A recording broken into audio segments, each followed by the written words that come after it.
There's a ship drifting somewhere in the ocean without a crew. The last time someone saw it was over 50 years ago. Its story reminds of that of the Flying Dutchman, a ship that's bound to sail forever and bring disaster to whoever sees it at sea. At least the legend says so. Unlike the Flying Dutchman, the SS Baychimo was definitely real and built for a German company in Hamburg and began as an ordinary cargo ship. It was trading supplies between Hamburg and Sweden in the Baltic Sea starting from 1914. It had a strong steam engine and a hull made of steel. A few years later, it became British property. Then, in the 1920s, a Canadian company purchased it for around $18,000, a huge amount of money back then. The new owner, the Hudson's Bay Company, was actively using the ship for several years. They would often send it on voyages from its home port in Scotland to Siberia, Alaska, the Yukon, and the Northwest Territories.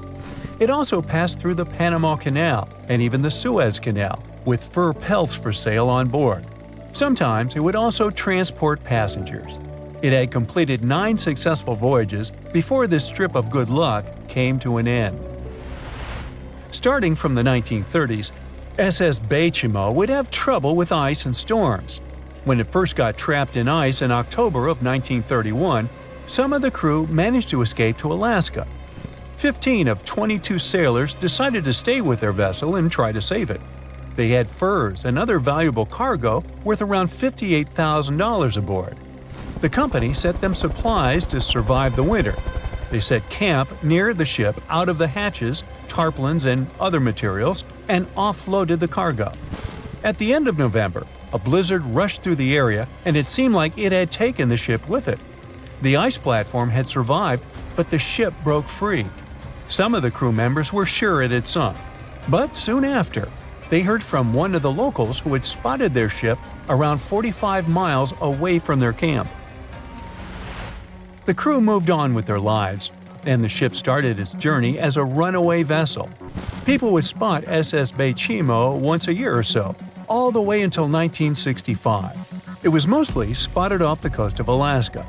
A man going to Nome with his sled dog, along with prospectors, explorers, and treasure hunters, all claimed to have seen SS Baychimo. Someone tried to board it and take it to port, but ended up stranded on it for days because of horrible weather. Others got luckier and managed to take a whaleboat, some furniture, and other valuables from the vessel. Those who got close to the ship saw that it was damaged and missing the propeller. Still, it stayed afloat without a crew for at least 38 years and became the longest sailing ghost ship in history. In 2006, the Alaskan authorities started a project to solve the mystery of this ghost ship of the Arctic and finally find SS Baychimo, either still above or below the water. So far, the project has not been a success. SS Baychimo remains one of the estimated 4,000 ships that have disappeared off Alaskan shores. If the legend of the 17th century isn't lying, this ghost ship could be sailing somewhere along the Flying Dutchman. It belonged to the Dutch East India Company. Its captain managed to do the impossible for that time and sailed from Holland to Indonesia in only 3 months. They said he was flying over the sea, and some evil tongues explained that he had made a deal with evil forces to achieve that. Once the ship was sailing back home, its captain and crew disappeared without a trace. There are many versions of what happened to it. One of the first ones said it had tried to enter port at the Cape of Good Hope, got in a terrible storm, and sank as there was no captain to save it. Another legend says the captain had refused to obey the skies to let the ship sink during the storm. A scary life form then struck the boat and the crew, and it was condemned to forever wander without rest. Many sailors claim to have spotted the wandering Dutchman. The Duke of York, who was to become King of England, mentioned having seen it in Australian waters. Right after spotting the ship, the man who saw it first fell from the top of the mast and didn't survive. There were more encounters with this legendary ship up to the middle of the 20th century. Ships would nearly collide with it as the Flying Dutchman jumped out of the blue. Scientists have a more logical explanation for this mystery: Fata Morgana, not to be confused with Hakuna Matata. Now, when you're out at sea on a hot day and the air is all wavy, it feels like when you look at the road on a scorching summer day.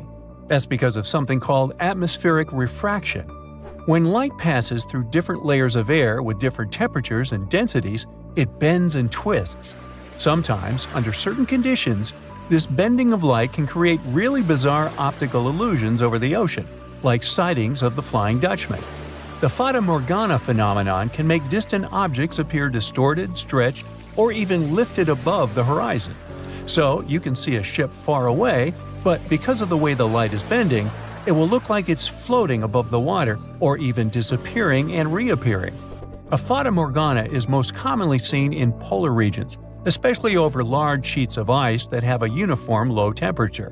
But you can see it anywhere, even in deserts and over lakes on hot days. The first stories about ghost ships go all the way back to ancient Greek and Roman mythology. One of the most famous ghost ships in history is the Mary Celeste. This brigantine was traveling from New York City to Genoa and was fully stocked with provisions, but missing a crew when it was discovered in the Atlantic Ocean in 1872.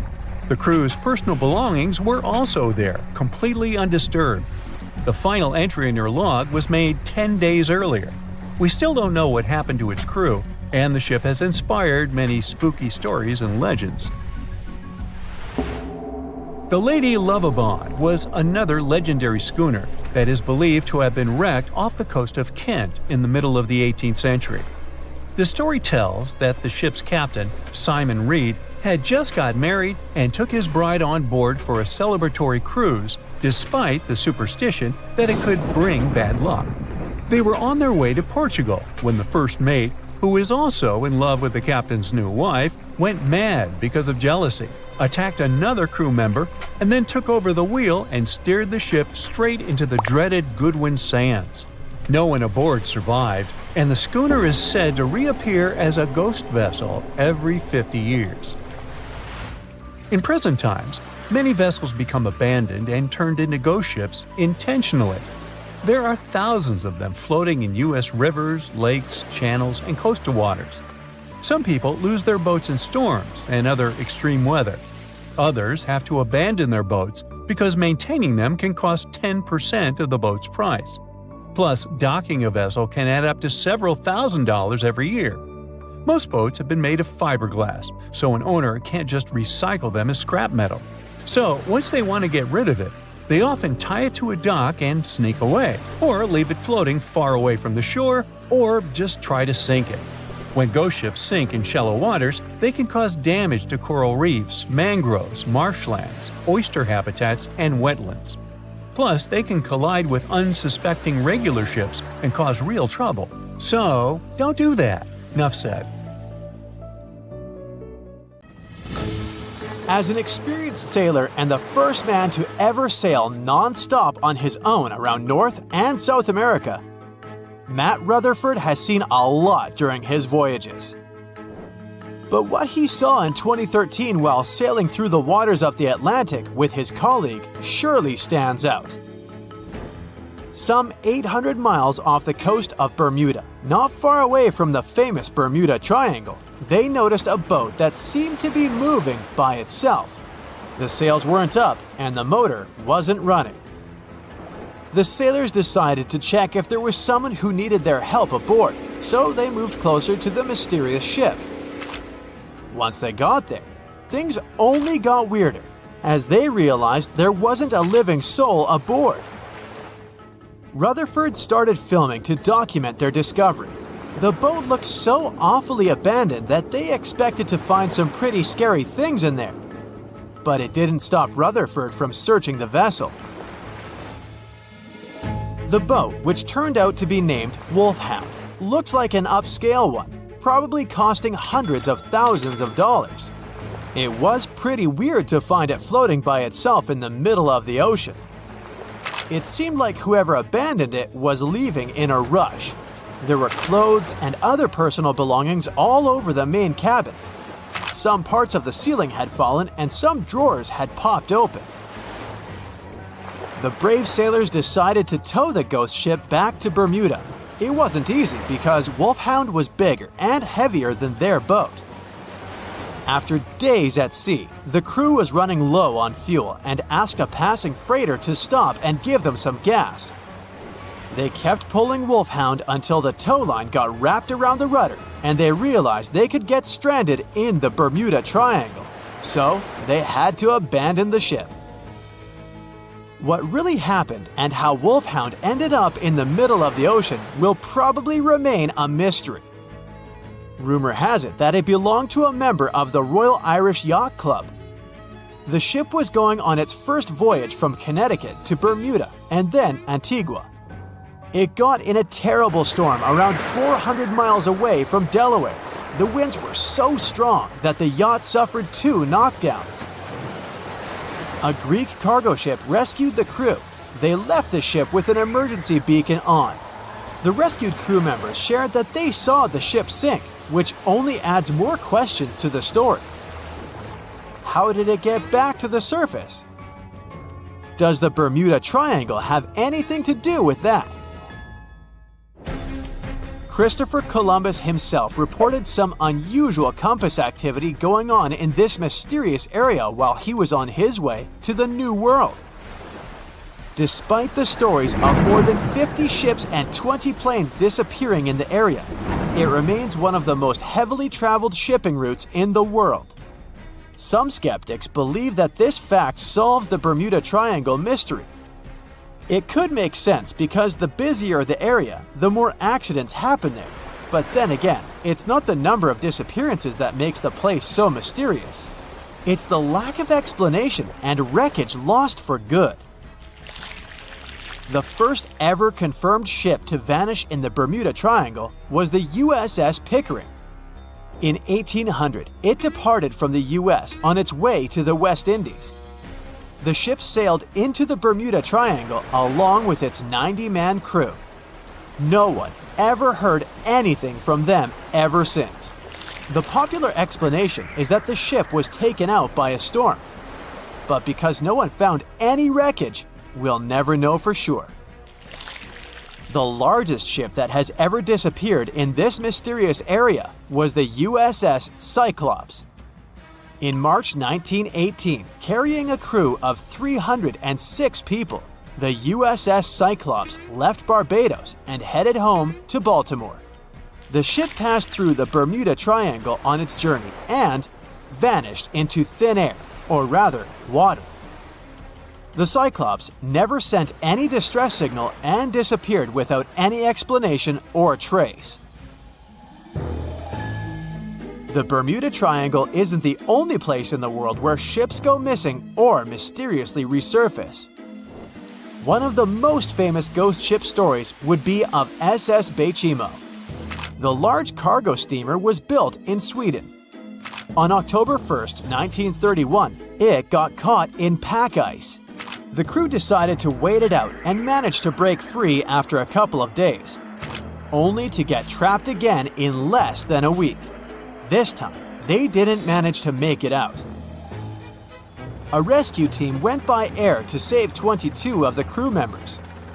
15 other members stayed in a wooden shelter they built not far away from the ship. Their plan was to wait out the winter and get back aboard. At the end of November, a strong blizzard was rushing through the area. When it was over, Baychimo seemed to have gone away with the storm. The captain decided it must have broken and sunk, but a few days later, a local hunter informed them that he had seen the ship around 45 miles away from their camp. The crew managed to find the ship and took the most valuable cargo from its hold. They had fears that Baychimo wouldn't live through that rough water, but it did manage to survive after all. Once the ice was gone, it floated away and ended up drifting along the shores of Canada and Alaska. Many people reported seeing the ghost ship in an open sea. Some even tried to board it to save the ship, but the weather didn't allow it to happen. The last time someone saw SS Baychimo was in 1969, 38 years after its crew had left it. It could still be drifting somewhere in the ocean. The story of MV Hoita happened in the South Pacific. The ship was originally a wooden luxury yacht. After serving for 20 years to various owners, it became a merchant ship. In 1959, it set on a trading voyage that was supposed to last around 2 days. When it didn't reach its destination on time, no one was worried at first as things happen in the open waters. After another day, and no distress signals from the Hoita, it was obvious that something serious was going on with it.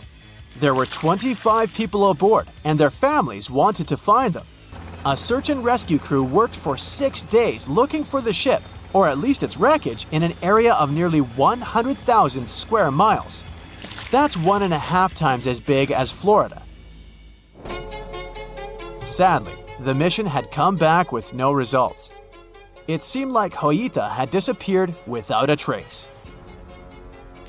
A month later, another merchant ship noticed Hoita drifting in the ocean, miles and miles away from its original route, and none of the crew members or passengers were on board. The cargo had also disappeared. The lifeboats were also gone, so the people must have escaped the ship hoping to save themselves. It turned out that the crew had been trying to get help as they tuned the radio to the International Distress Channel. But the damaged cable didn't let them send the signal any further than 2 miles. It also looked like when they were leaving the ship, the crew took the logbook with them, and we still don't know what exactly happened to Hoita. Family members of those who were on board are still looking for answers. One professor claims it must have been a corroded pipe that leaked and flooded the vessel, but we'll most likely never know for sure. In the Pacific Ocean, near Japan, there is an area nicknamed the Devil's Sea. It's believed to be one of the 12 vile vortices around the Earth. Some people claim that vile vortices have weird things going on in them because the pull of the planet's electromagnetic waves is stronger there than anywhere else. The most famous ship that disappeared in the area was a fishery patrol vessel in 1952. The ship went there to investigate the vessels that went missing previously and disappeared along with 31 crew members. Scientists who don't believe it was a mysterious disappearance blame the underwater volcano eruption for what happened. Strange things occur in the cold waters of Antarctica. One of these things happened to a ship called Jenny. It was a small schooner whose history began in 1822. The boat and its crew set sail and disappeared a year later. For 18 years, the ship was considered sunk. People forgot about it, but in 1840, the vessel reminded the world of itself. That year, the whaling ship Hope sailed through the Drake Channel in Antarctica. The crew members noticed a ship among icebergs. It was the schooner Jenny. It was floating slowly in the dark, with no signs of life. The captain of the Hope, Mr. Brighton, gave the order to approach the mysterious vessel. They thought it was some creepy ghost ship, but as they came closer, they noticed crew members on the deck. The sailors of the Hope called out to them, but received no answer. This time, it became clear that something terrible had happened to the Jenny. When Brighton boarded, he realized that the Jenny crew members weren't missing. They were here. Frozen people stood like statues. Brighton went down to the lower deck and found the captain. He was sitting frozen at the table, holding a pen. Brighton looked at the logbook. The last record was made on May 4th, 1823. The captain wrote that he was the only living member of the crew. They spent 71 days without food. It seemed that the ship got lost in the sea because its captain went off course or sailed into an iceberg, but no one knew for sure. After that, nobody ever saw the Jenny again. According to rumors, the crew of the Hope abandoned the frozen ship and left it to drift in the cold waters. According to other rumors, this whole story is fiction. The story of the Jenny was described in a German magazine in the middle of the 19th century. Still, there was no further evidence of the ship's existence. Already in our time, Cambridge University decided to explore the case of the Jenny. The researchers discovered that one of the crew members of the Hope, who didn't disclose his name, told someone the legend of the frozen ship. Someone shared the story with another guy, and it was published in a German magazine called Globus. And that's all. There was no other evidence. One of the most famous ghost ships was the Mary Celeste, and there's no doubt about its existence. The history of this vessel was documented in court. People wrote about it in newspapers, but the most exciting thing is that the ship continued to be used even after 10 people disappeared from its deck. The history of the Mary Celeste began in Canada in 1861. When it was first built, the ship was called the Amazon. It changed captains several times, and it also hit some rocks. The boat was sold, bought, then sold again, repaired, and sailed under the name Mary Celeste. In 1872, it had a new captain, Benjamin Briggs. He was a decent, brave man with a lot of experience in navigation. He had a beloved wife, a daughter, and a son. When he went on his last voyage, he took his wife and daughter with him, and his son stayed in America. In November of 1872, the Mary Celeste sailed from the port in New York with 10 people on board and disappeared. 8 days later, another ship, the Dei Gratia, also left New York and followed the same route. Dei Gratia's captain, David Morehouse, noticed the Mary Celeste and immediately realized something was wrong. The ship was moving too freely, as if no one was controlling it. The captain tried to contact the crew members, but no one answered him. Then, together with other sailors, he climbed aboard the Mary Celeste. The ship was in good condition. There was no damage. The hold was slightly filled with water, but it could be easily pumped out. Everything seemed fine, but one lifeboat was missing. The crew members' valuables were in their cabins. The cargo was in the hold. The supplies of water and food were untouched. Judging by the records in the logbook, the ship was caught in a storm, but it was not too strong. Other ships also sailed through this storm, but nothing bad happened to them. The last record was dated November 25th, and it claimed that everything was fine. The sails of the Mary Celeste were slightly damaged, but perhaps it happened after the crew had disappeared. The whole ship was in excellent condition, but what made the people leave it? Part of the crew of the Dei Gratia stayed on board the Mary Celeste to bring it to dry land. Everything went well. They delivered the ship to the closest port. Next, the captain of the Dei Gratia appeared before the court and told about what had happened. However, the prosecutor and the judge didn't want to believe in the story of the Mary Celeste. They were sure the captain got rid of the ship's crew to get money for its cargo. According to the maritime laws of that time, if you found a ghost ship with valuable cargo, then a substantial part of this cargo belonged to you. So, many people thought that David Morehouse decided to earn some money.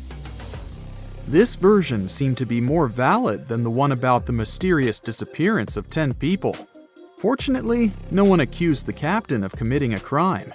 They thanked him for his service and gave him a monetary reward. However, his reputation was damaged, which greatly affected his career, as many believed he attacked the crew of the Mary Celeste. But even after this terrible case, trial, and investigation, the story was not over. The Mary Celeste was still an expensive and efficient vessel. It sailed several times, but then one captain crashed it into the reefs to get insurance. The court revealed this deception and accused the captain of intentional property damage. The story of the Mary Celeste became famous all over the world. People began to build their theories, realistic and not. Someone believed the ship had sailed through the Bermuda Triangle, but this version was quickly refuted, as the route of the Mary Celeste passed thousands of miles away from the Bermuda region. Did the kraken or another giant monster attack the ship? Nope. Since the boat was found in almost perfect condition, there were no signs of a struggle. One of the most popular versions was that the crew of the Mary Celeste stole some valuable cargo and sailed to Spain on the rescue boat. However, those who knew Captain Benjamin Briggs said he was a good, honest man. Besides, he had a son in New York, and Briggs would never leave him. A more thorough investigation revealed that a series of accidental circumstances could have caused the disappearance of the ship's crew. Before its last voyage, the vessel delivered coal. Perhaps the pump intended for pumping water got clogged with coal after that. And when the ship got into a storm, the hold filled with water and the pump broke. The captain couldn't understand the amount of water because numerous barrels in the cargo hold blocked the view. Benjamin Briggs assumed it was dangerous to stay on the ship during a storm, so he evacuated with the passengers on a lifeboat. Perhaps they were close to land and decided to sail there, but the storm intensified and overturned the boat. Also, one record in the log journal said that the chronometer was faulty. It was a device that helped to determine your location at sea using longitude. Briggs got lost and didn't know which way to sail. The storm was strong, and he couldn't determine whether the ship would sink. Perhaps Briggs decided to leave the ship in a rescue boat when he saw the coast of the Azores. The uniqueness of this ghost ship case is that, unlike many others, you can investigate it yourself. There's a lot of information about the Mary Celeste on the internet. There are documentaries and research articles. Perhaps you'll be able to notice something that others haven't seen and solve the mystery of the disappearance of 10 people. The desert welcomes you with challenging conditions of abandoned environments and extreme temperatures. Hey, some of us would prefer dessert, chocolate over sand and rocks. Oh well. Just like cactuses and camels, buildings have had to adapt to these conditions. Here are some examples of astonishing structures in deserts. These structures are called earthships. They're located in a New Mexico desert town. A large community of like-minded people lives in them. What's even more interesting is that the location of these buildings is registered as dumpsters. Maybe it's because all these structures are made out of old tires, bottles, and cans. Earthships operate using green building principles. About 40% of a typical earthship is built with natural or recycled materials. Imagine the walls made up of hundreds of used tires packed with dirt. Then there are layers of floor-to-ceiling passive solar windows. They gather the sunlight during winter and reflect it in the summer to keep the structures at a reasonable room temperature. You can see plants in corridors and glass bottles or aluminum cans stuffed inside walls. Certainly a distinct house in many ways. Mike Reynolds is an architect who noticed the alarming waste and consumption levels in the 1970s. He designed a fully sustainable home out of cans back then. Almost 40 years later, he becomes the one who brings together all the other earthshippers. Reynolds drove a Mercedes, but it ran off of the vegetable oil he picked up at fast food restaurants in town. A standard 2-bedroom, 2-bathroom earthship costs about $250,000 in this town. Yet there are earthships like Dobson House that can cost as much as $1.5 million. If you do it yourself, with family and friends, you can eliminate the cost of labor, and it becomes relatively less expensive. Let's assume you're really going to build one. Where can it be? Well, anywhere. Earthships currently fit in the cold, dry air of Canada, as well as the hot and humid climate of Haiti. This is the Mirage Mirror House. It's an installation set in the Southern California desert. Mirage opened in 2017 as part of a contemporary art exhibition. It's composed of mirrors. This minimalistic structure blends with the environment around it. The doors, windows, and openings have been removed to create an amazing experience. What you have in the landscape is reflected back to you. How's it made? With mirrored surfaces.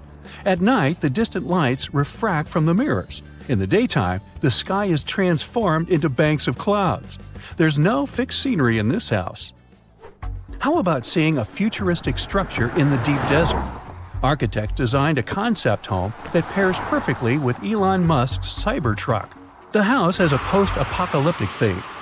When I say post-apocalyptic, it's because I can't say it. Anyway, the house is designed to survive in a disaster scenario. The cyber house has steel gates, the windows are armored, and the exterior walls are made out of super strong material. Modern house is controlled by an autonomous geothermal heat pump. To put it in less sci-fi terms, you can keep the internal temperature steady. This sleek house has an entrance that can fit the Cybertruck. After all, it's inspired by it in the first place. Plus, the Cybertruck can be lifted to the second floor to be more secure. This is King Abdullah Petroleum Studies and Research Center in Saudi Arabia. Basically, it's a laboratory in a desert. It was designed to demand minimum energy. The architecture has patterns on the walls and ceilings, giving reference to the local tradition of geometric form. The next stop is Swartberg House in South Africa. This one is located near the Swartberg Mountains, but don't get too excited. It's on the edge of the Great Karoo Desert. It's a 4-bedroom apartment. It has a special temperature regulating system. The system works like a shield from the heat in the summer and as a sun trap in the winter. You're looking at the Grand Mosque of Djenné in Mali. This mosque is 52 feet tall. This is impressive because it's made of only sticks and a special mix of mud and other natural elements found in the desert. Petra is an ancient city hidden in the Jordan Desert. The structures are carved directly into red, white, and pink-colored sandstone cliff faces. It's located among the canyons and mountains near the desert. The place was a trade center many years ago. You might already see pictures of the impressive facade of the treasury. This structure still holds many mysteries in it. For starters, scientists can't explain how the Nabateans managed to create such a structure thousands of years ago. Did you know that there's another mysterious place in the middle of the desert that has a similar structure to Petra? Madain Saleh was like a second capital of the Nabatean kingdom. Yet another secret they left for us to decipher. It has over 100 decorated tombs and more than 1,000 non-monumental graves. Plus, inscriptions and cave drawings are also here, again surrounded by sandstone. This wooden shack was a post office once. The structure is in the Tengger Desert of Mongolia. It's surrounded by nothing. Sand is the only thing that accompanies the lonely structure. The building is only 23 square inches. As you can guess, it didn't get too many visitors. It was abandoned for over 35 years. Its fate changed one day when a woman discovered the building. Mrs. Zhang and her friend came up with an idea. They were going to reach businesses and people who wanted to send letters and postcards from the world's loneliest post office without actually visiting the place. It worked. The post office rarely gets visitors in place, but it's busy online. Over 20,000 letters and postcards were sent from the Desert Post Office in December 2021 alone. The place is about 6 miles off the nearest road. A post truck picks the letters up and hits the road for delivery. Eventually, they are shipped all over the world. A second destination in Saudi Arabia is King Abdulaziz Center for World Culture. The building has an interesting design. It took nearly a decade to build this complex structure. It's a 321-foot-tall tower which stands out with its look. Stone Matters Pavilion is a stone structure in Palestine. The structure spans a surface area of 93 square inches. It has been built entirely out of 300 interlocking stones that mutually support each other. The concave roofs, and yes, they look like giant bowls, are designed that way to collect rainwater. The structure is in Iran.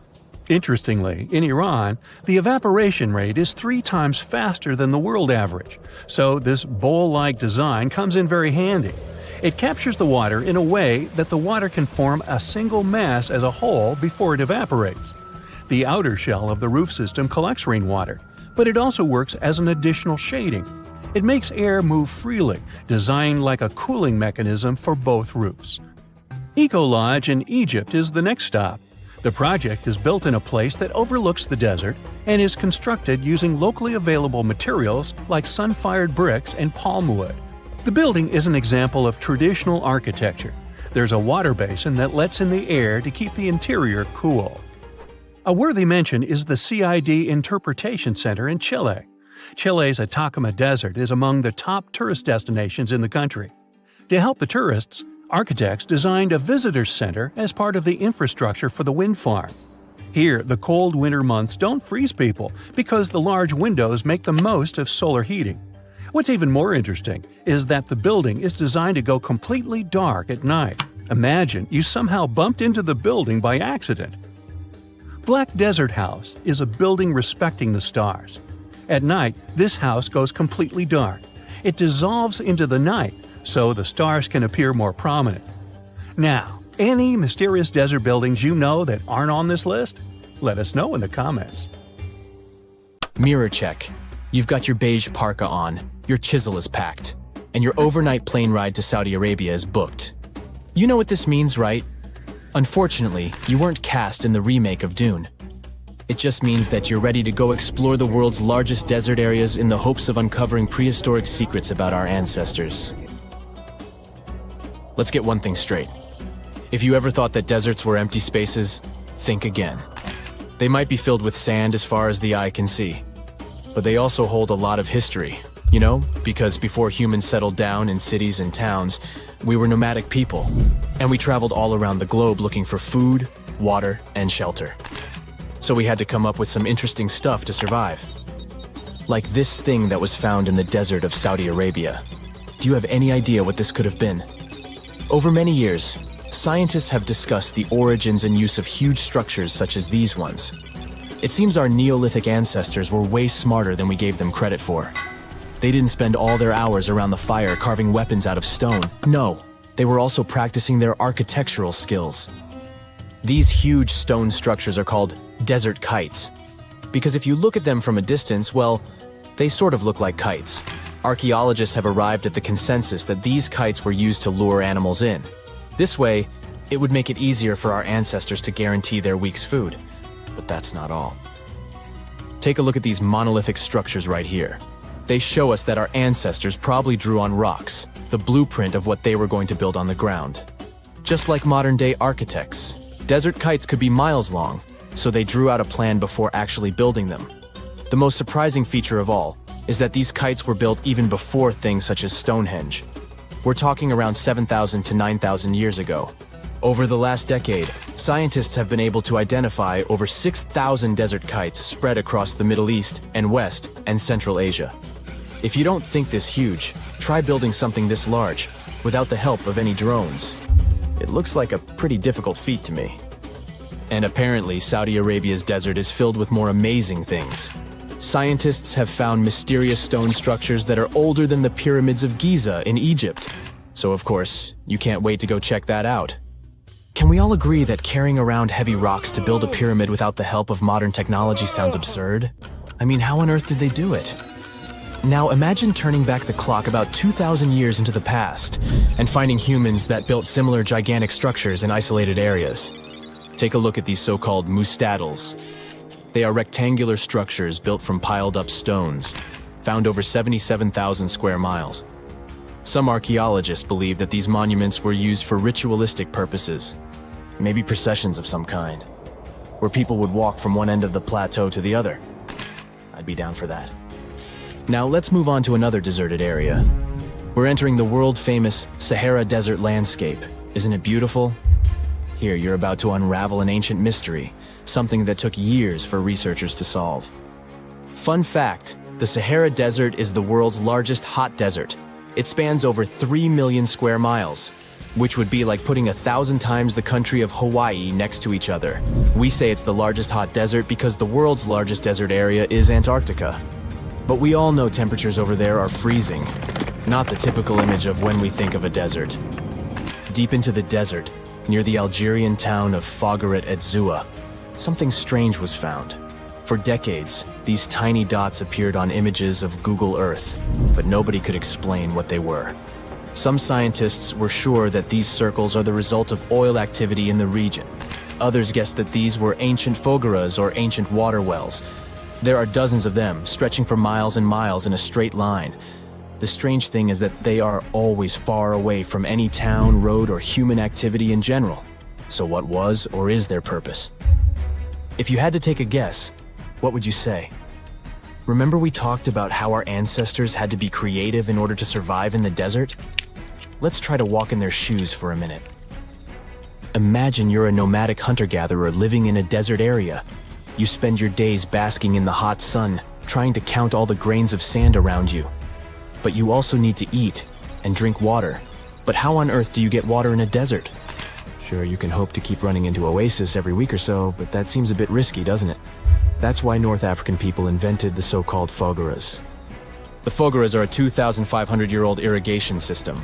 Locals would dig deep wells in elevated areas, wells deep enough to tap into underground water. Then, they would dig parallel shafts at regular distances.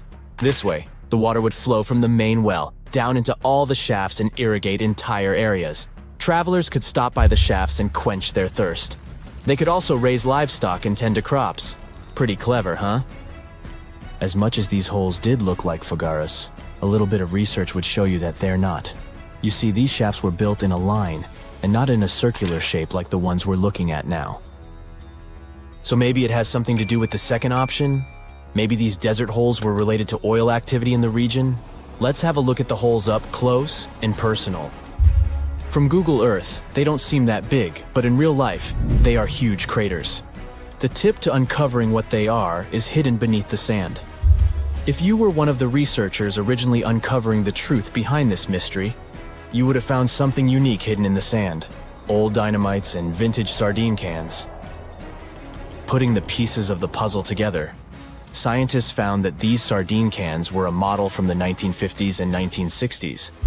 It seems that entire teams from that decade would camp out while they surveyed the area for oil. And what about the dynamites? These were used for seismic surveying. This is an old technique, used to identify if there is oil and gas beneath the Earth's surface. Still in North Africa, you find out about another desert mystery worth exploring.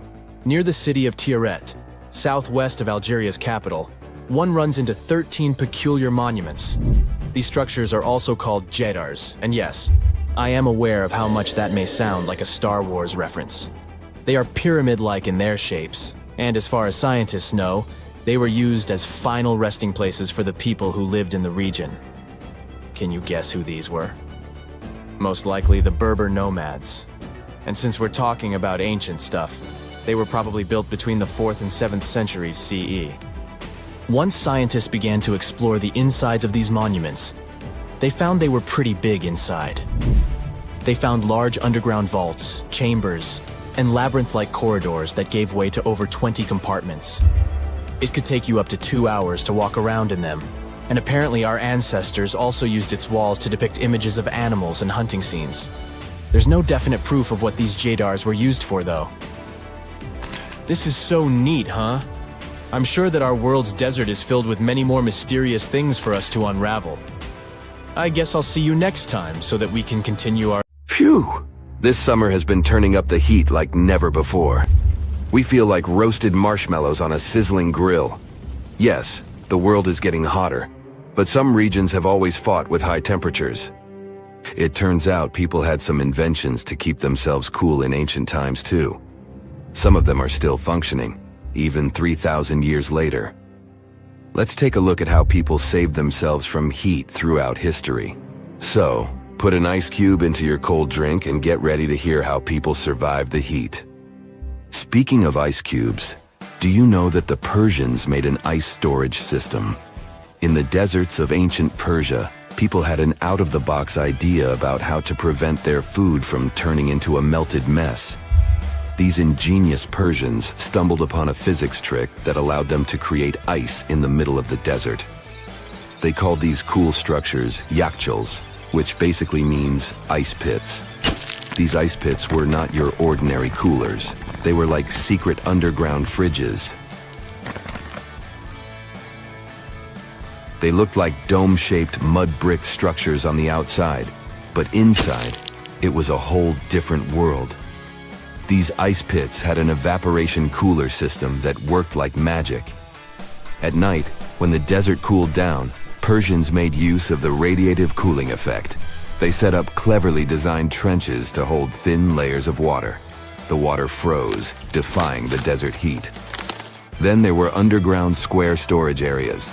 The Persians collected the melting ice water from these cooled trenches, and during the night, they froze it again, making the most of the desert's natural chill. To add to the cooling effect, they built a wall to shade the storage areas from the hot midday sun. And that's not all. They had this fantastic wind-catching contraption called a badger that caught the breeze and directed it right into the ice pits. Fresh air, plus ice. Cool breeze. A winning combo. They even had intricate water channels called kanats to bring water to the ice pits and homes all the way from the nearby mountains. As time passed, these yakhchols faded into history and modern technology took over. But hey, there's good news too. Some awesome folks in Iran are restoring these ancient coolers. So, if you ever find yourself in the desert, don't forget to pay a visit to these marvelous places and witness the genius of the ancient Persians firsthand. Now, I want to focus more on the wind catchers because they don't just help make ice cubes. They actually function as a cooling system as well. Back in the day, those clever architectural wonders were all the rage in places like Persia, modern-day Iran, Egypt, and the Middle East.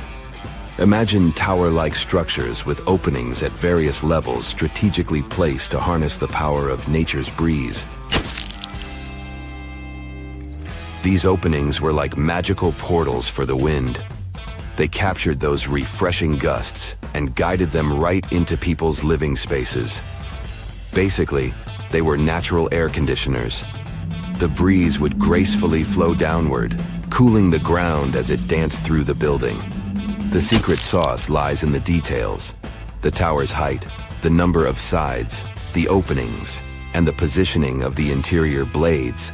Everything plays its role in how efficiently the wind towers work out. Thanks to these wind catchers, ancient societies could enjoy comfy indoor temperatures without sweating. Can you imagine living in those times? Feeling the gentle breeze whisking through your home, keeping you feeling fresh and chilled out? The Persians are often credited for inventing these awesome wind catchers. But hey, don't forget about Egypt. There, you can find traces of similar structures dating all the way back to 1300 BCE.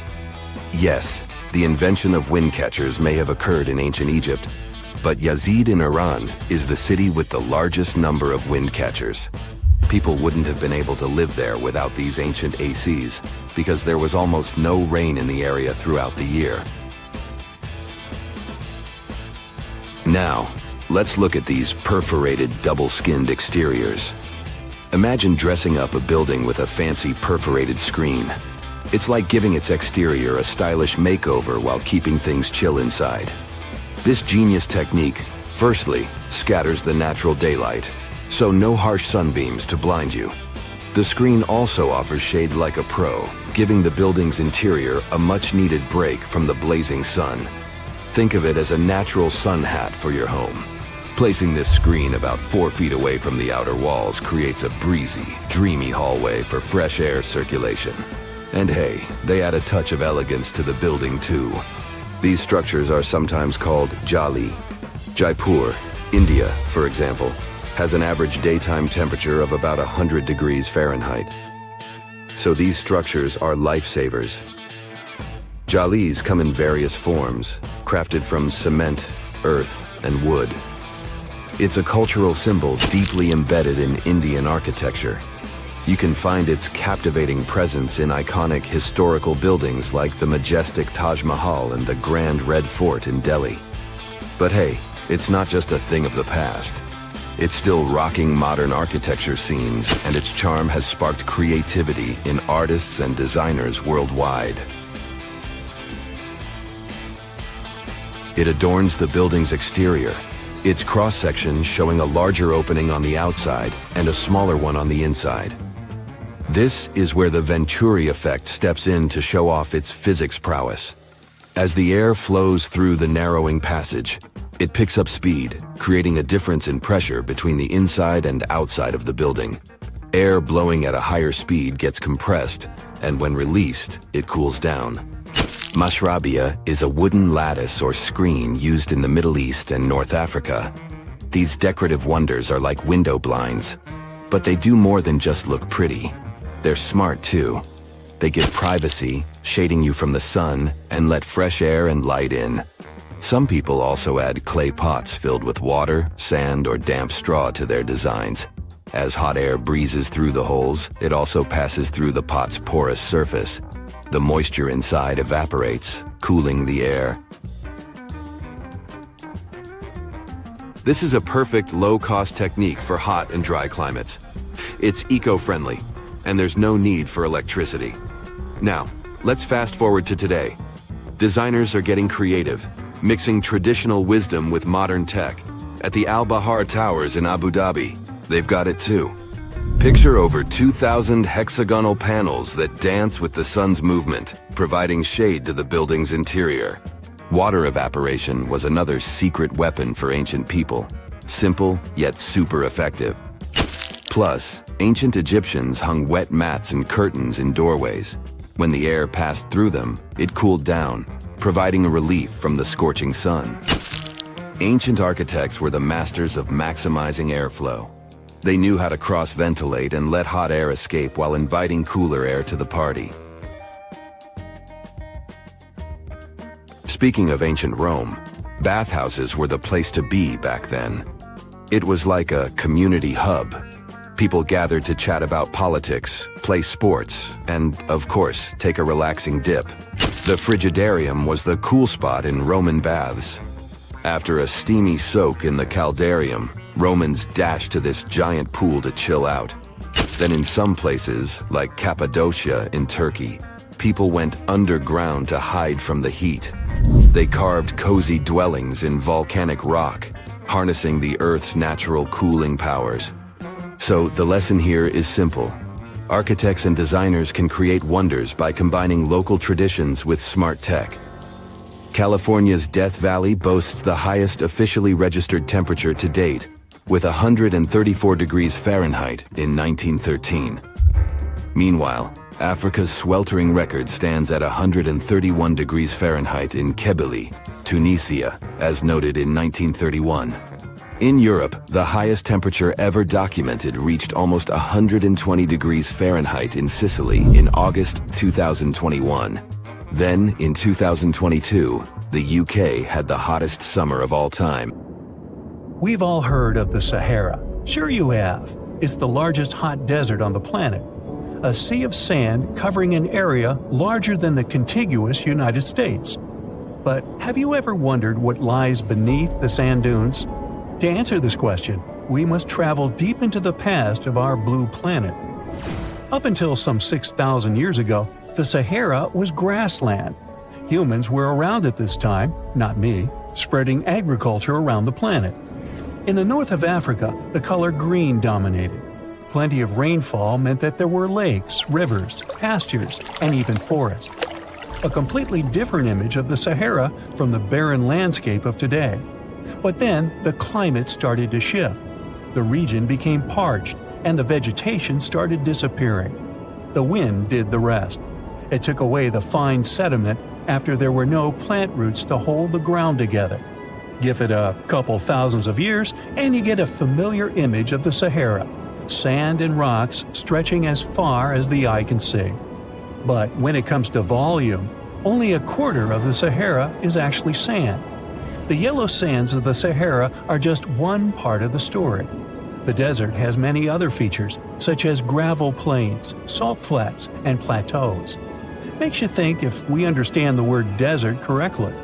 For people who study such terrains, geologists, there is only one condition for defining a desert: precipitation. If an area gets little or no rain, then it's considered a desert. The Sahara certainly fits the bill.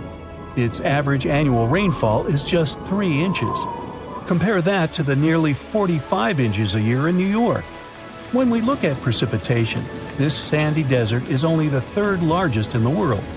Number 1 and 2 are Antarctica and the Arctic. They are larger than the Sahara by millions of square miles. It sounds odd, but there is more than one type of desert. The first two are polar deserts, while the Sahara is a subtropical desert. But the difference in air temperature are staggering.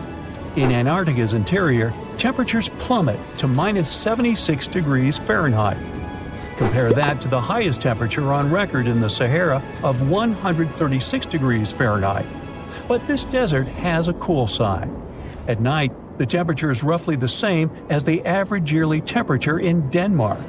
This hot and cold roller coaster makes it hard to choose the right outfit when venturing into the Sahara.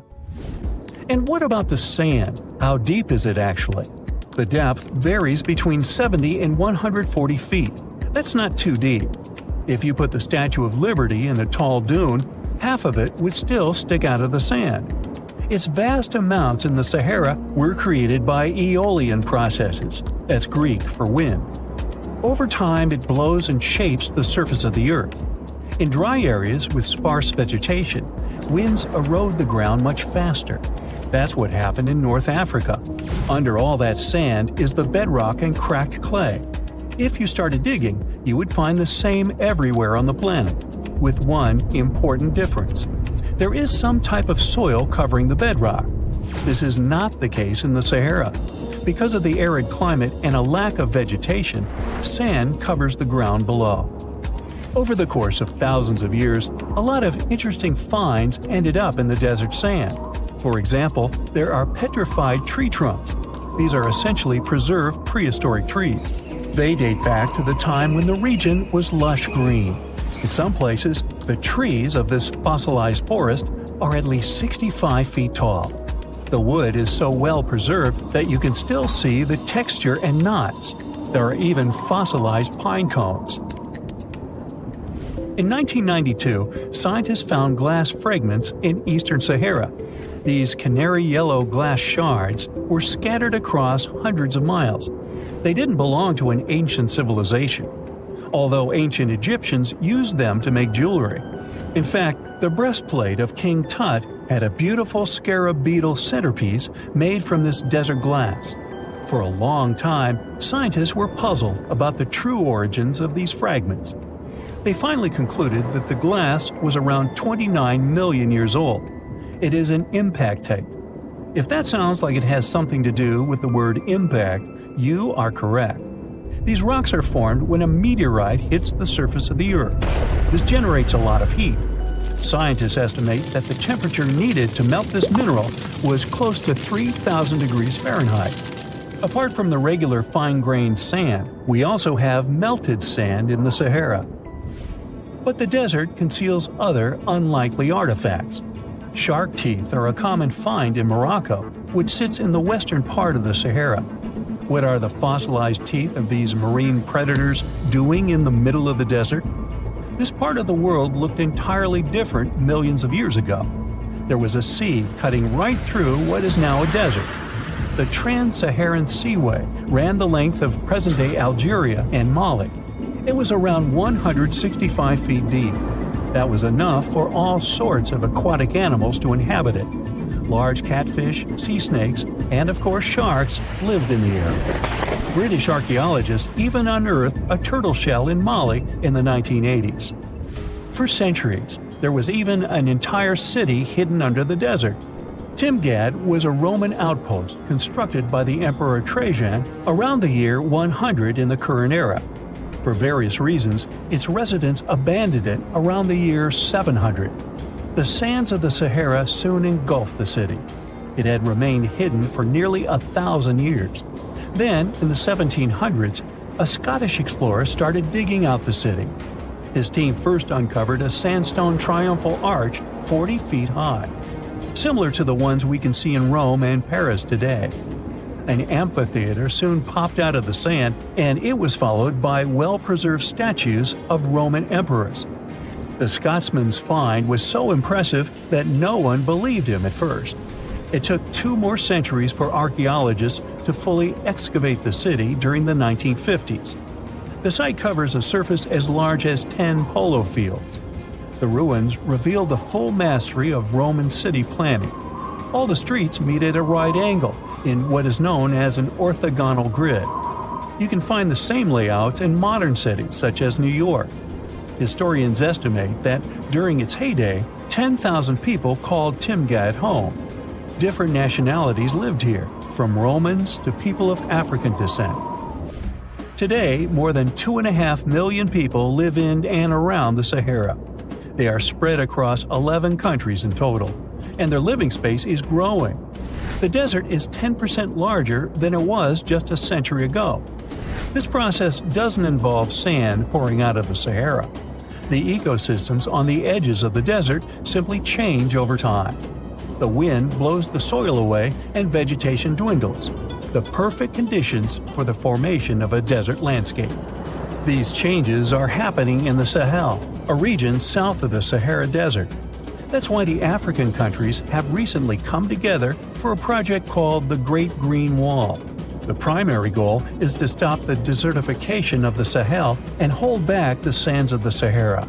Their plan is ambitious and involves planting a wall of trees from the west to the east of the African continent. The proposed forest is not only going to be long, but wide as well. The Sahara and the Sahel share a historic bond. Since antiquity, camel caravans have been making the journey from Africa's Mediterranean coast in the north to the savannas in the south. The golden age of this trade kicked off in the 9th century. The perilous journey took several months to complete. The route was 2.5 times longer than the length of the Grand Canyon. Explorers still find evidence of these ancient caravans hidden away under the sands of the Sahara. Believe it or not, there are some fish out there that have lived for over a century, not like those goldfish. And get this, these long-lived swimmers aren't hanging out in some fancy aquarium or crystal clear ocean. Nope, they've been chilling in the middle of the desert, of all places. Just imagine the wisdom these fish must have. They're like the Yodas of the waters. These incredible fish are called buffalo fishes, and they're freshwater dwellers that have made their home right in the heart of Arizona. They've got a reputation for living crazy long lives, but here's the kicker. These fish don't just swim their way on their own. Nope, someone actually put them there over a century ago. Picture this, it's 1918 and the Roosevelt Dam is looking all shiny and new, but there's one crucial element missing: life. Some geniuses had the brilliant idea to populate the dam with these scaly buddies. But here's the thing about these particular fish, they're a stubborn and finicky bunch. They took one look at the Roosevelt Dam and went, nah, not feeling it. So what did they do? They decided to take a little road trip, or should we say river trip, and ended up settling down in Apache Lake, another dam in the middle of the Arizona desert. These fish were in love with their new home and they decided to make it their forever place. And when we say forever, we mean it. They've been living it up in Apache Lake for decades, and we're not just talking about their offspring or grandfish. No way. The very same fish that made that journey over 100 years ago are still happily swimming around, enjoying their desert paradise. How did those lab coat-wearing folks even know the age of these fish? Do they have tiny fish IDs with their names and photos? No. The answer is even more mind-blowing. Turns out, fish have a special ear bone that works like tree rings, adding layers as they age.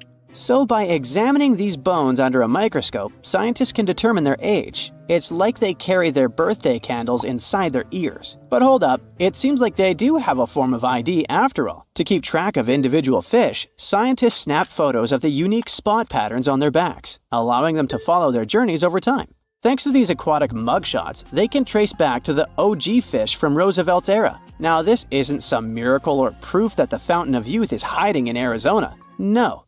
Buffalo fishes are just built differently. They seem to have cracked the code on aging gracefully, getting better with time, like a fine wine. Speaking of a long life, what would help us extend ours is if you hit that like button on this video and subscribe to our channel. So come on, show us some love and give us that virtual elixir of youth. What about us humans? Who holds the record for the most candles on a birthday cake? That honor goes to Jeanne Calment, a French woman who blew out a whopping 122 candles. Coincidentally, two other women, Kane Tanaka and Sarah Knaus, also managed to surpass the 119-year mark. Currently, Maria Brañas from Spain is leading the pack at a sprightly 117 years young and counting. Ladies, you're killing it in the longevity game. The current record holder for the oldest man is Jiroemon Kimura, who made it to 116. But there's one guy who supposedly shattered all the records and even made it into the Guinness Book: Henry Jenkins. Rumor has it that Henry managed to live a whopping 169 years in the 19th century. However, there's a catch. There's no official paperwork to back up this claim.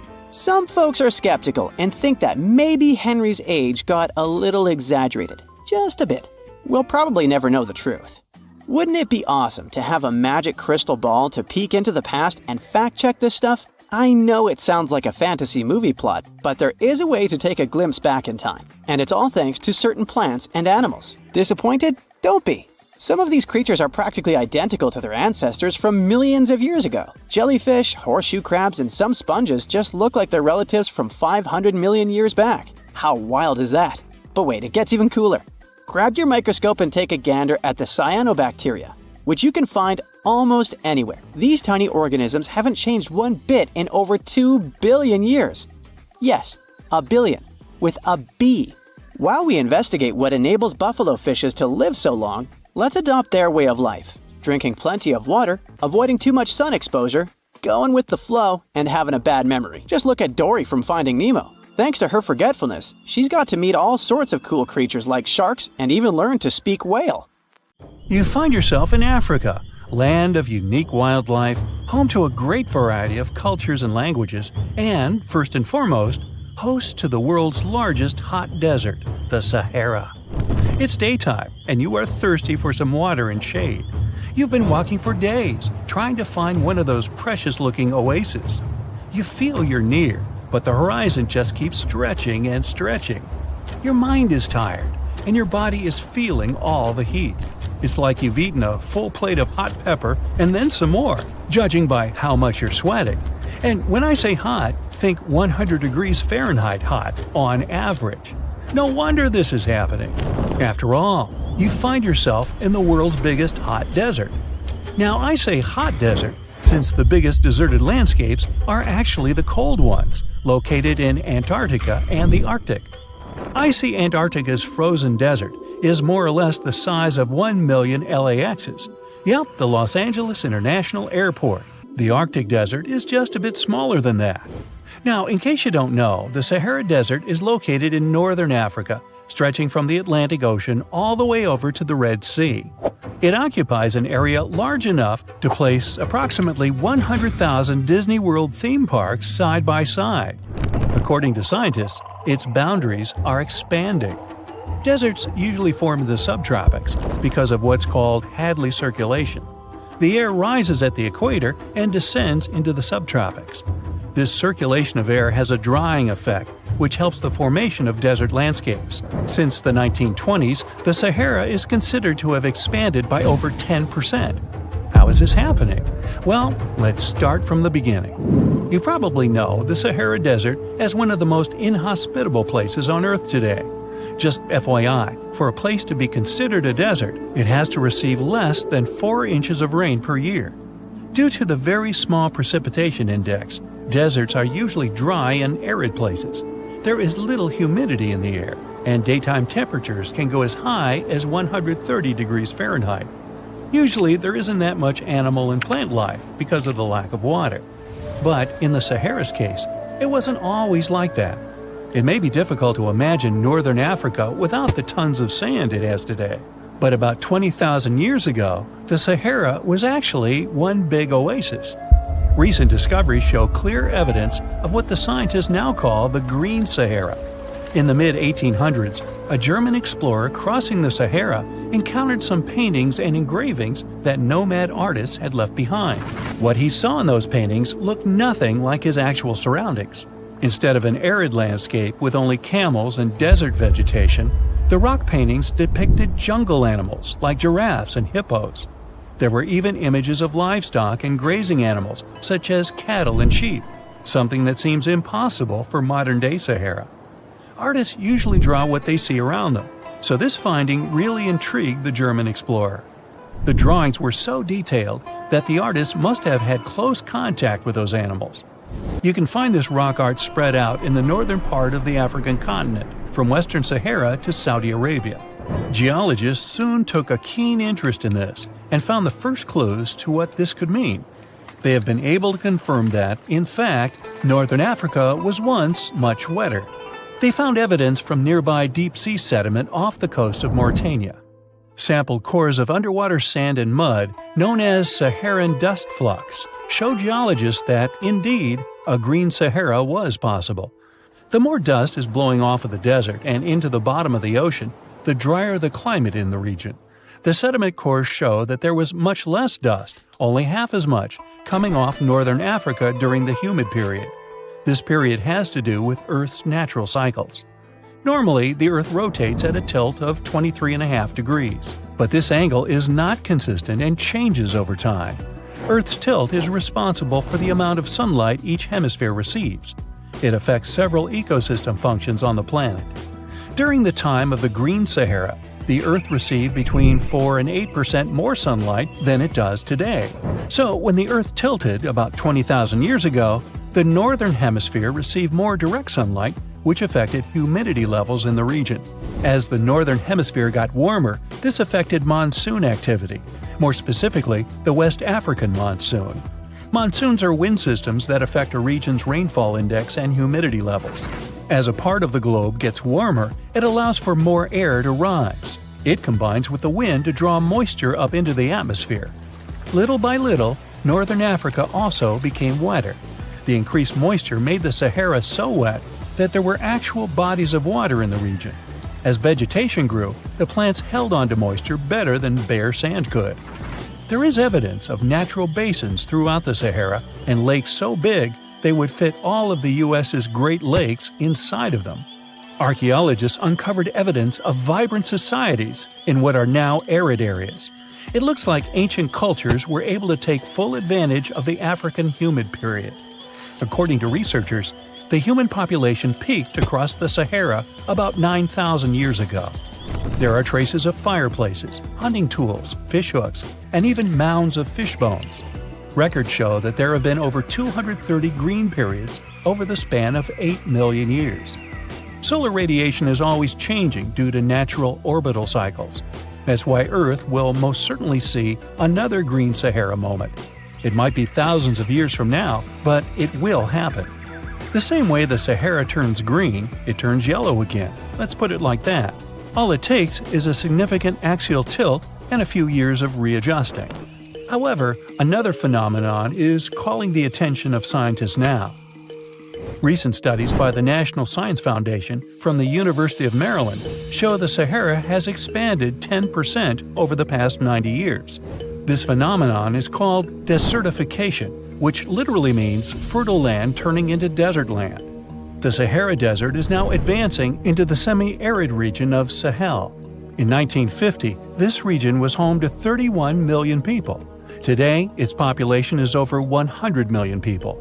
This rapid population growth has largely contributed to the Sahara's expansion. Farmers that were once nomads began settling down. Land usage grew more intense, aiding in weakening the soil. The demand for food has caused an overcropping of the land, so even more of it is turning into the desert now. The study also shows that natural climate cycles can affect rainfall in the Sahara and the Sahel. Scientists affirm that all deserts fluctuate, not only the Sahara. A desert's boundary may expand in the dry winter and contract during the wetter summer. South of the Sahara lies the Chad Basin. It is a natural body of water that now serves as an indicator of the Sahara's expansion. The Chad Basin is located in the region where the Sahara is advancing southward. An atmospheric and ocean expert from the University of Maryland explains that rainfall has reduced greatly in the entire region. Due to reduced rainfalls, there is less water across the entire basin, and even Chad Lake is drying out. Just like the Sahara, the Atacama Desert in Chile, deemed the world's driest, is also expanding. It is located north of the city of Santiago, and its southern border is expanding toward the Chilean capital. Because the climate is getting drier and drier here, the city of Santiago risks turning into an arid or semi-arid region itself. The once fertile valleys of local rivers that lived on agriculture and livestock for many generations are losing their revenues as Chilean land is turning into a desert. Since 2010, Santiago has received only a third of its annual rainfall. Outside of the city, farmers are digging holes in search of blue gold, or simply put, water. The situation here is very similar to that of Sahel. So tell me this, were you as surprised as I was to find out what has been happening in the Sahara region? Feel free to share in the comments below. So the Sahara Desert is so big that it covers 8% of the world's territory. It's bigger than the USA or China. Surprisingly, the Sahara is not the largest desert in the world. It is the third largest, behind Antarctica and the Arctic. But it is definitely the hottest one. Temperatures there reach 136 degrees Fahrenheit. This place has some of the most incredible sand dunes you've ever seen, towering up to 1,476 feet. But here's the kicker. There's a real risk that these dunes might continue to spread until they cover the entire world. Surprisingly, the influence of the Sahara Desert extends far beyond its borders. Its dust, carried by powerful winds, makes its way to the UK and across the European continent, particularly in winter. This dust settling on the ground where it rains is a familiar sight to those in the UK, often leaving a red residue on cars. This connection between the Sahara, England, and Europe serves as a stark reminder of the global reach of environmental phenomena. You might think this is not a big deal, but it could turn Europe into a desert, leaving its soil infertile and Europeans with no food. Soil is a fundamental aspect of human existence, just as crucial as clean water and air. Without it, we're left with nothing but a bleak and barren landscape.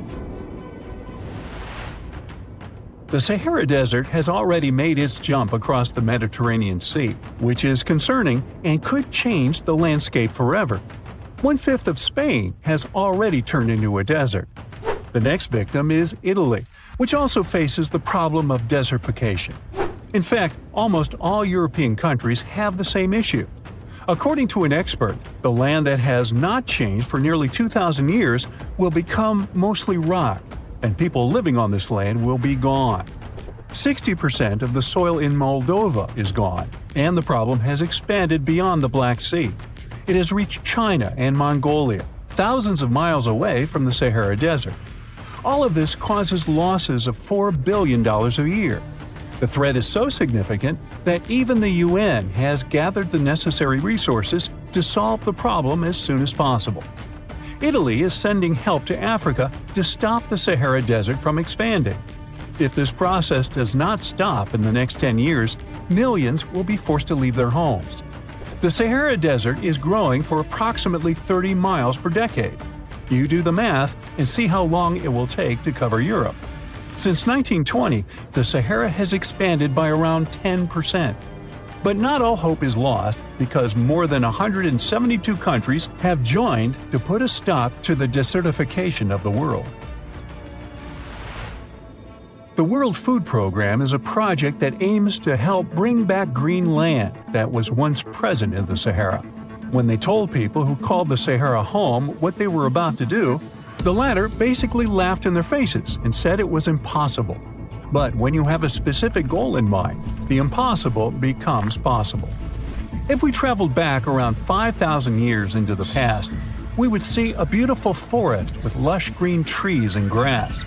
Africa's climate has been changing for 21,000 years, from fantastic greenery to uninhabitable deserts.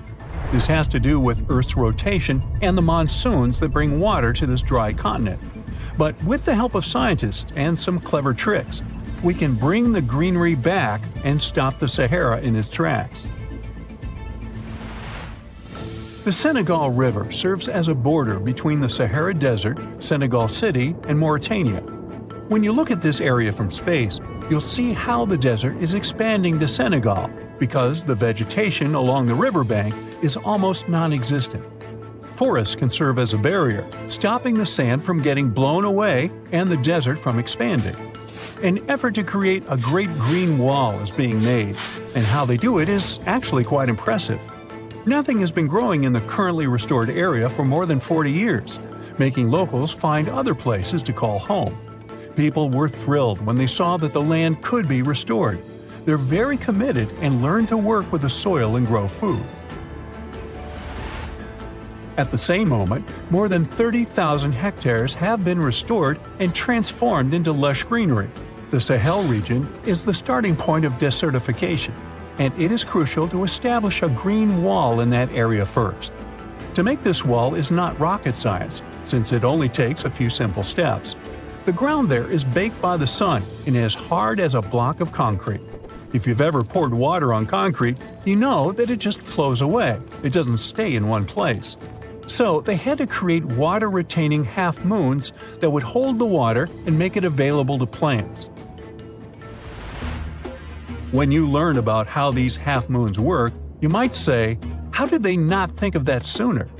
Actually, this technique is ancient, and it was once implemented in Sahel, but it was lost over time.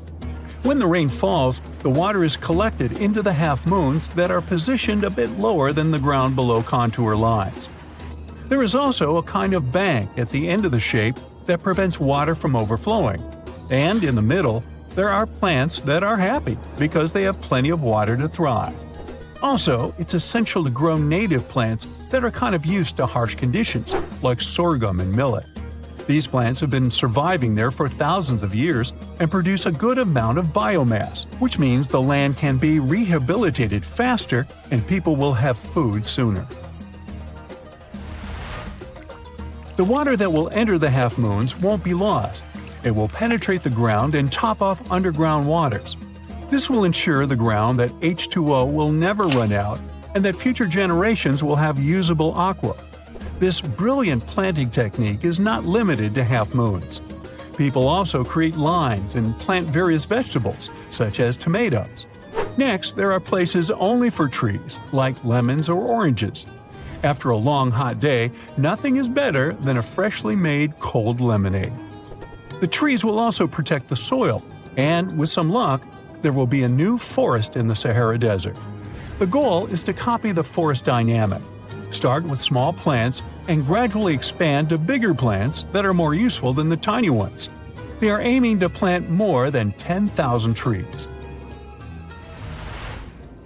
Right now, many people are leaving the Sahara after the rainy season, going to cities or leaving Africa altogether. At this time of year, villages are like ghost towns. Only animals can be found there. Most people are gone.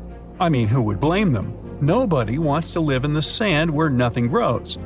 Luckily, with all this new, old technology being developed, many people are slowly but surely returning to their land and starting to work in agriculture.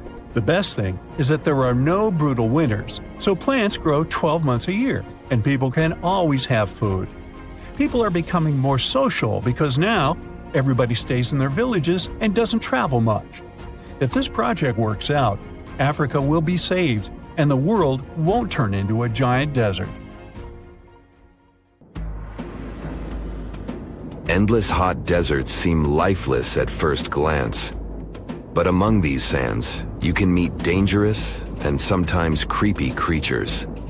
Some of them can only cause health problems, but some can stay in your memory forever. Let's get to know them, starting with dangerous ones and finishing with real nightmares. So, you're walking through a desert and see a big teddy bear with open hands. You understand that it's probably a mirage, but still, you come closer. You were right. It's not a plush toy, but a giant cactus. There's something strange about it. Thanks to some strange fluff, the branches resemble the arms of a teddy bear. However, this is not fluff, but thousands of thin needles, and they are the reason you shouldn't come closer. The cactus is called the jumping cholla, or teddy bear cholla. It grows in the desert areas of Arizona and in the northern part of Mexico. Don't worry, this cactus won't attack you, but it will cling to your skin or clothes if you touch it. Such a fur coat protects the cactus from animals, creates shade, and saves it from heat. The lateral branches are the most important parts of the plant as they carry out photosynthesis and accumulate a large amount of moisture inside. So, despite all the danger, the cactus can be helpful for desert wanderers. And the danger here is needles. If you look closer at them, you will see they have the shape of hooks. One touch, and hundreds of thorns are already in your finger. It's pretty difficult to get rid of them, and the needles cause unpleasant, painful sensations. But the coolest thing about this cactus is the way it reproduces. The plant clones itself in a new place. When animals and people pass the jumping cholla and touch it, the cactus gives them a small piece of itself, along with the needles. As soon as you throw this piece to the ground, it takes root and starts growing. The degree of danger is rising. The next monster from the desert is running toward us, and that is an ostrich. Many think these animals are cowards hiding their heads in the sand. You will most likely change your mind if you're unlucky enough to meet one.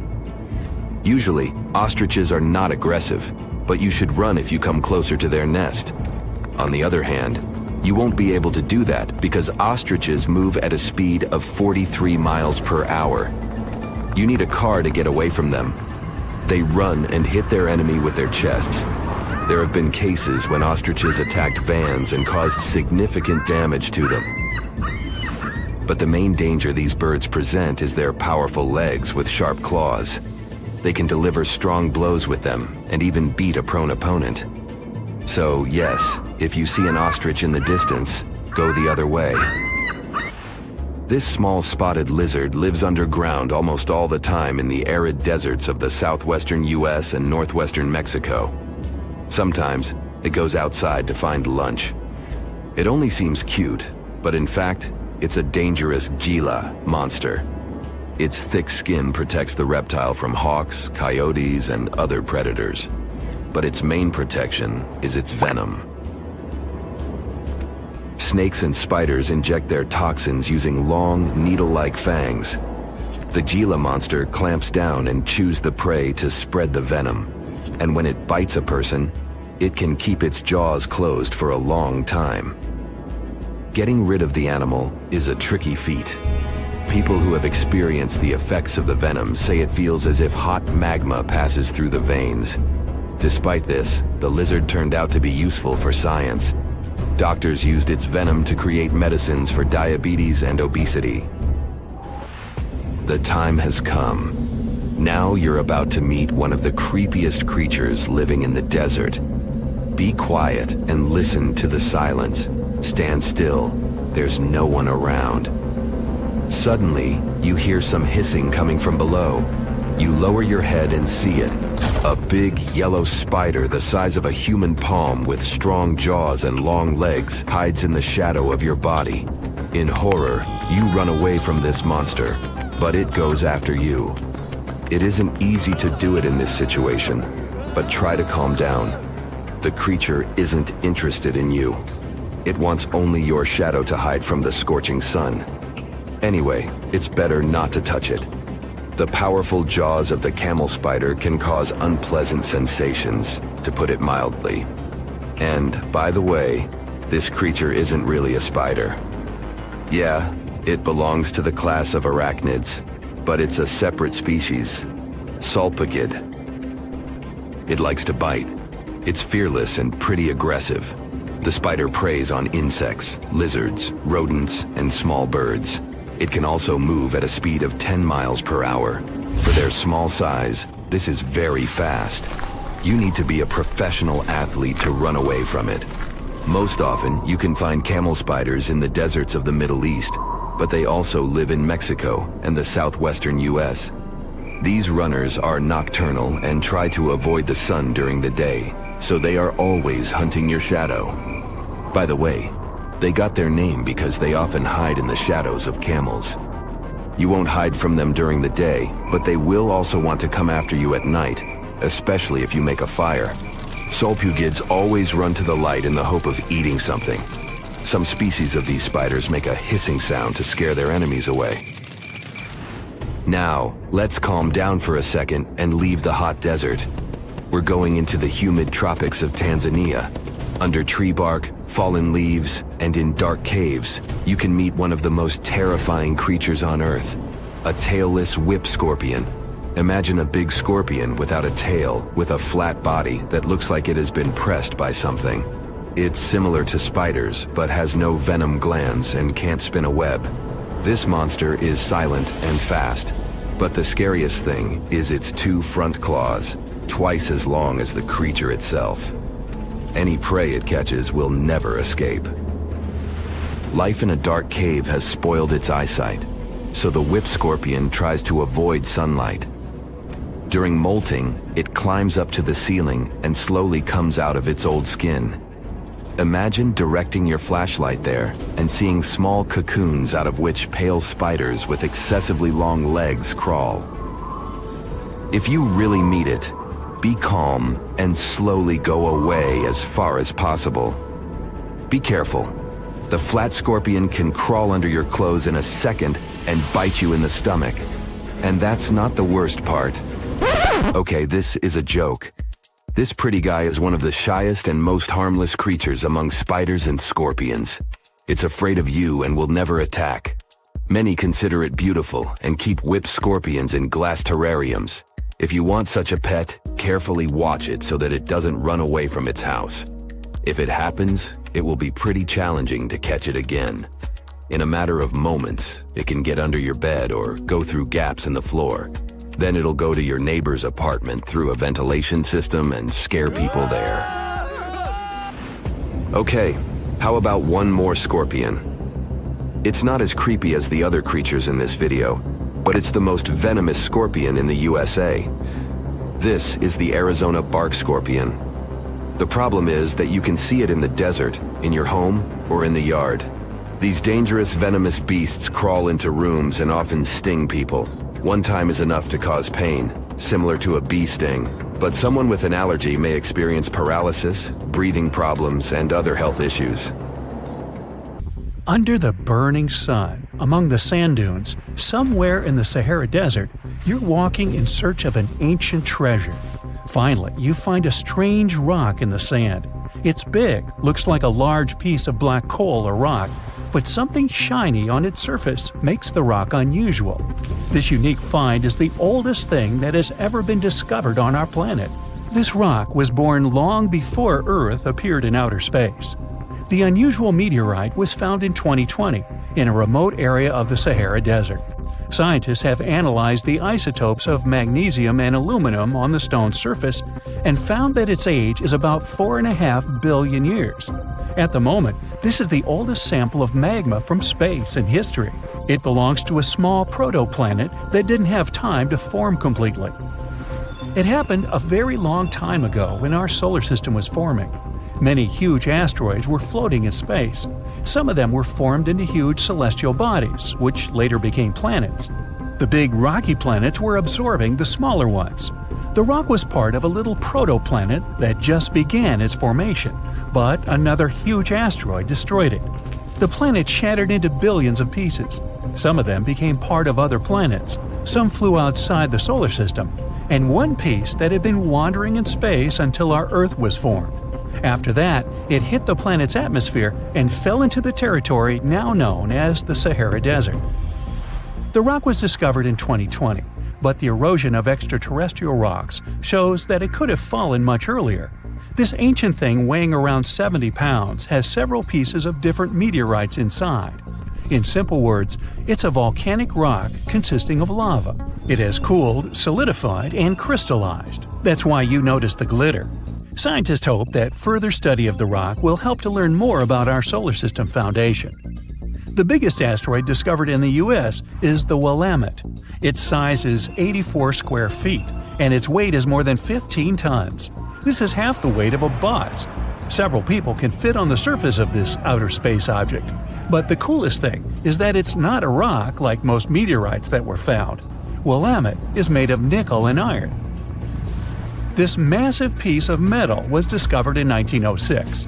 Now, the huge rock is kept at the American Museum of Natural History. The largest meteorite ever found is Hoba. It's located in Namibia, and people have never changed its position because it's too heavy. The weight of Hoba is 60 tons. It's heavier than a tank. The next space-related event occurred on February 28 in southwest England. On this day, a huge flash lit up the sky. Then there was a loud crash. Several residents opened the doors of their houses and noticed a black sooty spot on the lawn. They immediately guessed what had happened and reported the discovery to the British Meteorite Observation Network. If you ever find a meteorite, report it to some geological research or space center as soon as possible. The longer a space rock lies on the ground, the faster it loses its value. Rain, dust, snow, wind, scorching sun, all these factors damage the surface of the meteorite. It makes it difficult to study the celestial object. The meteorite found in England looks like coal, but it's way softer and more fragile. It most likely used to contain frozen water. The rock is part of a huge asteroid that plowed through outer space when our solar system hadn't fully formed yet. They found a unique combination of minerals inside the rock. It can help scientists learn more about the origins of the solar system and life on Earth. Now we're heading to Germany, to the small town of Nördlingen. A huge ancient meteorite's hidden here. It's very difficult to notice it unless you know the secret of this town. You're walking along the cozy little streets and looking at the buildings with beautiful architecture. You spend the whole day there and don't find anything that reminds you of a meteorite. To solve the mystery, you need to get out of town. So you climb a high hill and see that the city is located inside a pit. For a long time, locals were sure the house was located in the crater of an extinct volcano. If you look at the houses from a certain angle, you may notice an unusual shining coming from them. In the middle of the 20th century, a group of geologists came here and immediately declared that the crater doesn't look like a volcanic one. The town was built on a huge crater left by a meteorite.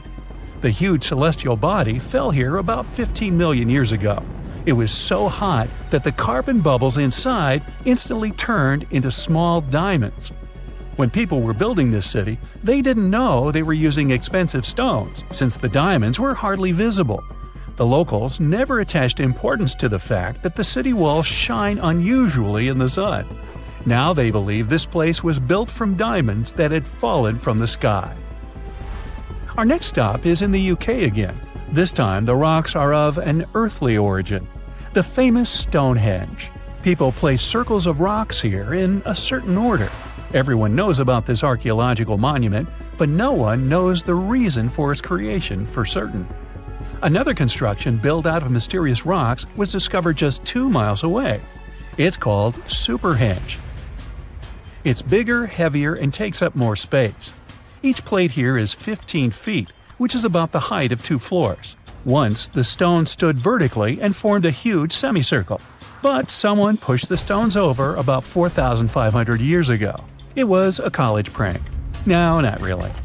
That's why they couldn't be detected for a long time. Scientists still can't solve the mystery of Superhenge, but they believe the standing vertical stones were part of some huge monument. Some other amazing rocks are located in the south of Costa Rica. There are big ones, the size of a human, and there are smaller ones, the size of bowling balls. And they all have a perfectly round shape. These giant rocky spheres were created by people. It must have taken years of polishing using stone tools to get the perfect round shape. These balls are incredibly heavy, but can easily roll like a basketball. All the rocks are of a different age. Some of them were created about 2,500 years ago. Most of them are made of molten volcanic magma. Until now, scientists don't know for what purpose these stones were used. They were found in different parts of Costa Rica, near big cities. It's possible that ancient civilizations installed them specifically to show the greatness of local kings. Also, many experts believe the rocks were used as a tool for studying astronomy. The people who knew their purpose of the rocks had disappeared, and the history of the stones was lost along with them. Let's finish our journey with the coolest archaeological find. You're walking through the desert of Peru and climbing a low hill. You look down and notice the surface of the hill is covered with strange lines. You walk far away and see a huge cat on the hill. Such a drawing is called a geoglyph. Its length is around 120 feet, which is about half the size of a Boeing commercial jet. Archaeologists discovered the giant cat in 2020 and found out that it had been created somewhere between 200 and 100 BCE. This huge drawing is part of a mysterious group of different pictures. In addition to the cat, there are other animals, plants, and fantastic figures. All of them were found in the desert of Peru. The kitten was found by chance. Archaeologists didn't see it at first because natural erosion on the hillside had almost erased the silhouette. You plan to spend your summer vacation in Africa. The final destination is the Sahara Desert. It's located in northern Africa, stretching from the Atlantic Ocean to the Red Sea. You're excited to ride camels and learn about the region's rich cultures. You hop on an extensively long flight, and finally, you are here. You find yourself in the world's biggest hot desert. Can you believe it's 3 million square miles? You're ready for your first adventure after drinking liters of ice-cold water. The guide gives you a choice. You can spend 2 weeks visiting a collection of oases, or you can help them solve an ongoing local mystery. Deep into the desert, near this Algerian town, lies a mystery begging to be solved. A collection of huge, spotted circles in the sand. There are dozens of them, stretching for miles in a straight line. The circles were first identified via Google Earth images several years ago. People have debated them for years, but no one seems to know the answer. The strange thing is that they are so many miles away from any towns, roads, or human activity. The quickest way to discover the truth behind the circles is asking questions. You grab your notebook and set out to talk to locals. Everyone is helpful in this scenario: geographers, anthropologists, elders, and historians. The first person you talk to is a map expert. You need to understand if those circles were authentic or a satellite glitch. You end up interviewing the people who take Google Earth satellite pictures. The circles are really there. They appear in multiple pictures from many years. Then, let's understand why they are there in the first place. After 2 days of interviews, you have your first lead. The circles could be the result of oil activity. Experts explained why this would make sense. Algeria is a rich area for natural resources, so this would be a sensible guess. Usually, to find out if there is anything worth extracting, companies would undertake seismic surveys. Seismic surveys are a way of analyzing the Earth's surface by sending shock waves into the ground. Depending on how these waves bounce back, you'll know what is located there. A special vehicle could have marked the soil that way. So, did we unravel the mystery? Not quite so. As you know, the Sahara Desert is one of the driest areas on the planet. The average high temperatures in summer are over 104 degrees Fahrenheit. To survive there, people need to find ways of accessing water. So, these circles could be a kind of ruin or leftovers from ancient water wells. Again, I'd say this is a sensible guess. Ready for some fact-checking? Some anthropologists agree that these circles could be ancient fogueras. Foguera is the name of a 2,500-year-old style of irrigation system, usually found in northern Africa. It is also known as a qanat in other places in northern Africa. Locals would dig a deep well at an elevated point, deep enough to tap into underground water.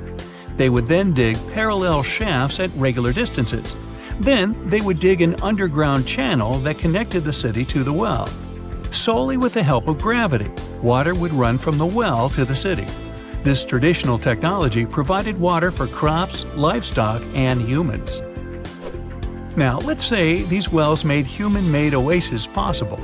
Even the closest municipality name was an indication that this could be true. The name Fogueret Essaouira is actually named after Fogueras, these ancient wells.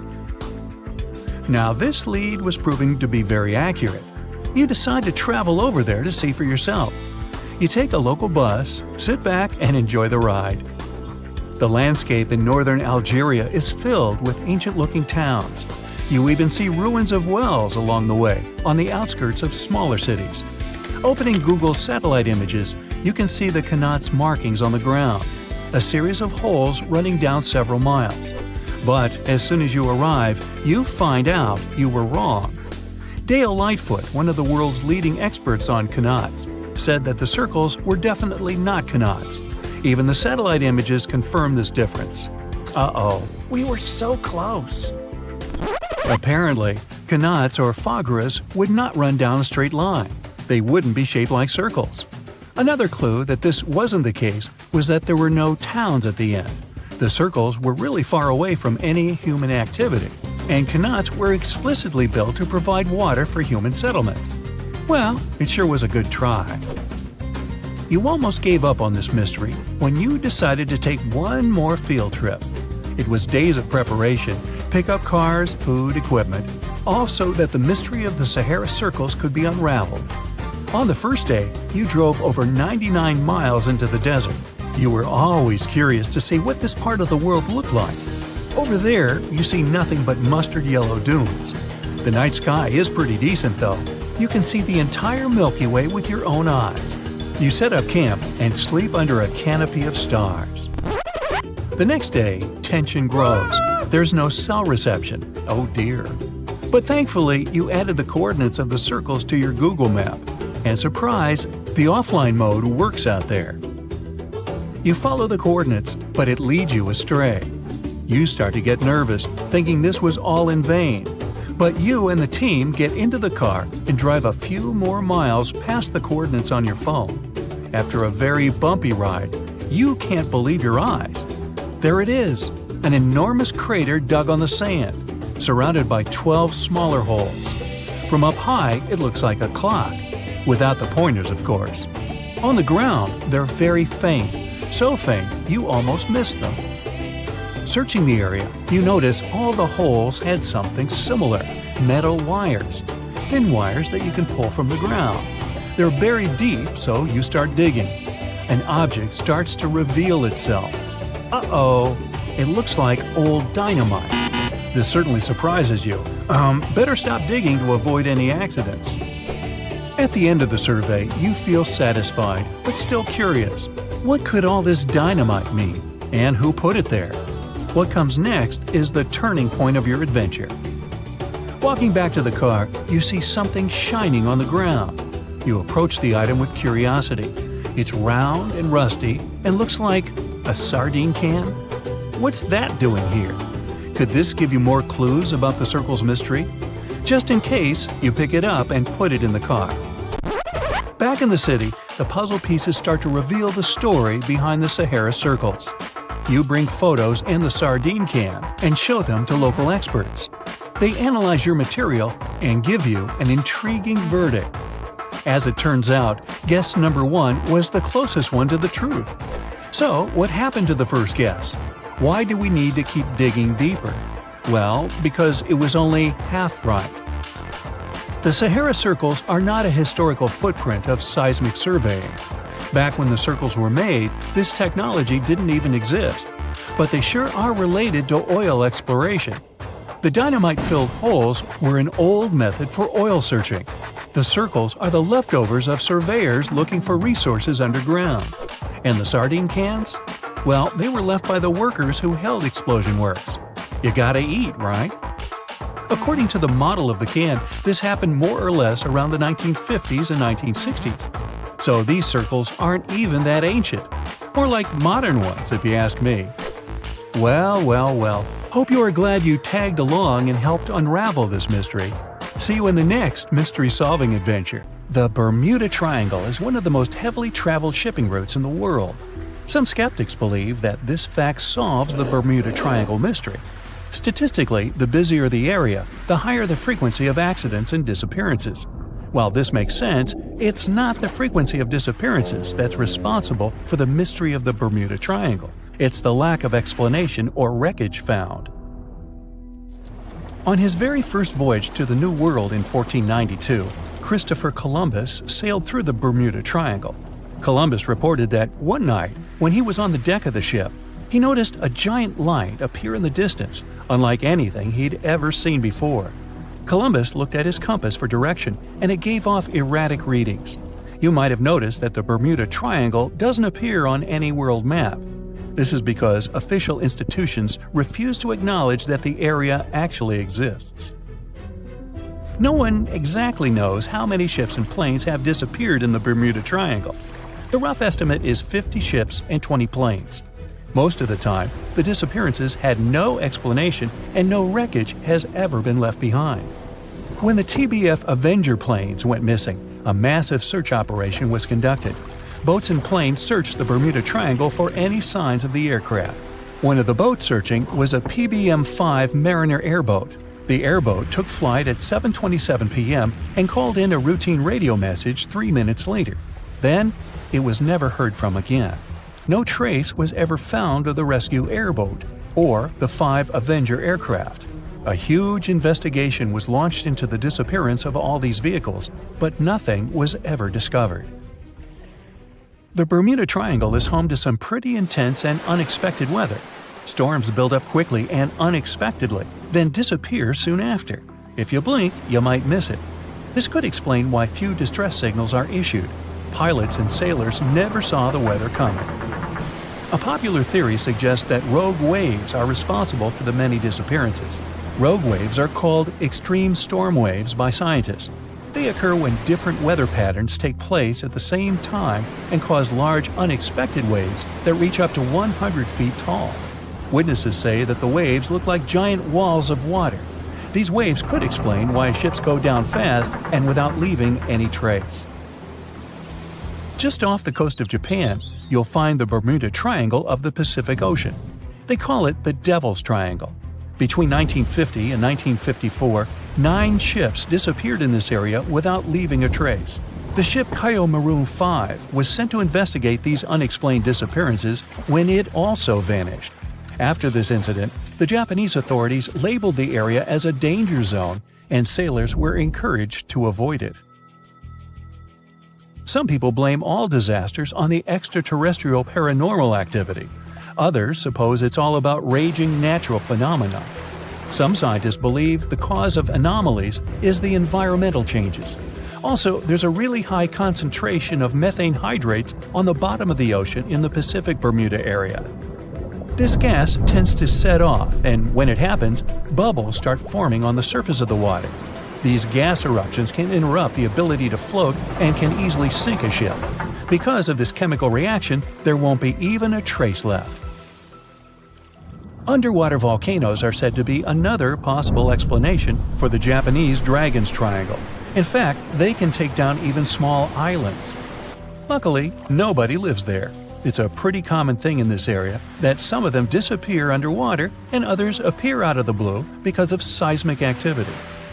You'll never find the Dragon's Triangle on any official map of the world, so nobody's quite sure about how large it is in reality.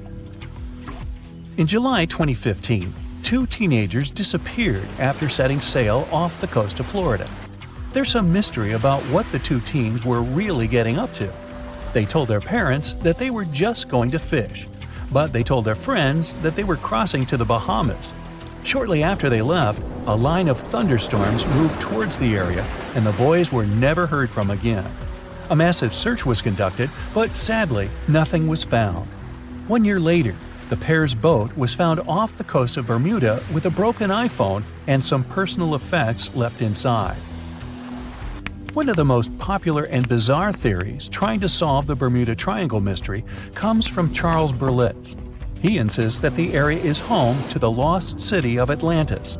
The missing ships and planes and malfunctioning equipment, according to him, were all caused by rays of energy let out by the special energy crystals that power Atlantis. While this sounds silly, Berlitz's theory was convincing enough that over 20 million people bought his book worldwide. Previously, the compass wouldn't work well in the Bermuda Triangle since the lines of the 2 poles coincided here, true north and magnetic north. But if you fall into this line, your compass will behave strangely. But the magnetic north is constantly shifting, and now it's far beyond the triangle. No legend says pirates of the last centuries operate in the Bermuda Triangle, or that the Flying Dutchman makes other ships disappear.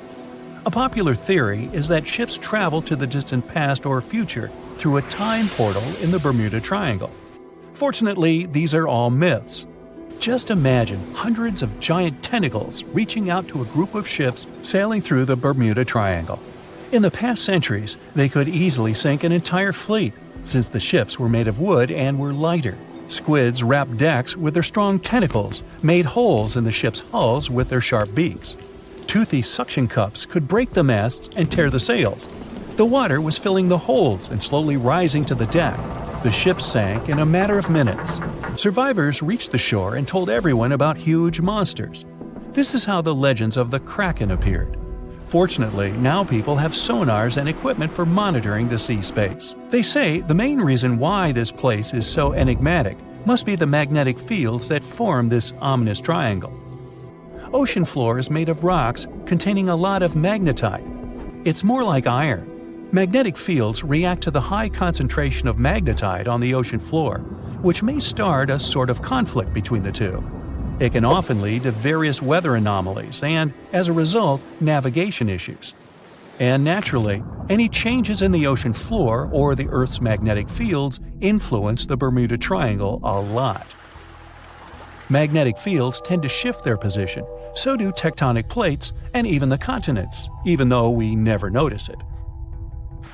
The skies are usually very clear there, but back in 1883, some people witnessed abnormal things in the area. Some claim to have seen large blocks of ice falling from the skies, and the crew even managed to save one as hard proof. Seems like the Bermuda Triangle has an alternate not only on Earth, but even in space. Spacecraft usually don't disappear into thin air though, like there's no air. This anomalous area is really large and stretches right above the South Atlantic. It occupies the area from Chile to Zimbabwe and sits right at the point where Van Allen radiation belts are the closest to the surface of our planet. The Earth has two such belts, which come in handy trapping the particles that shoot in from the Sun. They do a great job protecting the Earth from radiation. The magnetic field there is lower, so it allows the Earth's radiation belt to come closer to the surface. Whenever a satellite passes by, it will be exposed to radiation, which might lead to serious damage. So, no satellite can take pictures of it. The South Atlantic anomaly is part of the Earth where natural radiation just flows out of control. Still, there is little evidence that all these triangles are really dangerous. Many believe the Bermuda Triangle itself has been proven time and again to be nothing but a work of fiction. In fact, some shipwrecks, such as the Ellen Austin, gained popularity in the middle of the 20th century, while nobody even thought of drawing a triangle in the Bermuda area before that. The mystery was popularized by science fiction writers and became a common myth, while no serious research proved it any more dangerous than other parts of the world's ocean. So, the crew of the Ellen Austin back in 1881 weren't even aware of the Bermuda Triangle back then, let alone afraid of it. What do you think?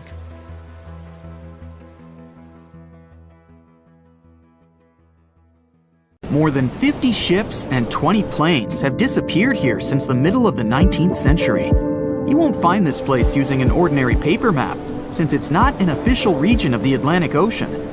It's just a small area of water in the shape of a triangle, located not far from the southeastern coast of the US. In the 20th century, this place became a legend. Some believe it's home to a secret base.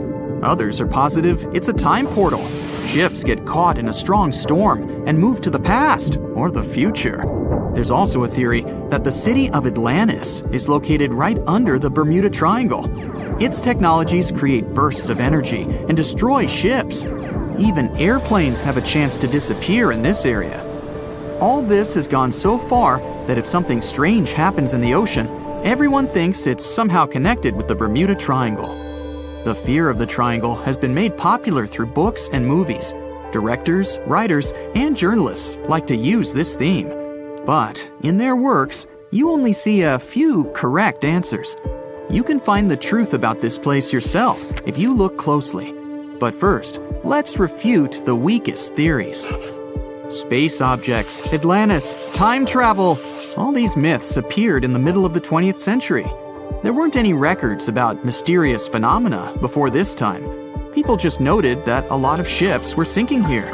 But then, one author wrote a book about Atlantis lying in the waters of the Triangle. The author didn't provide any evidence, but he described this hypothesis very convincingly. People read it and liked it. The human psyche likes to read something secret. When you learn something that no one knows about, it makes you feel special. And of course, you begin to believe in this secret.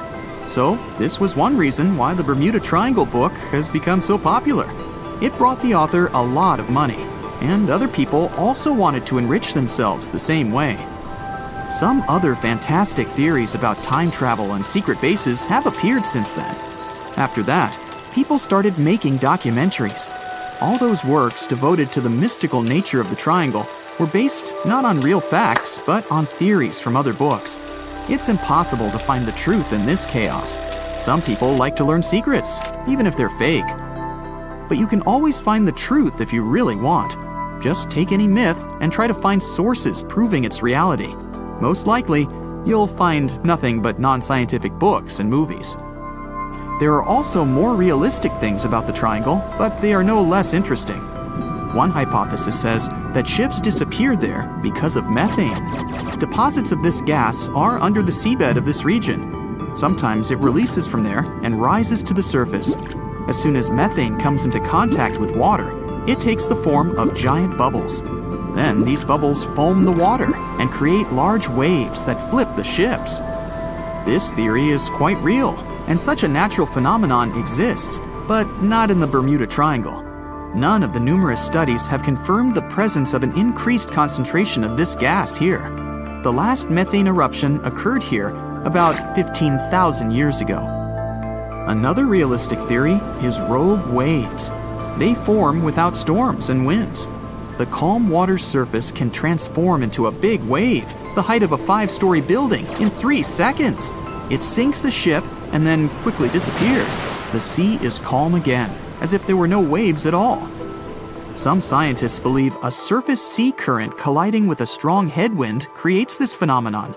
But some recorded cases involved no wind. Another version says the wave is born thanks to the collision of warm and cold currents. But the most exciting theory talks about kinetic vampirism that forms the waves.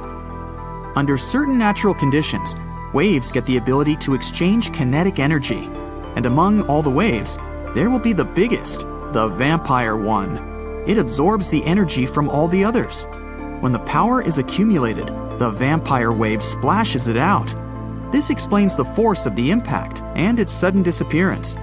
All theories seem logical, but scientists still can't figure out the nature of this phenomenon. Yes, rogue waves can carry ships underwater, but not only in the Bermuda Triangle. They rarely appear in all the waters of the world's oceans. So let's move on to the next theory. Some of those who sailed through this place reported their navigation devices had become unstable. The compass and electronics broke down. The signal and radio communications were lost. We need to look at the triangle from space to find out the reason. If you use special sensors and devices, you'll see that the Earth's magnetic field is weakened above the Bermuda Triangle. This field is a shield that protects us from solar radiation. The ISS astronauts said that the triangle gets more of the sun's particles than any other part of the planet. Therefore, electronics are unstable in this area. But such failures don't occur with satellites and other space objects flying within our planet's atmosphere. Areas with a weakened magnetic field appear all over the world, and they hardly ever disrupt navigation. This means that ships and planes work stably in such conditions. But all the same, a compass doesn't work correctly in the triangle area. Could it be that some magnetic anomaly affects the navigation systems? This theory was quickly refuted. Scientists regularly check the magnetic map of this region and don't find any deviations from the norm. The reason for the unstable functioning of a compass is not an anomaly. The Bermuda Triangle is one of the few places on the planet where the true north and magnetic poles coincide. True north is the geographical North Pole. The magnetic pole is constantly moving around the globe directly to the north. Sometimes these poles collide and cause such a phenomenon as agonic lines. If you fall under this line, your compass will behave strangely and won't point you to the true north. That's why so many ships disappeared in this place at the beginning of the 20th century. People used an ordinary compass. They didn't have modern navigation technologies, and the misfunctioning of the compass could have led to disastrous consequences. Imagine that you're a ship's captain in, let's say, 1901. Your compass is guiding your way. You know you always need to sail north to get to land. Then you get into the Bermuda Triangle. You look at the compass and notice the arrow position has slightly changed. Now you need to move in another direction. This direction is the wrong one, but you don't know about it yet. You take the wrong path and end up in the Caribbean region. This area is full of tiny islands, and the seabed is not deep here. Your ship gets on a shoal. You're stuck and have no idea where you are. That's how some ships disappeared in this region. But if you had GPS, you wouldn't have lost your route and would have sailed safely to land. By the way, now, in the 21st century, you can use a compass here without problems, since the magnetic North Pole doesn't meet the true one on the territory of the Bermuda Triangle anymore. The agonic lines are somewhere else right now. But still, for some reason, ships get lost here. And now we come to the most unexpected solution to the Bermuda Triangle problem. Yes, boats sometimes disappear in this region. And the reason for this is water, ocean, nature, call it whatever you want. Unfortunately, ships sink all over the world. Don't be afraid of just one triangle. There are places in the Atlantic Ocean territory where more boats disappear, and the Bermuda Triangle is not even in the top 10 of them. But why does no one know about them?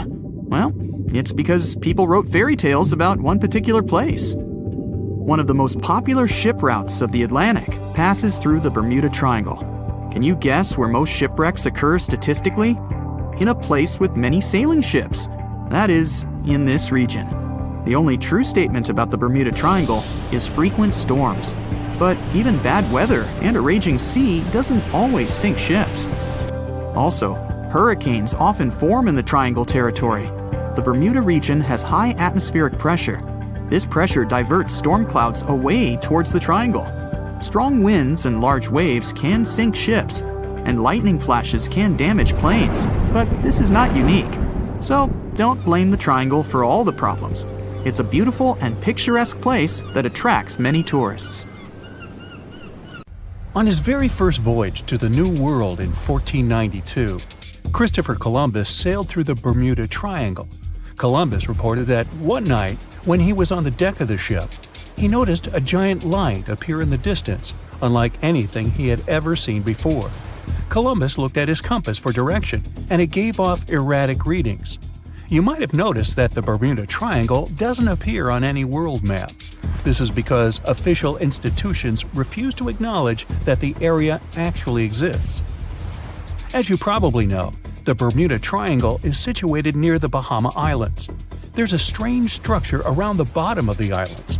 The bottom of the ocean here is inconsistent. Every now and then, some otherwise sandy floor is replaced by giant dark holes, like a living place for some giant eel.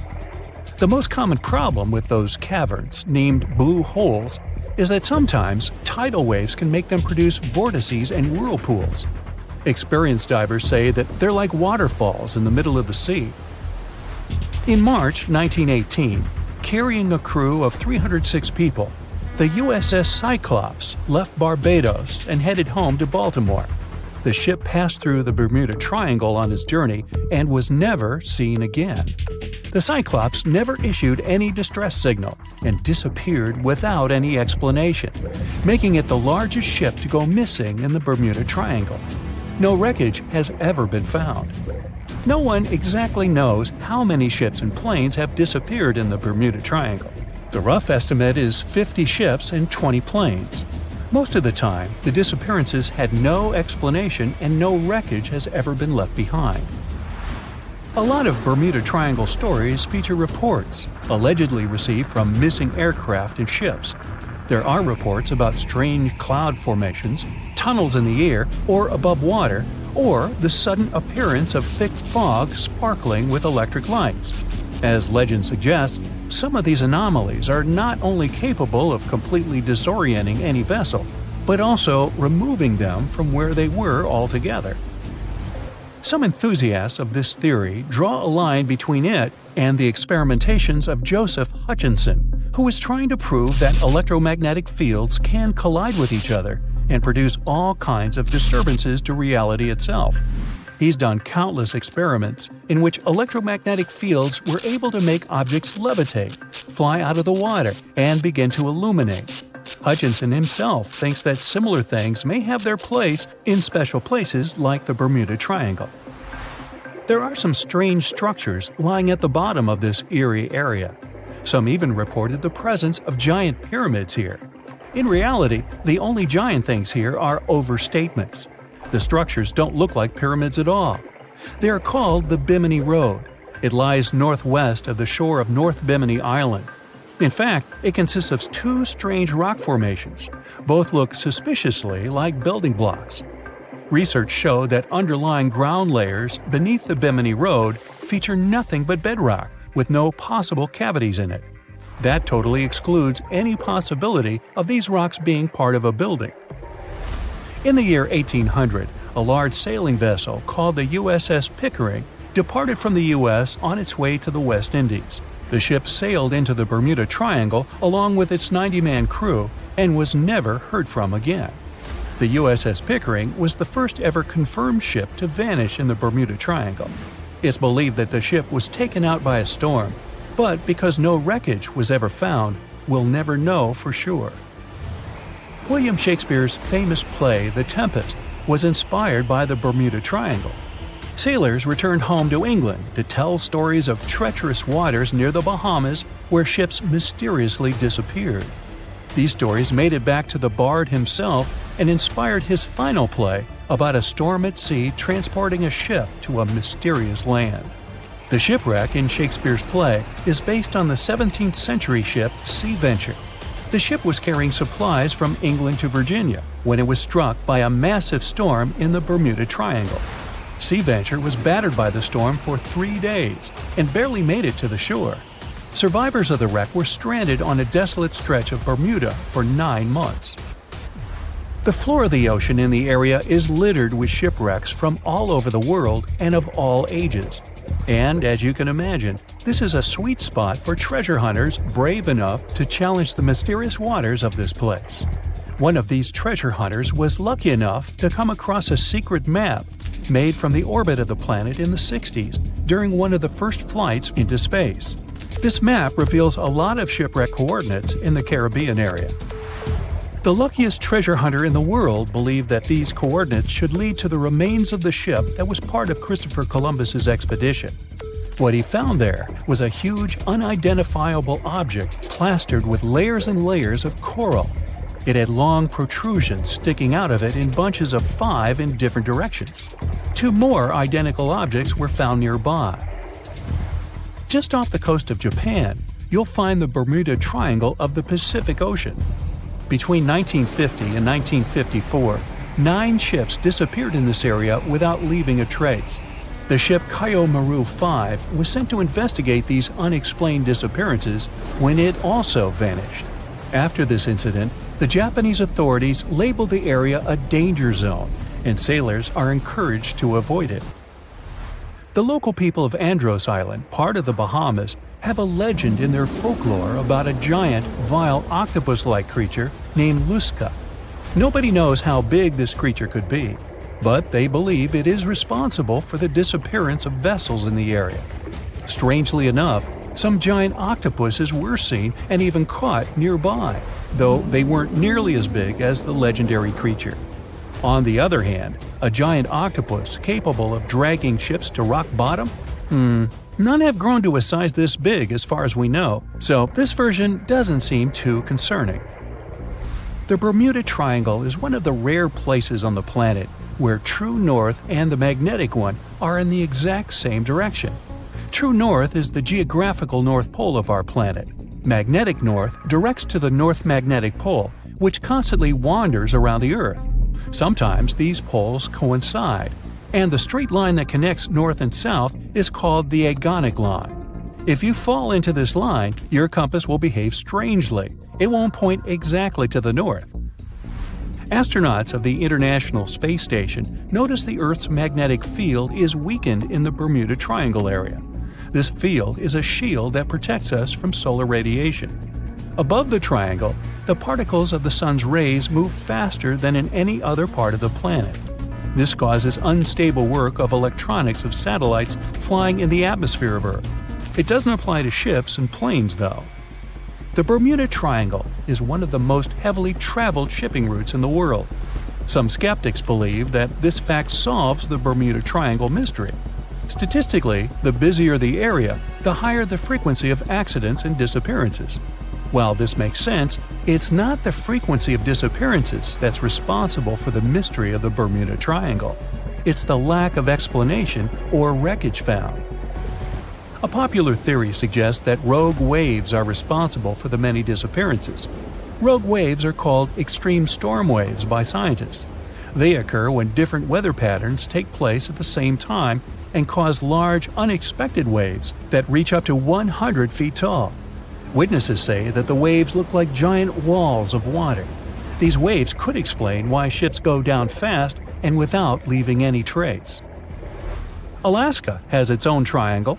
Since the late 80s, 16,000 people have disappeared there. Eyewitnesses to the Bermuda Triangle anomaly talk about thick fog, lightning, balls of light, and hallucinations. In Alaska, everything's a bit more complicated. People, planes, ships, they just disappear without a trace. There's no one around to tell us what it felt like. In 1950, a plane took off from Anchorage, Alaska, headed for Great Falls in Montana. It was carrying 8 crew members and 36 passengers. 2 hours after the start of the flight, the captain radioed that everything was fine, and then silence. The 100-foot-long plane seemed to evaporate into thin air. 85 aircraft and around 7,000 people searched for the plane. No trace, not even a screw, bolt, nothing. That plane mystery made the Alaskan Triangle famous. If you look on a map, it's a wild and mostly unpopulated zone that passes near Anchorage, Barrow, and Juneau. Hey, I didn't know about the Alaskan Triangle. Juneau? Yeah, that must be an old joke. In 1945, 5 TBF Avenger aircraft took flight for a routine training exercise around the Bermuda Triangle.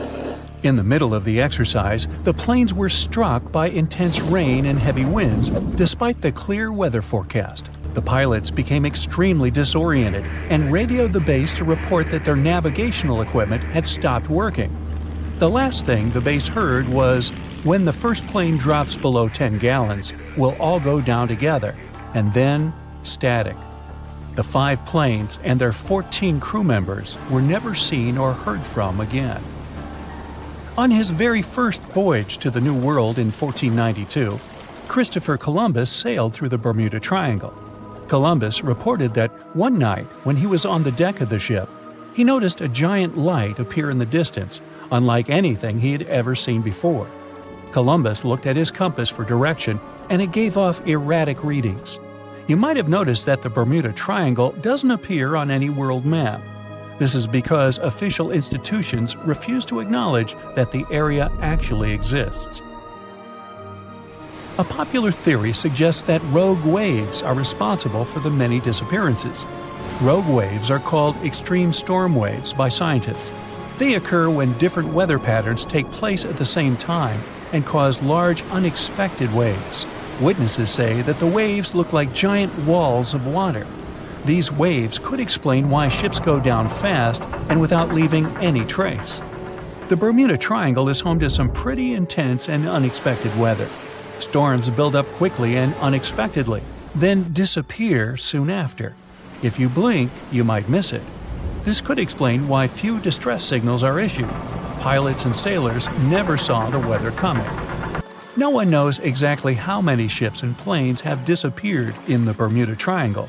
The rough estimate is 50 ships and 20 planes. Most of the time, the disappearances had no explanation and no wreckage has ever been left behind. Another bizarre theory trying to solve the Bermuda Triangle mystery comes from Charlie Berlitz. He insists that the area is home to the lost city of Atlantis. The missing ships and planes and malfunctioning equipment, according to him, were all caused by rays of energy let out by the special energy crystals that power Atlantis. While this sounds silly, Berlitz's theory was convincing enough that over 20 million people bought his book worldwide. In the year 1800, a large sailing vessel called the USS Pickering departed from the U.S. on its way to the West Indies. The ship sailed into the Bermuda Triangle along with its 90-man crew and was never heard from again. The USS Pickering was the first ever confirmed ship to vanish in the Bermuda Triangle. It's believed that the ship was taken out by a storm, but because no wreckage was ever found, we'll never know for sure. When the TBF Avenger planes went missing, a massive search operation was conducted. Boats and planes searched the Bermuda Triangle for any signs of the aircraft. One of the boats searching was a PBM-5 Mariner airboat. The airboat took flight at 7:27 p.m. and called in a routine radio message 3 minutes later. Then, it was never heard from again. No trace was ever found of the rescue airboat or the 5 Avenger aircraft. An enormous investigation was launched into the disappearance of all these vehicles, but nothing was ever discovered. This particular area of the ocean is one of the most heavily traveled shipping routes in the world. Some skeptics believe that this fact solves the mystery. Statistically, the busier the area, the higher the frequency of accidents and disappearances. While this makes sense, it's not the frequency of disappearances that's responsible for the mystery of the Bermuda Triangle. It's the lack of explanation or wreckage found. On the ocean floor, decomposing organisms let off large concentrations of methane gas that gets trapped under the water. This gas can build up until, boom, it ruptures. The gas surges up to the surface and erupts. If a ship was in the area of one of these ruptures, the water would become much less dense and cause the ship to sink rapidly and without warning. Scientists believe this could be the cause of the many disappearances in the Bermuda Triangle. While this theory makes a lot of sense, it doesn't seem too likely. The U.S. Geological Survey has stated that no large releases of gas are believed to have occurred in this area for the past 15,000 years. The ocean floor is made of rocks containing a lot of magnetite. It's more like iron. Magnetic fields react to high concentrations of magnetite on the ocean floor, which may start a sort of conflict between the two. It can often lead to various weather anomalies and, as a result, navigation issues. And, naturally, any changes in the ocean floor or the Earth's magnetic fields influence the Bermuda Triangle a lot. Since the magnetic field is constantly moving, it might be also taking the Bermuda Triangle with it. Now that people know where the triangle is, it's easy to avoid it. It supposedly moves eastward together with the magnetic poles, but scientists still can't answer where exactly it will be in a couple of years. Some people blame all the disasters on the extraterrestrial paranormal activity. Others suppose it's all about raging natural phenomena. There's another triangle in Lake Michigan. Just like the one near Bermuda, the Michigan Triangle got its shady reputation for some disappearances. The first recorded one dates back to 1679. A large vessel, one of the largest of that time, set out on an expedition. Yet, once it got in the sinister triangle, it never came back. Much later, an aircraft disappeared in this triangle. The skies are usually very clear there, but back in 1883, some people witnessed abnormal things in the area. Some claim to have seen large blocks of ice falling from the skies, and the crew even managed to save one as hard proof. Meanwhile, the Pacific Ocean mystery area is another sinister triangle. Off the south coast of Japan, not far away from Tokyo, there's a sea where plenty of ships met their doom, disappearing without a trace in these waters. They call it the Devil's Triangle. Some scientists believe the cause of anomalies is the environmental changes. Also, there's a really high concentration of methane hydrates on the bottom of the ocean in the Pacific Triangle area. You're deviating from your original course and sailing in the wrong direction. There's the Caribbean Sea near the triangle, peppered with small islands. The seafloor here isn't deep. The ship can get in shallow waters. And now the ship is stuck on a shoal, and you have no idea where you are. If this were the 21st century, the ship's captain would be able to reach the shore using GPS and other modern navigation. But the most interesting thing is that the compass would work correctly this time, since the magnetic North Pole hasn't already coincided with the true one for a long time in the territory of the Bermuda Triangle. The agonic line is somewhere far away from here. There are no problems with navigation now, but for some reason, this is where ships disappear. In fact, not just here. Throughout the Atlantic Ocean, there are places where many more ships were gone. The Bermuda Triangle is not even in the top 10 of such places. One of the main reasons why many ships are lost here is that one of the most popular shipping routes in the Atlantic passes through the Bermuda Triangle. And the more ships in one place, the more shipwrecks. Simple probability. Then, it just starts getting weird. Other theories say that there's a space-time rift in this region. Ships and planes fall into this rift and end up in the past or the future. But for some reason, there's not a single proof of this myth. There's no reason to think that the rift is hidden somewhere here. The base of an extraterrestrial civilization is located in the Bermuda Triangle. Visitors from other galaxies steal sea vessels along with the crew, so no one finds the wreckage of the ships. This is also a popular myth that has no scientific justification. The kraken lives somewhere in the triangle. It's a huge squid that sinks ships and also is a legend that sailors tell each other. However, gigantic squids live in the depths of the ocean.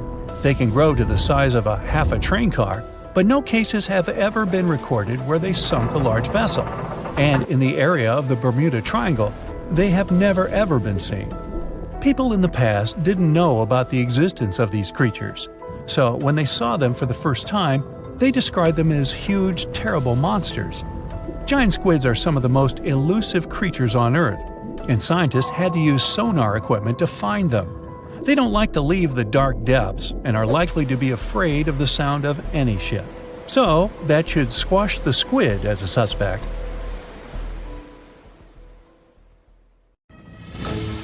As an experienced sailor and the first man to ever sail non-stop on his own around North and South America, Matt Rutherford has seen a lot during his voyages.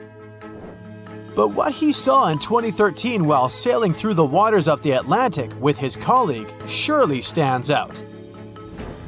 Some 800 miles off the coast of Bermuda, not far away from the famous Bermuda Triangle, they noticed a boat that seemed to be moving by itself. The sails weren't up and the motor wasn't running. The sailors decided to check if there was someone who needed their help aboard, so they moved closer to the mysterious ship. Once they got there, things only got weirder, as they realized there wasn't a living soul aboard. Rutherford started filming to document their discovery. The boat looked so awfully abandoned that they expected to find some pretty scary things in there. But it didn't stop Rutherford from searching the vessel. The boat, which turned out to be named Wolfhound, looked like an upscale one, probably costing hundreds of thousands of dollars. It was pretty weird to find it floating by itself in the middle of the ocean. It seemed like whoever abandoned it was leaving in a rush. There were clothes and other personal belongings all over the main cabin. Some parts of the ceiling had fallen and some drawers had popped open. The brave sailors decided to tow the ghost ship back to Bermuda. It wasn't easy because Wolfhound was bigger and heavier than their boat. After days at sea, the crew was running low on fuel and asked a passing freighter to stop and give them some gas.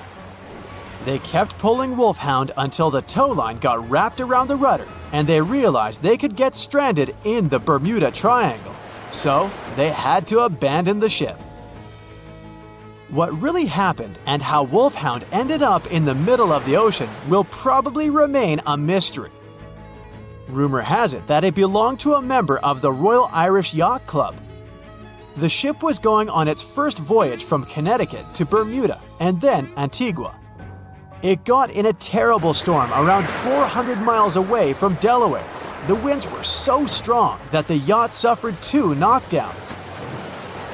A Greek cargo ship rescued the crew. They left the ship with an emergency beacon on. The rescued crew members shared that they saw the ship sink, which only adds more questions to the story. How did it get back to the surface? Does the Bermuda Triangle have anything to do with that? Christopher Columbus himself reported some unusual compass activity going on in this mysterious area while he was on his way to the New World. Despite the stories of more than 50 ships and 20 planes disappearing in the area, it remains one of the most heavily traveled shipping routes in the world.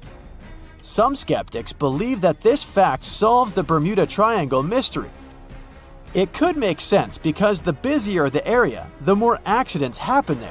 But then again, it's not the number of disappearances that makes the place so mysterious. It's the lack of explanation and wreckage lost for good. The first ever confirmed ship to vanish in the Bermuda Triangle was the USS Pickering. In 1800, it departed from the US on its way to the West Indies. The ship sailed into the Bermuda Triangle along with its 90-man crew. No one ever heard anything from them ever since. The popular explanation is that the ship was taken out by a storm. But because no one found any wreckage, we'll never know for sure. The largest ship that has ever disappeared in this mysterious area was the USS Cyclops. In March 1918, carrying a crew of 306 people, the USS Cyclops left Barbados and headed home to Baltimore. The ship passed through the Bermuda Triangle on its journey and vanished into thin air, or rather, water. The Cyclops never sent any distress signal and disappeared without any explanation or trace. The Bermuda Triangle isn't the only place in the world where ships go missing or mysteriously resurface. One of the most famous ghost ship stories would be of SS Baychimo. The large cargo steamer was built in Sweden. On October 1st, 1931, it got caught in pack ice. The crew decided to wait it out and managed to break free after a couple of days, only to get trapped again in less than a week. This time, they didn't manage to make it out. A rescue team went by air to save 22 of the crew members. 15 other members stayed in a wooden shelter they built not far away from the ship. Their plan was to wait out the winter and get back aboard. At the end of November, a strong blizzard was rushing through the area. When it was over, Baychimo seemed to have gone away with the storm. The captain decided it must have broken and sunk, but a few days later, a local hunter informed them that he had seen the ship around 45 miles away from their camp. The crew managed to find the ship and took the most valuable cargo from its hold. They had fears that Baychimo wouldn't live through that rough water, but it did manage to survive after all. Once the ice was gone, it floated away and ended up drifting along the shores of Canada and Alaska. Many people reported seeing the ghost ship in an open sea. Some even tried to board it to save the ship, but the weather didn't allow it to happen.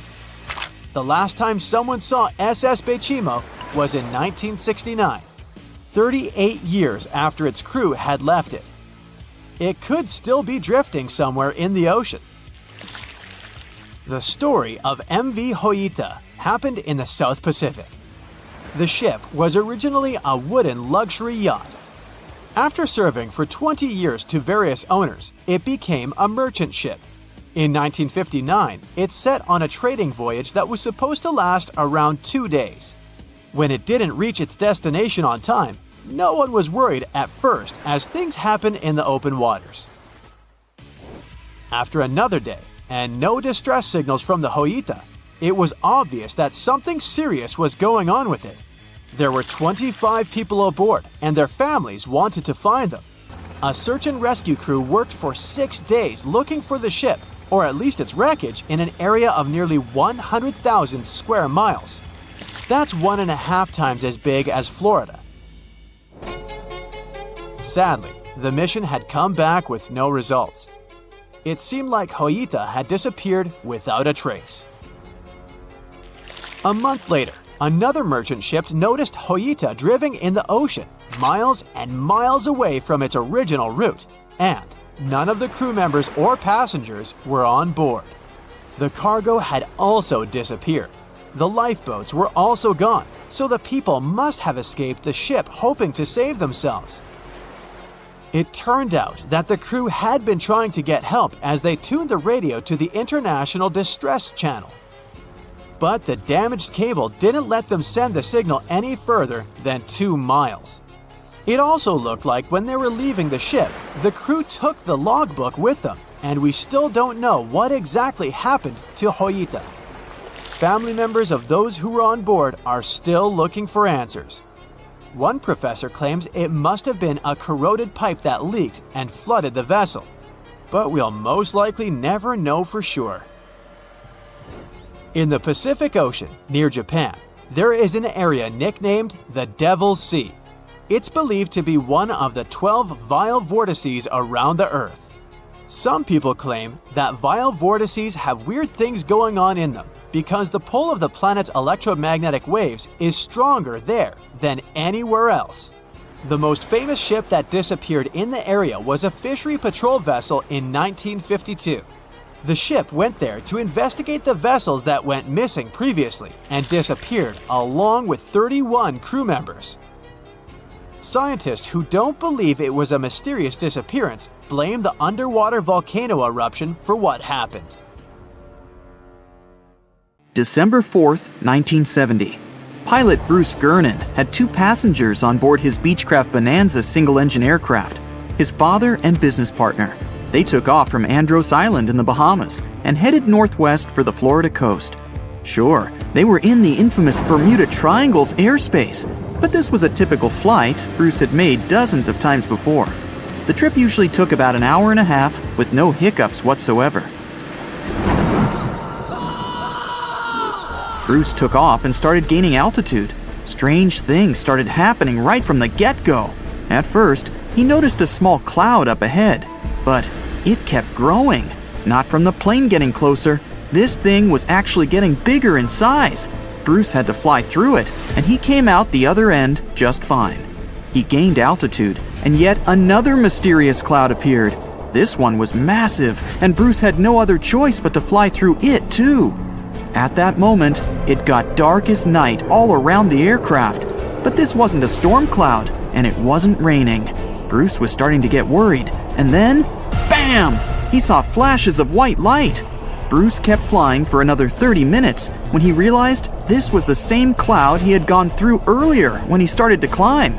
But now the cloud was cylindrical, and the plane was flying through its center. It was wide and seemed endless. Bruce thought he could never get out of that trap. But a minute later, he saw light at the end of the tunnel. But all of a sudden, the walls of the cloud tunnel began to narrow. They were closing in on the plane. The navigational instruments started wigging out. The compass was spinning by itself counterclockwise. The walls kept narrowing, smaller and smaller, wrapping like a vortex. The electrical instruments still going haywire. Bruce was running out of time. He had to get out of this place fast. A grueling 20 seconds later, he burst out of this foggy trap. As Bruce described later, he felt weightless for 5 seconds as his plane left the tunnel. The clouds dispersed, and now the aircraft was in a grayish haze. The men let out a big sigh of relief. He immediately grabbed the radio and contacted ground control to determine his location.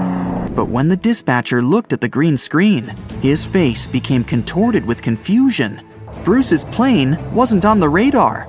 It was as if the thing was invisible. But then the dispatcher said the aircraft was already in Miami airspace. Bruce was utterly shocked. It just couldn't be true. Remember, the whole trip usually took around 90 minutes, but this time, it took just 47 minutes to get to the destination. His plane didn't magically gain some supersonic speed beyond the model's limited max cruising speed. This was physically impossible. The dispatcher must have made a mistake. But when the clouds parted, Bruce saw that he really was over Miami. The plane landed safely, and it was time to try and solve this mystery. Bruce checked the remaining fuel and his watch. After a short calculation, he was only more confused. The plane hadn't gone through the amount of fuel it should have. Archive records show that 84 sunspots were recorded that day, as well as a huge solar wind. This would cause disturbances in the Earth's magnetosphere that could throw off the plane's instruments and radars. But so far, no one has been able to explain how the plane got to Miami so fast. Maybe in the future, the truth will be revealed. In the meantime, it remains another mysterious riddle of the Bermuda Triangle. Scientists and sea biologists say that the mass of squids on the planet exceeds the mass of all people. Keep this fact in your mind while you listen to the story of the kraken. So no one knows exactly what this giant sea monster looks like. But according to the stories of old fishers and taverns, the records of travelers and legends, the kraken looks like a giant squid. If so, it has the squid's anatomical properties and reproductive functions. And this is a big problem for us. A female squid can lay anywhere from 3 to 100,000 eggs. Even if most of them don't survive, it's still a lot. Many of these creatures live in the ocean's dark depths that people haven't yet fully explored, and it seems we'll know more about squids soon. The metabolism of these creatures is accelerating thanks to the increase in water temperature, and this causes population growth. Scientists call squids the weeds of the seas because of their rapid reproduction. They can potentially exceed the population of all fish and mammals. Perhaps there will be so many of them soon that they won't have enough food on the ocean floor. They will begin to migrate closer to the surface, small squid and monstrous giant ones.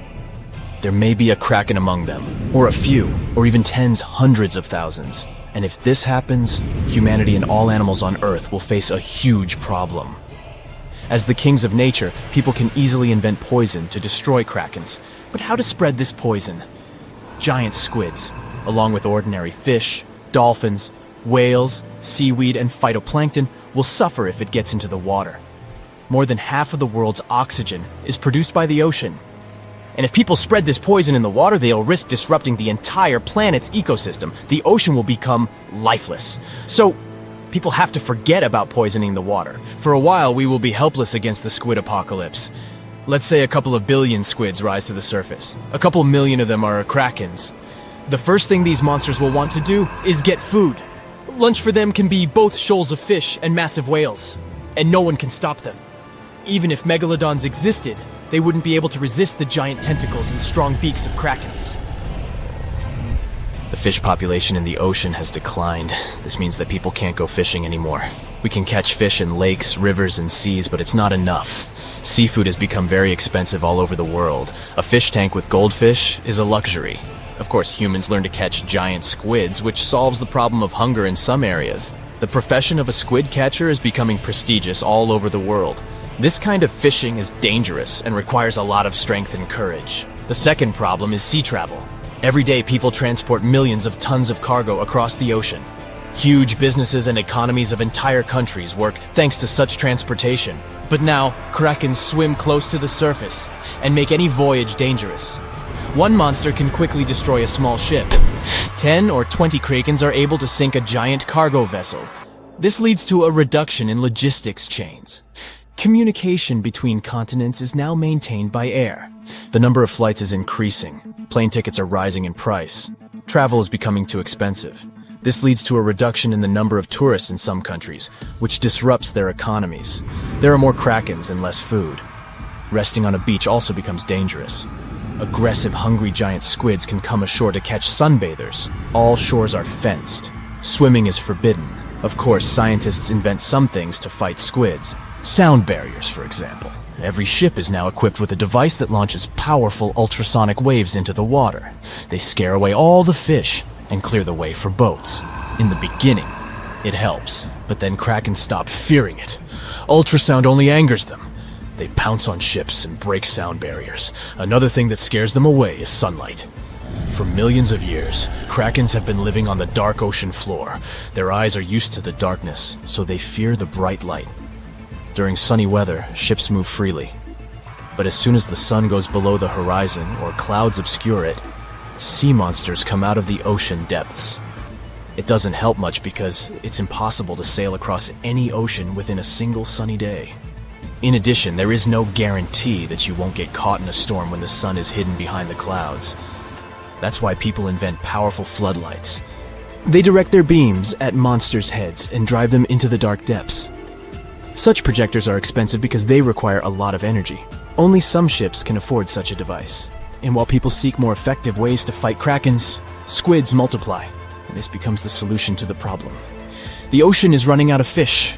Food is not available on land. Like a snake devouring its tail, squids start fighting with one another. The water foams, and squids cling to each other with tentacles. Big krakens defeat smaller monsters. Their population is shrinking. A few giant squids the size of the Eiffel Tower survive after long battles. And when the fight is over, little squids come into play. Billions of cephalopods pounce on giant krakens. They are like flies clinging from all sides. Giant monsters can't fight them. Great, the problem with voyages is solved. Large ships can set sail, but it's still dangerous for people to swim in the sea since tiny monsters are still hungry. Logistics chains have been restored, but fish are still scarce in the ocean. Squids, like parasites, don't allow other creatures to dominate.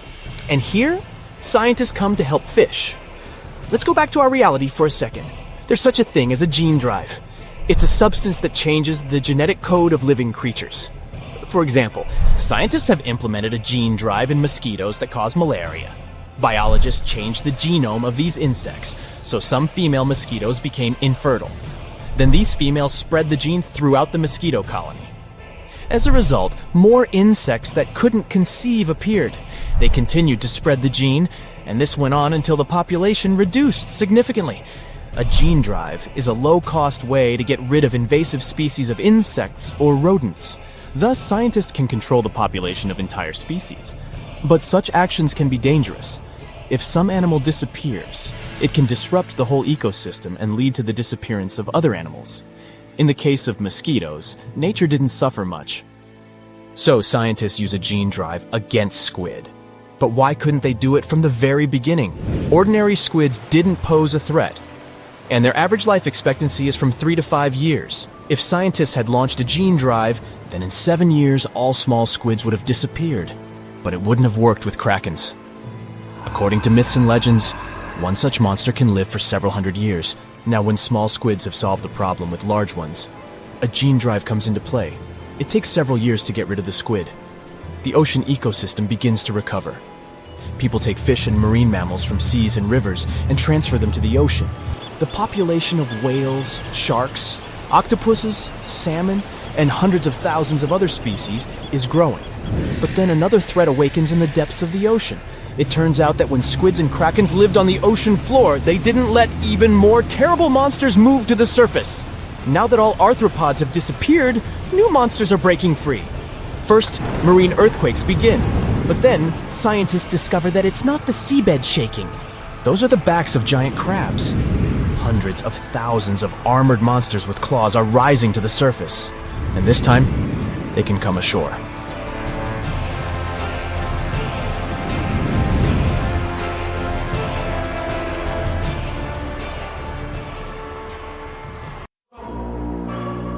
What's the most mysterious and blood-chilling place on Earth? The first thing that comes to mind is most likely the infamous Bermuda Triangle. This area has earned its spooky reputation after swallowing numerous ships and airplanes, which then disappeared without a trace. But is this place really so terrifying?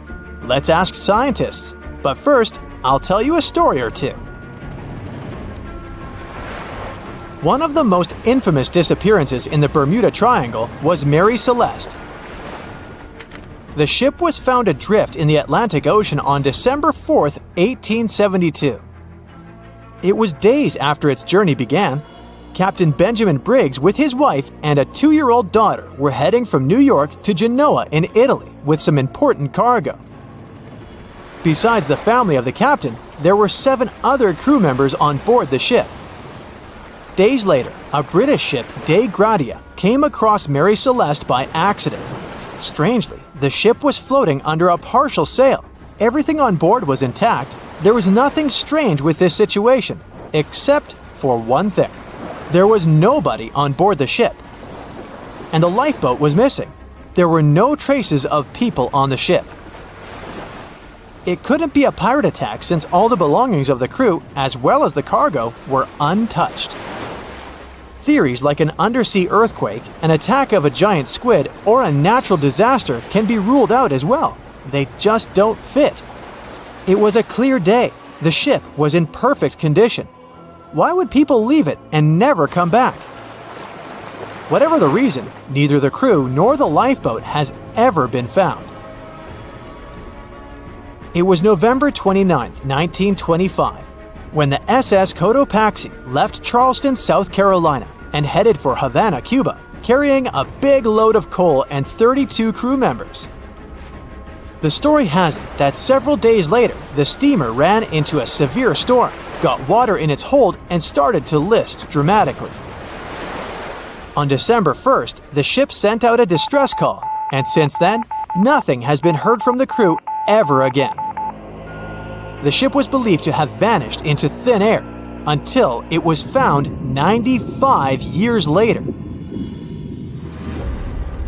Scientists found SS Cotopaxi, and it turned out there was nothing mysterious about its story.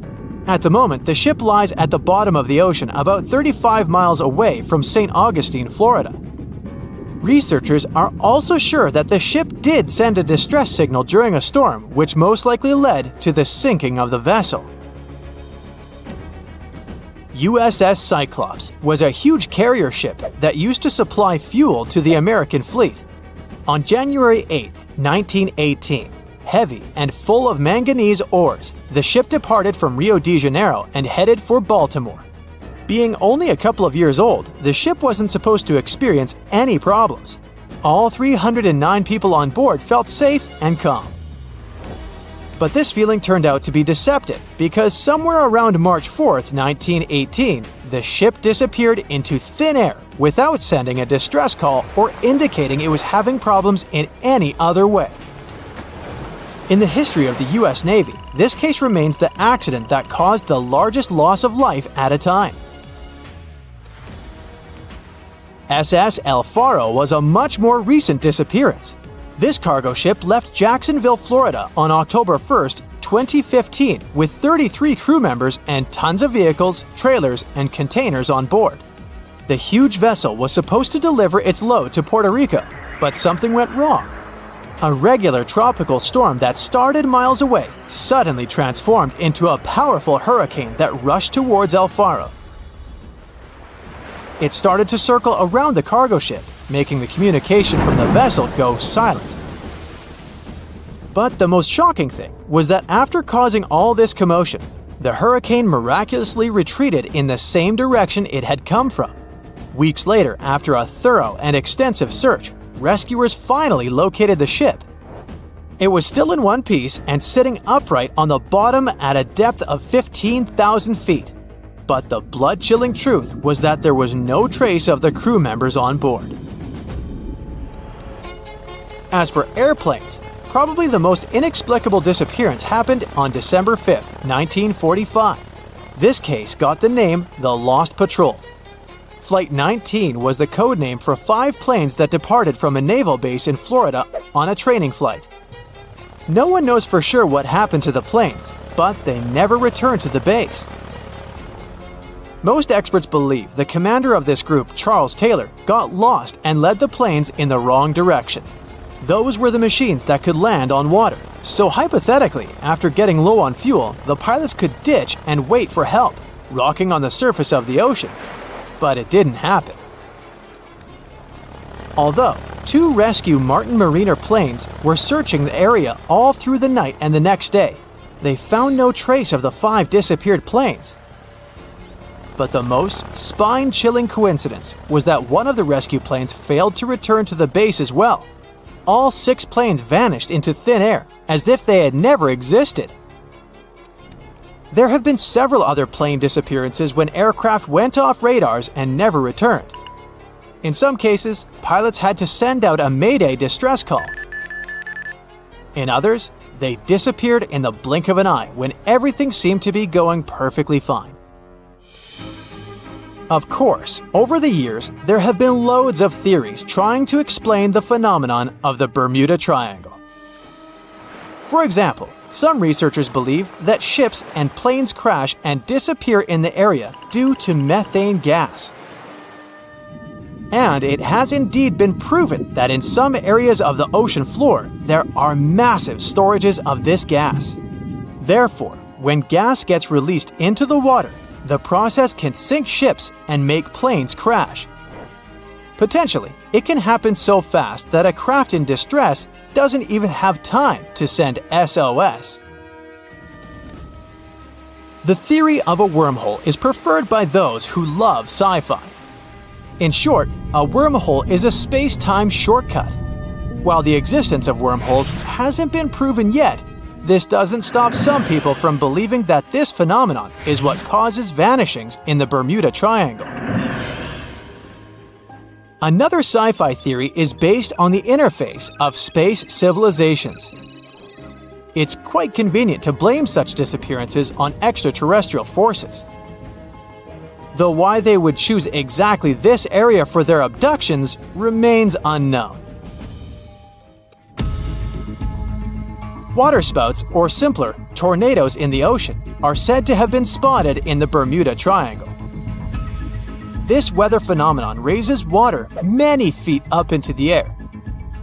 Potentially, this can make a ship disappear with ease. The human error theory may sound rather disappointing for those who love mysteries, but some are sure that all the crashes and disappearances in the Bermuda Triangle happen due to people's mistakes. There are too many confusing islands that are hard to distinguish from one another, as well as difficult weather conditions there. And now, let's see what modern-day scientists have to say. Disappointingly, they claim there's no mystery in the Bermuda Triangle whatsoever. The loss and disappearance of planes and ships is just a fact of probabilities. Researchers are sure that there's no evidence that in the Bermuda Triangle, mysterious events occur more often than in any other well-traveled large region of the ocean. The sheer volume of all that traffic in an area that is pretty hard to navigate gives us such unsettling statistics. But on a percentage basis, the number of vessels and aircraft missing in the Bermuda Triangle is the same as anywhere else in the world. And what theory do you believe? It was the wealthiest and most beautiful city ever to be seen. Stepping through its central gate alone would take your breath away with its elaborate decorations and towering marble statues. Everywhere you'd look, you'd find yet another marvel of civil engineering and cultural prowess. Yes, the lost city of Atlantis was truly the pinnacle of ancient civilization. That is, if it ever existed. Since it was supposedly swallowed by the sea in its entirety, it's no wonder some curious minds linked it to the Bermuda Triangle, another subject of endless mystery in popular culture, suspected of swallowing quite a few missing planes and ships. In the late 1960s, it's said that a group of treasure hunters stumbled upon the remains of an ancient city while diving in the Bermuda Triangle off the coast of Miami. Not only did they claim to encounter some intricate-looking ruins, but they also claimed that they found a glass pyramid there, larger than any other pyramid ever discovered in Egypt. A huge glass pyramid on the bottom of the Atlantic Ocean? No, that story turned out to be a hoax. Nevertheless, we do know that strange phenomena are still happening in the Bermuda Triangle, like volatile water currents or even the occasional vortex. When anyone mentions the Bermuda Islands, this mythical triangle is often the first thing that comes to mind, due to all the mysterious disappearances or unexplained malfunctions. But there's a lot more to this territory than one mysterious triangle. Let me tell you about it, just in case you might want to visit. For a time after its discovery, Bermuda was briefly known as the Somers Isle, named after George Somers, a British privateer and naval hero. But the name that eventually stuck was the initial name, Bermuda, named after Juan de Bermudez, an explorer from Spain who discovered it in 1505. It's the oldest remaining British territory overseas, going back to a time before even the United Kingdom was established. The island's geographical creation is also unique. Scientists have recently discovered that the volcano that had generated this piece of land is like no other on Earth. Since it has pleasant weather almost all year, it's a great place for golfing, sporting 8 world-class courses, often frequented by famous golf players or celebrities. You might just run into one by accident, if you're lucky. If you're more of a music fan, you would be interested to know that John Lennon got the inspiration for about 25 of his songs right here on this island, including classics such as Watching the Wheels, Woman, and Just Like Starting Over. Bermuda's official online travel guide even provides a Lennon-inspired itinerary, taking you from the Bermuda Botanical Gardens to the Masterworks Museum of Bermuda Art to Front Street, a district well known for its very active nightlife. William Shakespeare himself has an interesting connection with this island. His famous play, The Tempest, a story about a shipwrecked crew that end up on a magical island where they are tormented by an old man and his servants, was initially going to be set in the Mediterranean. But after learning about a real-life shipwreck in Bermuda, Shakespeare was supposedly inspired, and so moved the setting here. The island is also home to some fascinating animal wildlife. On hot summer nights, a special insect that glows in the dark, called the Bermuda fireworm, can be found in protected bay areas. There's also a unique species of birds here, the cowhouse, also known as Bermuda petrels. Believed to be extinct for about 300 years, they were rediscovered back in the 1950s, and a sanctuary was built for their protection. Currently, there are about 300 of these birds in Bermuda, total. Some of the first sailors to end up on the island at times reported strange sounds coming from inland and the surrounding waters after sunset. They even described what they heard as children screaming. So, of course, they thought it must have been because of witches or sea monsters. It took a little more time and research to figure out the sounds were coming from the cowhouse. These birds emit a very specific sound that can be easily confused with distressed human noises. Just as the Netherlands are famous for their tulips and Brazil for its coffee, Bermuda is well known for, drumroll please, onions. Yes, Bermuda used to export an amazing amount of onions back in the day, and the general quality of the vegetables produced here is said to be very high. Bermudians, that's how people living in Bermuda are called, are so proud of their onion heritage that when the clock strikes 12 on New Year's, a giant-sized onion decorated with beautiful lights is dropped in St. George's Town Square to usher in a new year. This is a big part of Bermudian tradition, as their onion heritage is a point of pride for the Bermudian people. The community of Bermuda is known to be tight-knit and to be very friendly and sociable. It's common to say hi to everyone on the street, even if you aren't properly introduced. Not greeting people when entering a shop or jumping into a bus is actually considered rude, so be sure to get accustomed to locals saying hello when paying a visit. Another fascinating aspect of Bermuda is its architecture. The houses are all painted in bright, zesty colors. Bermudians take very good care of their homes, even repainting them every 4 to 5 years. And they can even choose the color of their house without any limits. The roofs, however, are a completely different story. When visiting, you will notice that they are all white and terraced. Here's why. Since there is no public water system in Bermuda, people living here have to collect their own water. And that's what the roofs are for. Rainwater is collected on the roofs and then funneled into water tanks for storage and future use. That's why it's so important that the roofs remain white. Not only is it much easier to spot debris on a white surface, but the white cement also helps with sanitizing the water. What about transportation? Well, only residents can drive a car here, and only a single car is permitted per household in terms of ownership. So if your trip itinerary includes renting a car, you may want to rethink it. If riding a bus is not your preference, there's always the option of renting a scooter. You just have to remember to drive on the left side of the road. It is a British colony after all. This wonderful location is also one of the few places on Earth with pink, sandy beaches. Because it's surrounded by coral reefs that are responsible for the special red pigment, Bermuda is home to some of the most spectacularly colored beaches in the world, such as Horseshoe Bay Beach, West Whale Bay, or South Shore Park. For those interested in more of a culinary experience, Bermuda has some interesting local dishes to explore. Its geographical location and the fact that it's surrounded by water mean that most local courses are based on fish and seafood. Here you can get a nice codfish breakfast, a Bermuda fish cake, or their famous Hoppin' John, a dish made with black-eyed peas, sliced sausage, bacon or chicken, Bermuda onion, of course, and some brown rice, often seasoned with garlic and thyme. They do this last one for special occasions, like in January, during the Bermuda Restaurant Weeks, a culinary festival that you'd better not miss if you love a good feast. For a place to chill with a fantastic view, Bermuda offers 2 historic lighthouses, each with its own delightful peculiarities. To get to Gibbs Hill Lighthouse, for example, you would have to make a long pilgrimage up 185 steps. There's no elevator to get you there, so be sure you're properly hydrated before starting the journey. The panoramic view of the ocean, however, will make up for all the effort. There is also St. David's Lighthouse, which is known as an ideal spot for whale watching. Particularly in March and April, humpback whales generally pass through these waters as they travel north to their feeding grounds in Canada. The National Museum of Bermuda also provides an array of unique experiences, such as the Dolphin Quest. Through this program, tourists have the opportunity to view, meet, and interact with dolphins in a sheltered natural ocean lagoon environment. Searching for the best hidden Instagrammable spots? Then Crystal and Fantasy Caves is the place for you.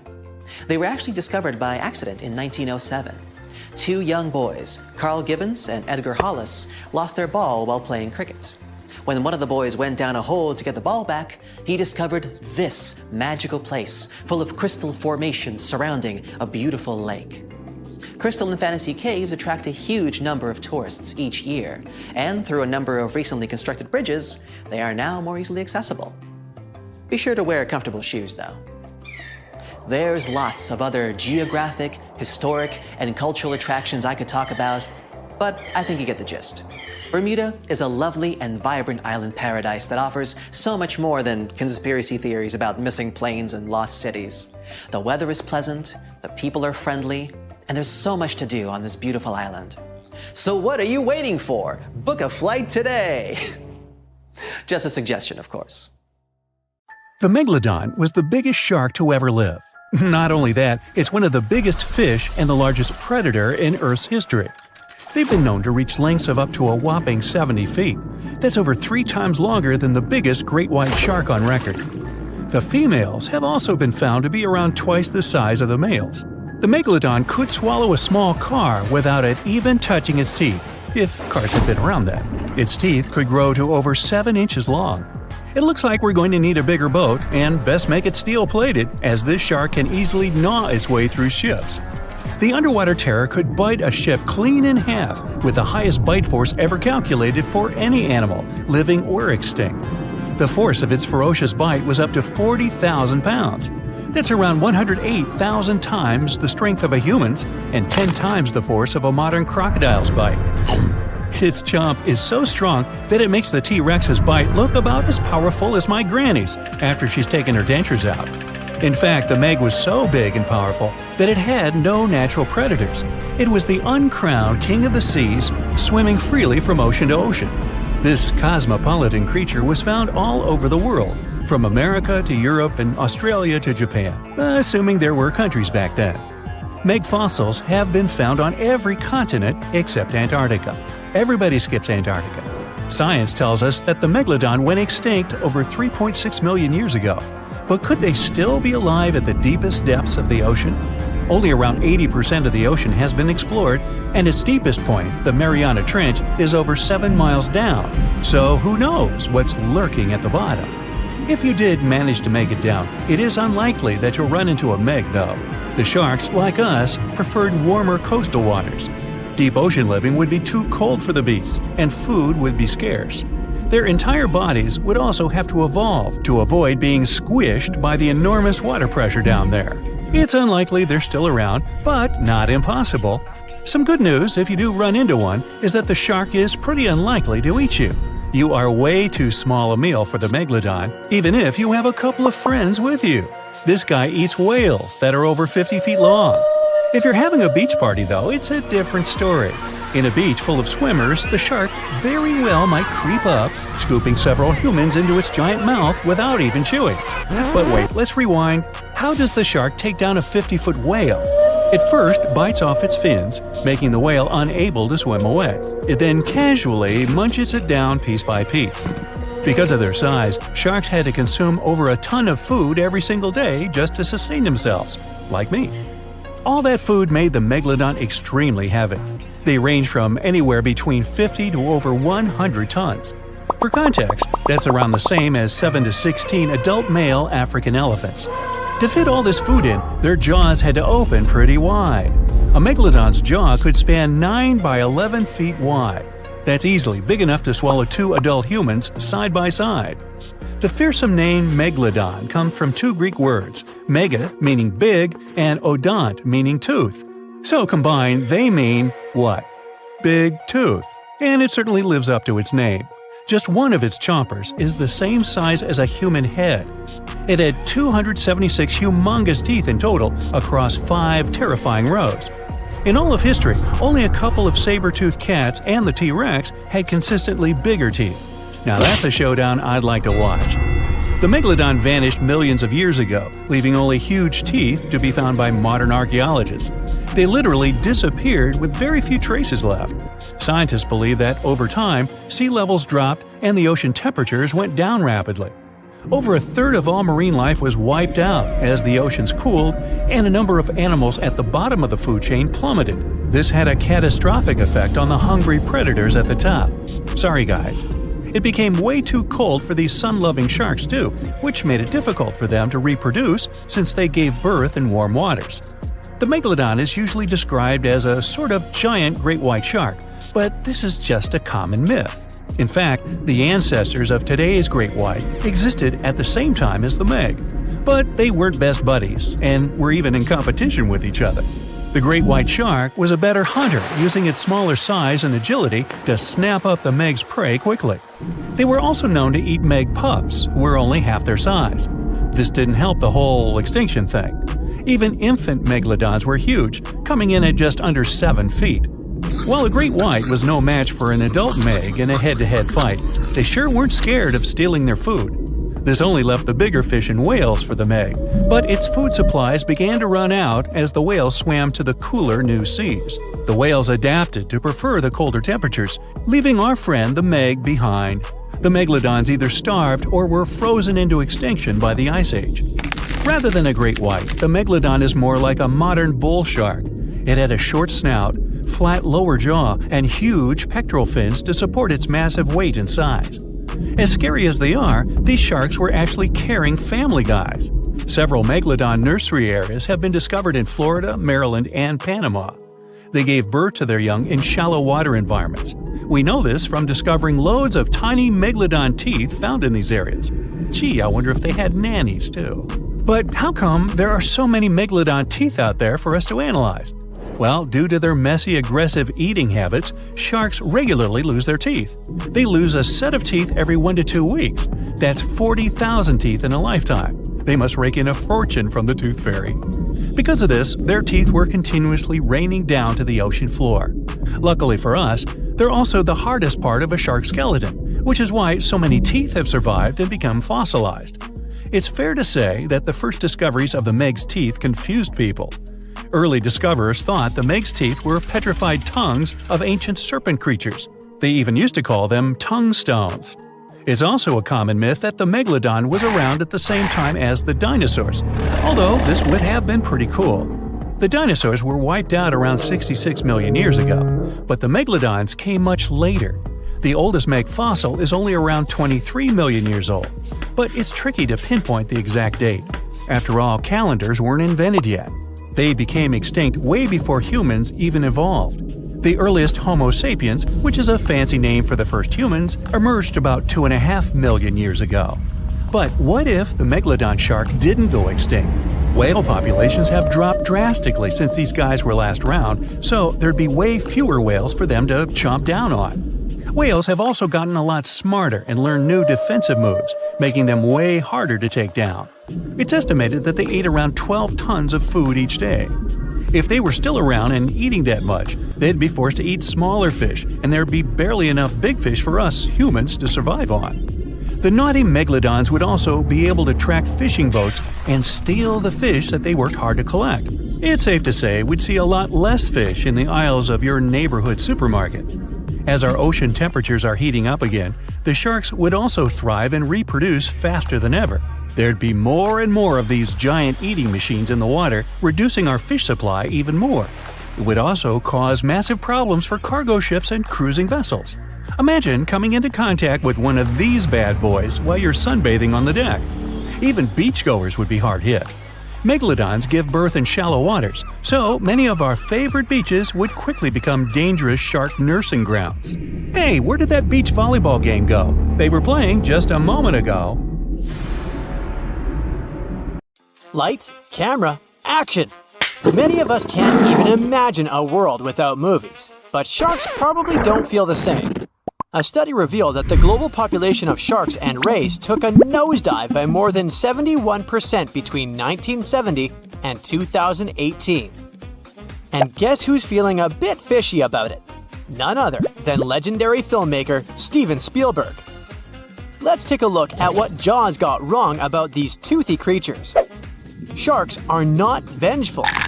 In Jaws: The Revenge, the great white shark takes on the role of a vengeful villain, seeking revenge against the humans who dared to cross its path. Let's set the record straight. Sharks don't possess the cognitive capacity for grudges or revenge plots. They're simple creatures following their instincts, reacting to their environment, and doing their sharky thing. It means that these animals don't target humans as prey. The movie made us a little more cautious during beach outings, painting the great white shark as a human-seeking missile of hunger.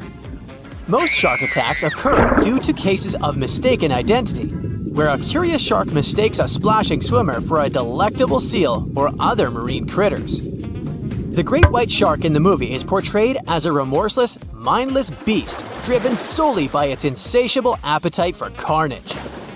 In reality, sharks are intelligent and curious creatures, playing crucial roles in maintaining the delicate balance of our ocean's ecosystems. Plus, they aren't all the same. Jaws may have popularized the image of the great white shark as the quintessential shark, but the reality is far more diverse. There are over 500 different species of sharks, each with its own unique characteristics, behavior, and personality. They're like a vibrant cast of oceanic characters, each playing their part in the grand underwater production. Turns out, Spielberg is swimming in a sea of guilt over this mega-hit summer blockbuster from 1975. In an interview, the director, who was just a newbie at the time, expressed his concern about the film's unintended consequences on shark populations. Now, before we blame Spielberg for all the woes of the deep blue, let's dive deeper into the details. Some experts argue that people would have been fishing for sharks regardless of the movie. I'll call this theory the Jaws myth. Sadly, it turns out that the most significant effect is the shark fin trade. They are also unintentionally caught in colossal numbers as accidental bycatch. Picture this. In unregulated areas of the Pacific Ocean, where 70% of the world's tuna is fished, baited nets as long as 100 miles are set to catch those sought-after fish. But guess what? These nets often end up snaring even more sharks than tuna.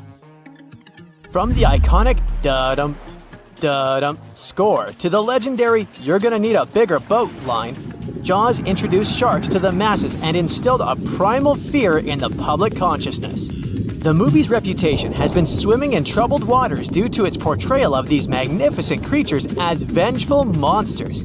Jaws may have made us think twice about dipping our toes into the ocean, but it's crucial to remember that it's a work of fiction designed to entertain and thrill.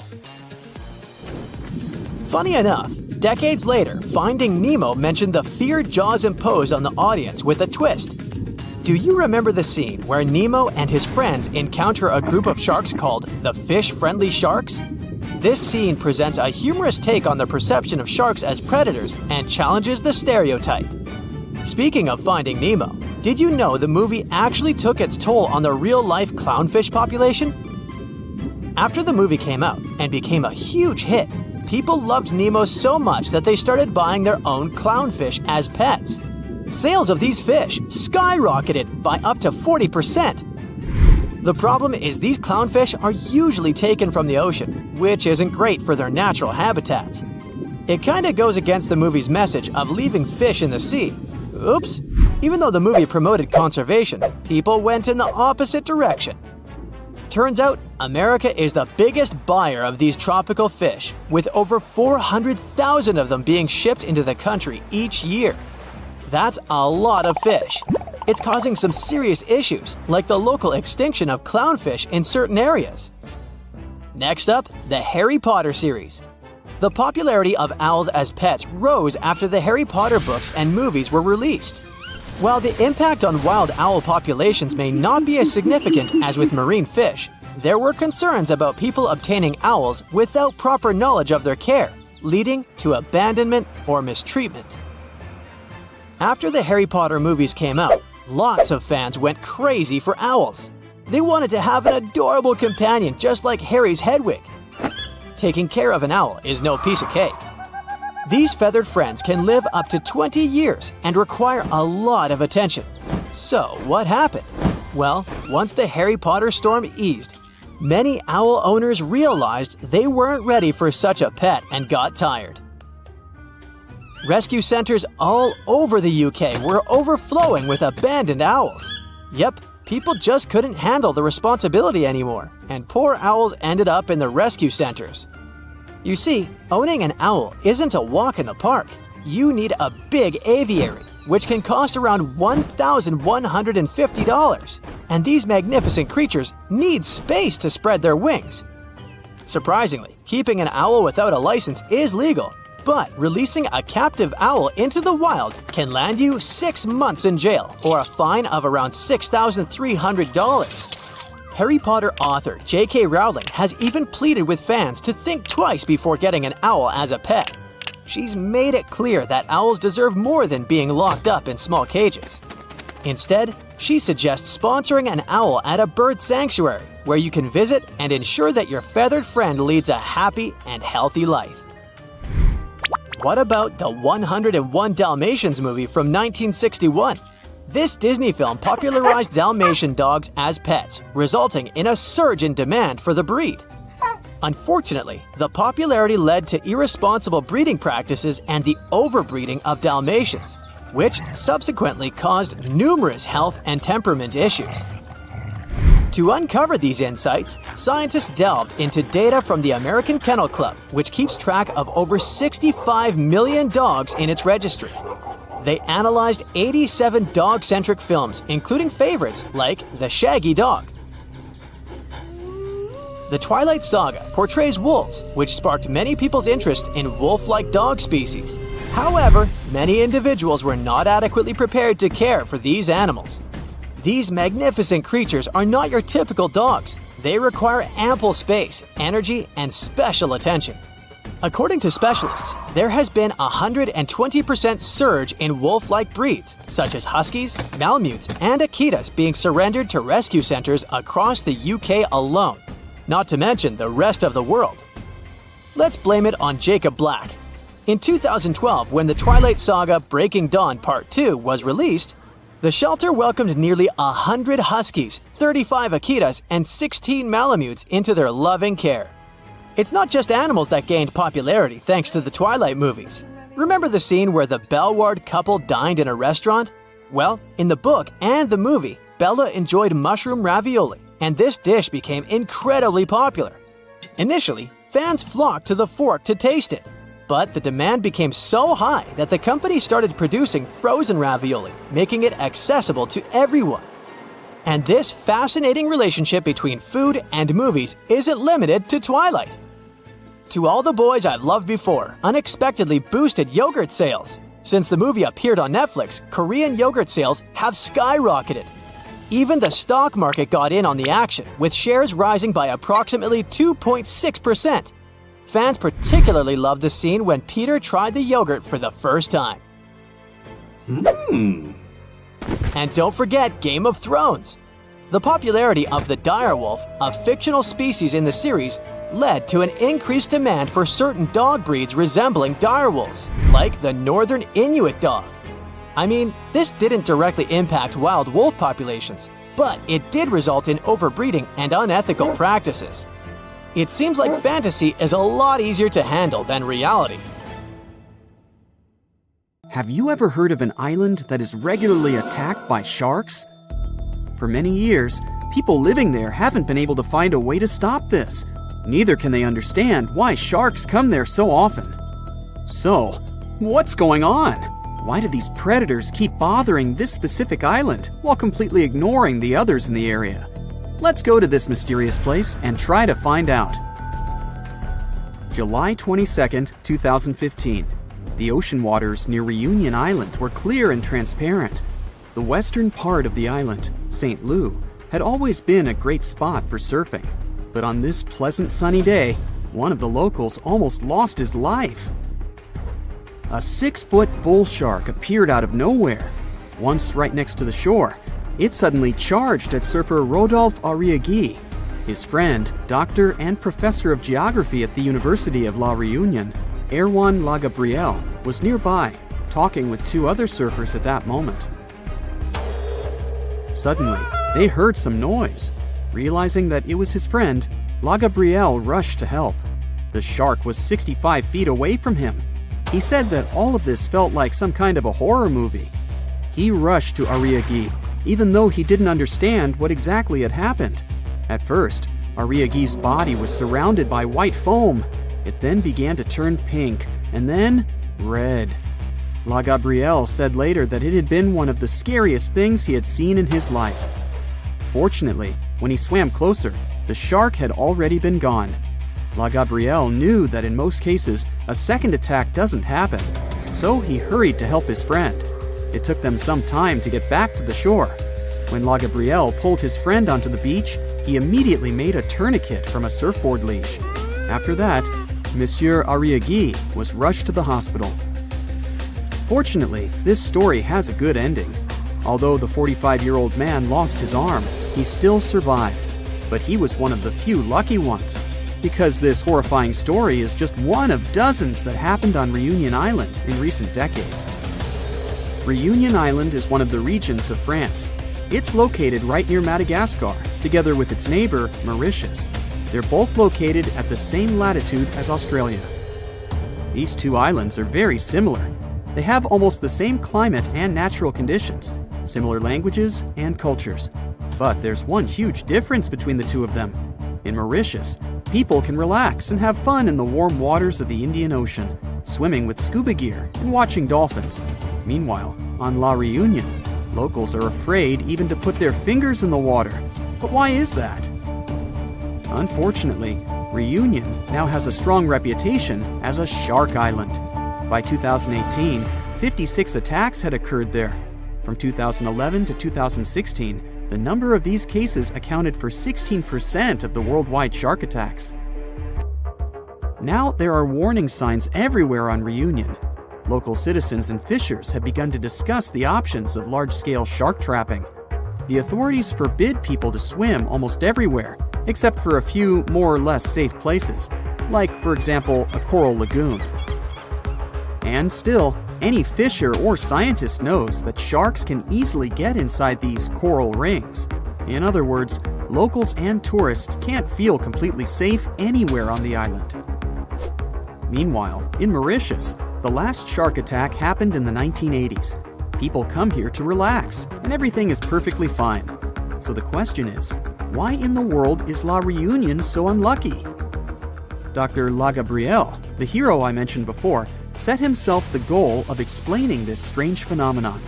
His study showed that over the past 30 years, the probability of a shark attack on Reunion had increased by 23 times.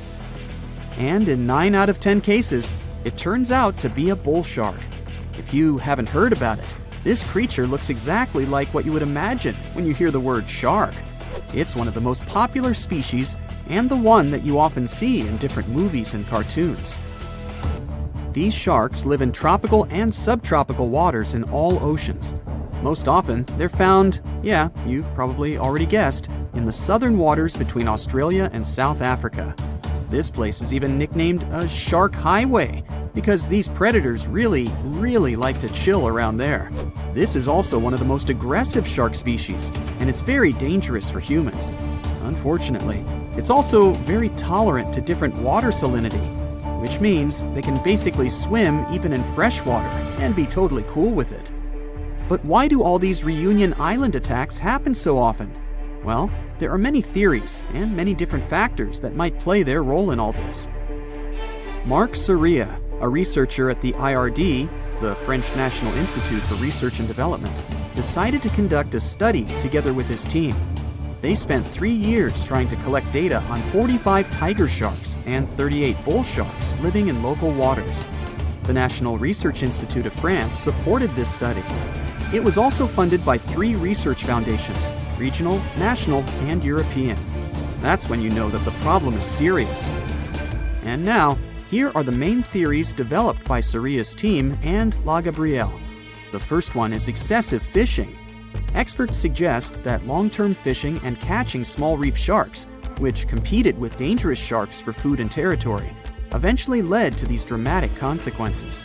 Unfortunately, when predatory bull sharks ran out of food, they just had to go looking for it near the coast. For bull sharks, surfers on Reunion look like sick, weakened fish, and therefore an easy meal. Also, while in Mauritius, surfers tend to hang out near sandy beaches. On Reunion, they choose places where waves break at coral reefs. But this is exactly where the sharks choose to search for food. So, yeah. The second possible reason is muddy waters. Bull sharks like such conditions very much, and although there are no natural places like these on Reunion, the reason could be the construction of urban areas. Muddy freshwater gets into bays from cities. This water attracts sharks, and this is where the attacks take place most often. But then we can ask again, why not Mauritius? Urbanization is also in full swing there after all.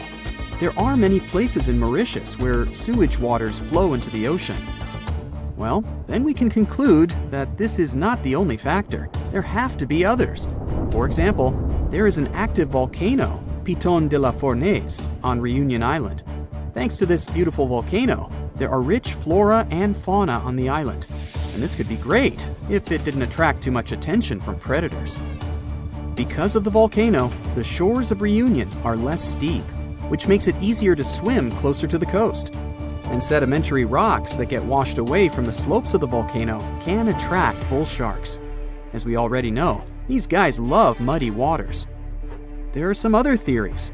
For example, La Gabrielle suggests that attacks may be connected to an increase in the shark population. Or maybe that's because these creatures become more aggressive during mating periods. Some people assume that all of this could be Mauritius's fault because they banned catching and selling sharks for meat. But Surya and other experts strongly disagree with this. Not many people on both islands bought this meat to make any significant difference. Anyway, this whole situation caused a lot of tension on Reunion. A big part of the population now supports the idea of catching sharks on a large scale. They also built some underwater fences near the island, and the maintenance of these fences costs $1 million a year. It may seem pretty extreme, but drastic times require drastic measures. But despite all these terrible stories, in general, sharks aren't nearly as dangerous as we think. They almost never attack divers, unless a person provokes them. Experienced divers often compare sharks with stray dogs. These animals shouldn't be feared, but should be respected. Anyway, let's hope that La Reunion will be able to solve this problem, and people will be able to swim in its warm, beautiful waters again.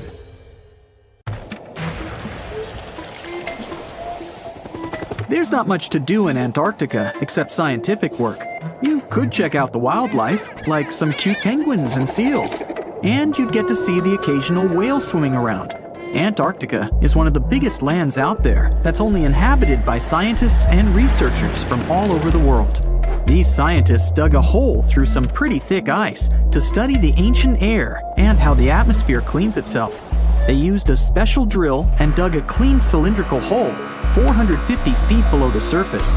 Some of this ice can be up to 800,000 years old and is a good indicator of what the climate was like in the past. It's like checking out tree rings to determine how old a certain tree is, except it's more complicated than that. After the effortless digging, they decided to drop some ice to the bottom of the hole to see what would happen next. They heard some really unusual sounds.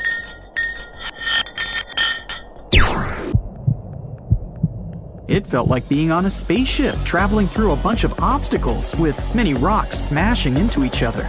The pitches changed over the quick descent of the block of ice, ranging from high pitch and ending with a low heartbeat-like sound. The scientists were puzzled when they first heard this and dropped some more ice, only to find out that the same type of sounds were being produced, just in different variations. They couldn't tell what was down there, and, more importantly, why these kinds of sounds were produced.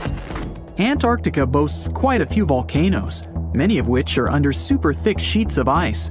Scientists discovered 91 volcanoes and claimed there could be more, potentially making it the most extensive volcanic region in the world. While they were doing regular scientific research, they came across many unmistakable large cone-shaped figures underground. Some were as deep as 2 miles in the ice. Some of the peaks were over 3,000 feet tall and dozens of miles across. But on the surface, it's as plain as a sheet of paper. They may have dropped that block of ice inside an actual volcano that they were standing on, but it's unlikely. Even though the underground volcano presence was discovered by accident, there's a small chance they were actually standing on one where they had their workstation set up. It's more likely that they worked in an area where studying ancient climates is easier and less dangerous than other places. They collect ice samples and study them in a lab. It's like discovering a prehistoric insect embedded in amber millions of years ago when dinosaurs used to roam the land. But instead of little bugs, scientists study ancient dust, air bubbles, sea salts, volcanic ash, and anything else that may have come from the environment. They can practically tell how the climate was during that time. These ice samples might show that Antarctica's western ice sheet melted when the Earth's climate warmed up. If it did, then it's likely to happen again. That would mean sea levels rising, affecting coastal cities and small remote islands. But scientists aren't sure it's true, despite some evidence to back it up. The process of studying ice samples can take a week or even a year, depending on what they find. They crush or melt the sample bit by bit. And like those tree rings, the deeper the layer, the further we go back in time. In order to study ancient bubbles trapped in ice, researchers have to crush the samples under a vacuum hood to keep the air out while extracting the air and putting it in vials. There are various instruments and devices to study the ice samples, but because it's so sensitive to damage, each measurement must be in a clean room setting so that nothing gets compromised. The scientists have to wear proper bodysuits and many layers of gloves and constantly get ventilated.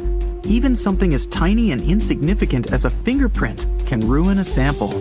They look for certain patterns to see changes in the atmosphere's composition and temperature. But dropping a few blocks of ice down a hole wouldn't be so bad. The reason why it made such a peculiar sound is the same reason why a moving car sounds different when it's honking than when it's stationary. The scientific word for it is the Doppler effect. It's an obvious change in the frequency of a wave with respect to an observer who is moving relative to the wave source. The effect doesn't mean the frequency of the sound changes, it just shifts. And this can be said about other types of waves, like water and light. But sound waves are the most popular ones when it comes to the Doppler effect. So, when the scientists dropped the ice block down the bottom of the hole, the sound waves traveled back up and bounced around the narrow tube where they drilled. That's why they got the pew pew sound. Let's not forget that this ice block traveled 450 feet beneath us. Oil ships dig holes in the oceanic crust that go thousands of feet beneath the Earth. The Kola Super Deep Borehole in Russia is the deepest hole ever made by humans. It goes more than 40,000 feet below the surface and took almost 20 years to reach 7.5 miles. Below it is only half the distance to the mantle. In terms of the whole Earth, this very deep hole is literally scratching the surface. This wasn't a hole to dig for oil, and wasn't in the ocean either. The drilling was stopped in 1992 when the engineers found out that the temperatures were 100 degrees Fahrenheit higher than they predicted. And then it was abandoned, and it's just been a barren hole now. But that's the closest we've dug to the center of the planet. The scary thing is that some of the workers on the site could hear voices coming from within. All the way in Yemen, an ancient hole exists in Barhout, in the east of the country in the middle of the desert. It's actually closer to Oman than to the capital Sana'a. This hole has puzzled experts and locals. Unlike the holes in Russia and Antarctica, this wasn't man-made. Or was it? It's been around for many years, and the locals try to steer away from it. They don't even like talking about it, since they claim it brings bad luck to those around it, or to whoever utters its name. They claim it was created as a prison for spirits, but many rule that out. The hole is 98 feet wide and somewhere between 330 to 650 feet deep. You can also hear strange sounds coming from the inside. But according to some scientists, the well has little to no ventilation and barely has any oxygen down there. So it's unlikely that anyone, or anything, lives down there. The Challenger Deep in the Mariana Trench caught some low-pitched grumble sounds in March of 2016. Some of these grumbles were followed by screeches. They caught these sounds in a span of weeks, using a titanium-encased microphone so that the immense pressure of the lowest point on Earth wouldn't crush it. They had to lower it slowly as well, since it's 1,000 times the atmospheric pressure at sea level. For 23 whole days, the microphone recorded typical sounds of whales passing by and boats sailing across from above, and even rumbles of nearby earthquakes, but they still couldn't determine what caused those initial sounds. The researchers couldn't understand if the noise from the bottom of the Mariana Trench was caused by humans or was natural. They also wanted to know if these sounds affected marine life, like dolphins and whales that rely on echolocation. They still can't figure it out, but scientists estimate that the ocean is about 10 times noisier than it was 50 years ago. With technological developments in shipping, submarines, and underwater construction, the ocean will only get louder with time. Northern lights come with sounds, which nobody talks about. They're usually audible when the auroras are at their most powerful presence.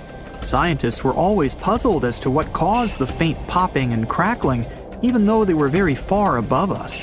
They used some special microphones and found out that the sounds came just 230 feet above us, which is pretty low. They're caused by electrical charges gaining power in a specific region of the auroras. The electrical charges are disturbed by magnetic storms that fire up the northern lights. As a result, some tiny sparks are released into the atmosphere, causing the faint crackling and popping noise. On a sunny day, a man was diving in shallow waters near South Africa. At one point, he saw something that didn't catch his eye at first. A pile of shells that looked as if it had been put together. Maybe by some other diver, he must have told himself. But out of all these shells came the most unusual of creatures, an octopus. The gorgeous underwater animal looked straight at the man before swimming away. Impressed by his new acquaintance, the diver started visiting the octopus every day. He watched it use shells and seaweed to protect itself and learned how it hunted and cared for its eggs. All these encounters became the basis for a now famous documentary. In the movie, the diver wanted to study the relationship between a wild octopus and its observer. Initially, the octopus was a bit too shy to let the man get close. But over time, it began to trust him and even explored his body. At one point, the octopus even rested on the diver's chest. The man soon began to look at the underwater creature as his octopus friend. Sure, the documentary did make it look like a true friendship, but that was most likely because of all the close-ups and eerie music. But you can't really know what the octopus is thinking. Maybe what looks like tenderness is just curiosity or confusion. Maybe an apparent hug is really just a defense mechanism. Some people may love octopuses, but can they really be friends with a human? Until they learn to talk, I guess we'll never know. That doesn't make an octopus less of an interesting creature, though. Apart from those quirky sets of tentacles, obviously, octopuses have another characteristic that sets them apart from other sea creatures. A recent study that involved studying the footage of octopuses living underwater shows that they sometimes develop this unusual behavior. They seem to throw things at each other on purpose. It can be anything from dirt from the bottom of the sea to shells or rocks. Octopuses are known to be solitary creatures, so when something or someone, like an underwater camera person, gets too close to them, they might lash out. Just as we have yet to discover the limits of our galaxies and constellations, we know very little about the bottom of the sea. It's one of the reasons why we find it so hard to explain the behavior of some underwater creatures.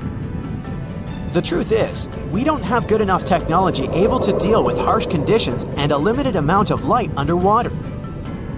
You might have asked yourself at one point, what's the deepest part of the ocean? It's called the Mariana Trench. We don't really know exactly how deep this giant hole is, since it's too difficult to measure, but it's somewhere around 6.8 miles deep and 5 times longer than the Grand Canyon. This massive underwater trench was first studied back in 1875 with the help of a weighted rope. Back in 2012, a Canadian film director reached the bottom of the trench in a submersible vessel called the Deep Sea Challenger. Some of the most bizarre creatures on the planet were discovered here, including the Dumbo octopus, the sea cucumber, and the goblin shark. The Mariana Trench got its name from the nearby Mariana Islands, which were named Las Marianas in honor of Spanish Queen Mariana of Austria. The Mariana Trench might be the deepest part of the ocean that we know of. But one other mysterious phenomenon that's interesting for researchers is called phantom bottoms. In the late 1940s, when the sonar became standard equipment, ships and submarines noticed unexpected signals coming from the ocean. Those signals came from areas where no seafloor was supposed to exist. What's even more mysterious is that this fake seafloor appeared to move. One researcher at Scripps University found out that these phantom bottoms showing on maps were indeed alive. They were made out of a layer of jellyfish, shrimps, and other deep-sea creatures. The reason why they move is that they rise to the surface at night to feed. To top it all off, even the way these creatures move is kinda calculated. They don't just move randomly, but seem to gather together by species. We used to believe underwater animals behave this way only to avoid being caught by predators. It's a mystery to scientists why they group in the same way to form a fake seabed. Our curiosity about the deep waters doesn't stop at the seafloor. If you went on a vacation to the beach when you were young, you probably remember the fun of digging in the sand. As the hole got deeper, you may have asked yourself, could I dig all the way to the other side of the earth? None of us have ever found out. Our parents took us home when it got dark and chilly. Scientists are more reasonable when it comes to this subject. For starters, they know the best place to start digging would be underwater, since those regions are already deeper than what we can find on land. They also do not have the ambition to drill a tunnel through Earth. It's not even possible. That's mostly because of the extreme heat and pressure inside our planet. Even if we could technically dig a tunnel, it would not be safe to travel through it. However, reaching the mantle and retrieving a sample would be a huge scientific achievement, similar to landing on the moon. What we live on is called Earth's crust. Underneath it, there are other layers called the mantle, outer core, and inner core. Researchers have been trying to drill into Earth's mantle since the 1960s, but they haven't succeeded. Some failed due to technical issues, and others were unlucky and chose the wrong places to drill. Our planet's mantle is made of molten rock. Wouldn't that be dangerous if we ever reached it? Scientists say we have nothing to worry about, though. If and when the drillers eventually pierce through the crust underwater, hot molten rock won't pop up the hole and spill onto the seafloor like it would during a volcanic eruption. Mantle rocks aren't solid, sure, but they move slowly, at the same speed as your fingernails grow. Another of those famous deep-sea mysteries is that of the 1997 bloop. You heard that right. I'm talking about a weird sound that seemed to come from deep under the waves.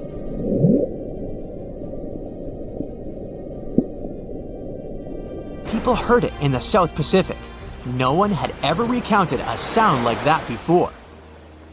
Some thought it must have been emitted by a strange creature living deep in the ocean. It didn't help that the noise came from a location mentioned in a story by famous writer H.P. Lovecraft. In his story, it was a creature called Cthulhu that lived there. In the novel, the author described it as a large, human-like monster with tentacles on its face and wings on its back. For many years, people tried to figure out where the noise came from. It wasn't until 2005 that they concluded it was from icebergs breaking off of glaciers. Some people still don't believe that this explanation truly makes sense and are searching for a different reason for the bloop. If creatures living outside of our planet ever decided to come to visit, you wouldn't expect them to go straight to the bottom of the sea, right? Well, some people claim there's a sort of spaceship on the ocean floor, discovered in 2011. It's basically an oval-shaped object located on the bottom of the Baltic Sea. In 2012, a team of divers explored the anomaly and found what appeared to be a staircase and other structures on its surface. This only added to the belief that the large object had been made by someone and wasn't just a natural phenomenon. Even more bizarre, close to the unidentified anomaly, the explorers' electrical equipment, like sonar instruments and satellite phones, started to malfunction. Some scientists believe it just to be a glacial deposit or some other natural formation, but they still don't know for sure what it is. Do you know that NASA explores not only stars, planets, galaxies, or black holes? Hard to believe, but yes. The agency also works on discoveries here on our home planet Earth. So what has NASA recently discovered? Is there life under the ice? While they were analyzing data recently, they discovered something unbelievable hiding under Antarctica's ice. And this discovery not only changes everything we know about the whole water system of the Earth, but it may also help with research about life in space. Humankind's existence might depend on understanding Antarctica and its secrets. So, the recent discoveries reveal vital information about our survival. But before we continue, let's see how much you know about this place, where it's only ice as far as your eyes can see. Antarctica is one of the world's 7 continents in the southern hemisphere. It's the 5th largest continent in terms of total area, and that means it's almost twice the size of Australia. Want to see real meteorites? Go to Antarctica. Due to its dry climate, Antarctica is one of the best places to observe space. But what's even greater is that you can find meteorites on the white surface of the continent. Scientists have already plucked about 45,000 meteorites from the ice, and they think they can see another 300,000. Since there aren't many terrestrial rocks there, it's easy for them to spot them, thanks to their dark color. Antarctica's dry desert environment also helps preserve them, even the ones that fell to Earth more than 1 million years ago. And can you imagine any volcanic activity in Antarctica? It's hard.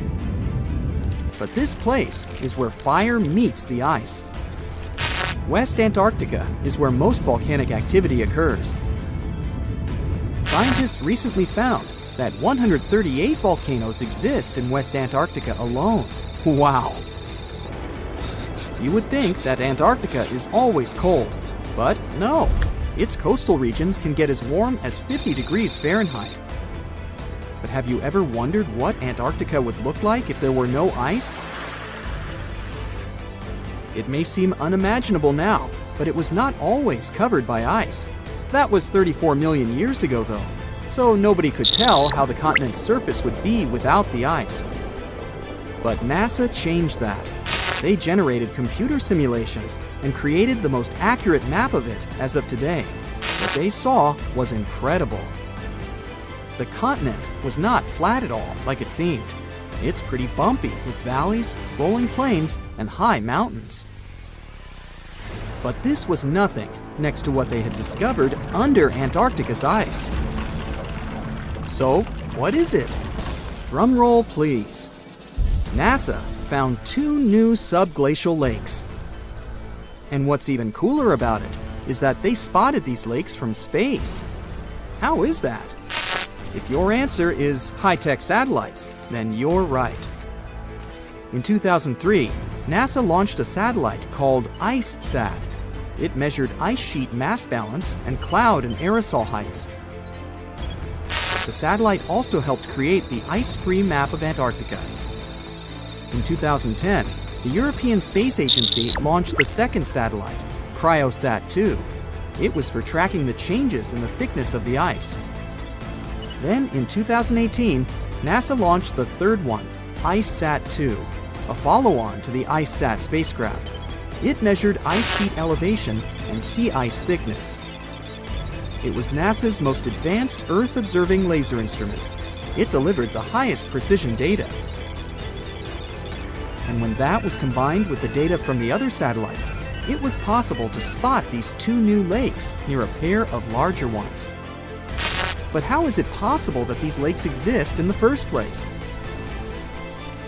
The average thickness of most Antarctica ice is approximately 1.2 miles. However, it can get over 1.8 miles thick in some places, especially during the winter. So you might think that there's nothing under there, but science says otherwise. It's not quite possible to see it with your bare eyes, but the continent's ice is slowly but constantly flowing in different directions under the force of its weight. But scientists could not figure out how water moved for many years. That started to change in 2007, when data gathered from the IceSat provided insight into what hides beneath the surface. They first discovered an entire network of meltwater lakes connected under Antarctica's fast-flowing ice streams, and there were hundreds of them. Scripps Institution of Oceanography glaciologist Helen Amanda Fricker figured that the elevation changes measured by IceSat happened because of the dynamics of these lakes. They did not hold meltwater statically. Instead, they were filling and draining continuously over time through a system of waterways. And as they did that, the ice above rose and fell. But where do they drain? The ocean, of course, and it drains a lot. A recent study, co-authored by Fricker, found that the drainage of one lake flushed as much as 198 billion gallons into the ocean in only 3 days. Countless mysteries about how nature works are still waiting to be solved. But finding the 2 new lakes will give scientists a better picture of how fast the Antarctic ice sheet will change as the climate gets warmer, and how this will affect global ocean currents and sea level rise. The filling and draining cycle of the lakes also caused the ice sheet to suffer cracks and crevices. So, the information they find from these new lakes will also give them a better understanding of the damage on the surface of the ice. They will also be able to assess how this filling and draining system influences the speed at which ice slips into the oceans and seas. And that means they can evaluate how the added fresh water may alter marine ecosystems. This discovery may also suggest whether life is under the ice. Wow! Scientists drilled through about 3,504 feet of ice and found that water samples taken from one of the lakes contained approximately 10,000 bacterial cells per milliliter. Such a high number of bacterial life is a good sign, because that means the icy waters might also support higher life forms, such as microanimals, and one of these new lakes might even be their home. But the most exciting thing is that the new lakes might help them understand whether life on other planets is possible. Scientists believe any life below the frozen surface of the planet Mars might follow the patterns seen in Antarctica's lakes. So, there is a possibility that they might find critical new information on the type of life that may have existed on the red planet. You wouldn't want to be there during the winter, though. The lowest temperature on Earth you can experience is negative 128 degrees Fahrenheit. In 2010, there was an even lower temperature of negative 135 degrees Fahrenheit, and you may feel this cold much worse due to the strong and dry winds. Did you know that the size of the ice surface on Antarctica also changes throughout the year? It's about 1.2 million square miles during the summer, but when it's winter, it grows to 7.3 million square miles. Yet, despite the change, it remains the largest piece of ice on Earth. Sorry, Arctic, you lose. Do you know these cute little penguins? Consider these animals the locals, because there is no native population in Antarctica. It's a no man's land, because no single country owns it. But do you know who really owns it? 5 different species of penguins, seals, and killer whales. Ha ha. Despite the continent's harsh conditions, you can visit it as a tourist for fishing and research purposes. Around 5,000 people reside on the continent during summer at research stations. But when winter comes, the number naturally drops down to 1,000. Antarctica. We've all dreamed of visiting the Arctic and witnessing the natural wonders of polar bears frolicking on ice floes or the aurora borealis dancing across the sky. Well, sorry to break it to you, but you won't find any tourists flocking to Antarctica anytime soon. Why, you may ask? Let's dive into it. First off, where is Antarctica? It's located in the southern hemisphere, specifically at the South Pole. The Southern Ocean surrounds it, and most of the continent is covered by ice, making it one of the most remote and frigid places on Earth. Now, have you ever met someone who's visited Antarctica? Probably not. It's one of the least visited places on the planet, and only a handful of lucky explorers have seen its interior, which is mostly made up of glaciers and ice fields. But trust me when I say the wildlife and scenery are out of this world. Why shouldn't you travel to Antarctica? Well, for starters, the environment is incredibly fragile and can be easily damaged. Plus, there are no native human populations on the continent, so your travels would essentially be like visiting an uninhabited island. And let's not forget that it's also one of the most expensive destinations to travel to. Despite all that, Antarctica is not exactly guarded like a fortress, but there is an international agreement called the Antarctic Treaty. This treaty was negotiated to prevent any unwanted activity on the continent and bans some forms of testing done there by member states. But the primary reason we can't just waltz into Antarctica is that it has a delicate ecosystem that needs protection. The treaty states that Antarctica should be used for peaceful purposes only and should be free from any human activity that could harm the environment. Scientists are still learning about the continent's unique ecosystem, and our activity and machines could disrupt the delicate balance that exists there. If you're still itching to go to Antarctica, getting permission isn't exactly a walk in the park. US citizens, for example, need to complete a special form and send it to the Office of Ocean and Polar Affairs. And once you're there, you'll need to follow some strict guidelines to protect the environment, like not disturbing any wildlife or taking souvenirs like rocks, plants, or animals. Now, technically, can you live in Antarctica? While there are no laws banning people from living there permanently, it's a very inhospitable environment and unsuitable for human habitation. Temperatures can reach -76 degrees Fahrenheit and below, making it nearly impossible for anyone to survive without the proper equipment and experience. Plus, the nearest piece of land is over 1,000 miles away, making any inhabitants completely cut off from the rest of the world. Who knows? Maybe one day we'll get the chance to visit this unique and fascinating continent. But until then, let's admire it from afar. Let's now talk a bit about the discovery of Antarctica. Unlike other places that were already inhabited, Antarctica never had a native human population. Ancient Greek philosophers had an idea about the continent and called it Antarctos, meaning opposite the bear. The bears it refers to are not the polar ones though, but rather the Great and Little Bear constellations, which are only observable in the northern hemisphere. As a result, the term signifies the opposite of the land of the bear. Whaling and sealing voyages in the late 1700s and early 1800s would venture further south when rounding Cape Horn at the tip of South America.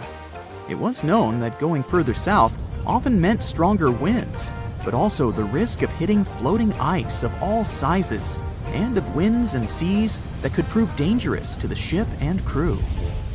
Captain James Cook was the first to cross the Antarctic Circle on January 17, 1773, in the Ross Sea region. He reached a point further north a year later, and though he didn't sight land, he came to within 50 miles and saw deposits of rock held in icebergs, indicating that a more southerly land existed. The first sighting of Antarctica is widely acknowledged to have taken place in January of 1820, during the voyage of two ships under the command of Captain Fabian Gottlieb von Bellingshausen, as part of a 2-year exploratory expedition around the world to discover new lands. The captain's ships were the first to have crossed the Antarctic Circle since Cook. The first undisputed landing on Antarctica didn't happen until much later, on January 24, 1895, at Cape Adare during the whaling voyage of the ship Antarctic, led by Henrik Bull. A small boat with 6 or possibly 7 men on board rowed ashore during calm conditions. You might not believe it, but Antarctica is actually a desert. With all that ice, you'd think it'd be like a winter wonderland with snowball fights and hot cocoa all day long. When we think of deserts, we picture camels and cacti and people struggling to find water. But in Antarctica, it's a whole different story. The struggle isn't to find water, it's to find anything that's not covered in ice. and the average rainfall has been just over 0.4 inches in the past 30 years. That's like a few drops of rain compared to what we're used to. So technically, it's not the dunes or sizzling heat that makes a desert, well, a desert. It's the lack of precipitation. But don't worry, if you ever find yourself lost in Antarctica, you won't have to worry about getting thirsty. Just make sure you bring a jacket and some mittens, because it's cold enough to make you into a popsicle. Not only is Antarctica one of the driest places on Earth, but it's also the coldest, the windiest, and the highest. Talk about overachieving. The penguins and scientists down in Antarctica have at times found themselves in a bit of a pickle when it comes to time. You see, unlike the rest of us on this big blue planet, there is no Antarctica time zone. All the lines of longitude meet at a single point at the South Pole, making it a bit of a head-scratcher when trying to figure out what time it is. Now, you might be thinking, but how do the scientists and researchers keep track of time down there? Good question. They typically stick to the time zone of the country they departed from. However, with stations from all over the world on the Antarctic Peninsula, things can get a little wacky. Imagine trying to coordinate with your neighboring countries without accidentally waking them up in the middle of the night. You might think that not much could survive in a place where the temperature is extremely cold, the sun barely shows up, and the wind could blow you away faster than a tumbleweed. Well, as in many places on Earth, life found a way in Antarctica too. Believe it or not, this frozen continent is buzzing with activity. It's home to billions of krill, which in turn attract lots of seals and more penguins than you can shake a fish at. But don't let their cute and cuddly appearance fool you. Penguins are the ultimate swimmers, with streamlined bodies that would make Olympic medal winners jealous. They come ashore to breed and chill, but their real talent is stealing pebbles from each other and forming mathematically precise huddles to stay warm. Antarctica is also home to the largest species of penguin on Earth. It's called the emperor penguin. Sure, these creatures are flightless birds, but that doesn't mean they can't jump. In fact, some of them can leap up to 120 inches. And let's not forget about the seals. With their furry bodies and special songs, these marine mammals are protected by the Antarctic Treaty, and they're thriving in the cool waters of the Southern Ocean too. But the real stars of the show are the whales. During the Antarctic summer, these huge creatures show up in droves to chow down on the abundant krill. It's indeed like a whale buffet down there. Hey, want to take a wild trip back in time to the Jurassic or Cambrian era? Trust me, it's going to be a wild ride, but surviving in those ancient environments would require some serious skills.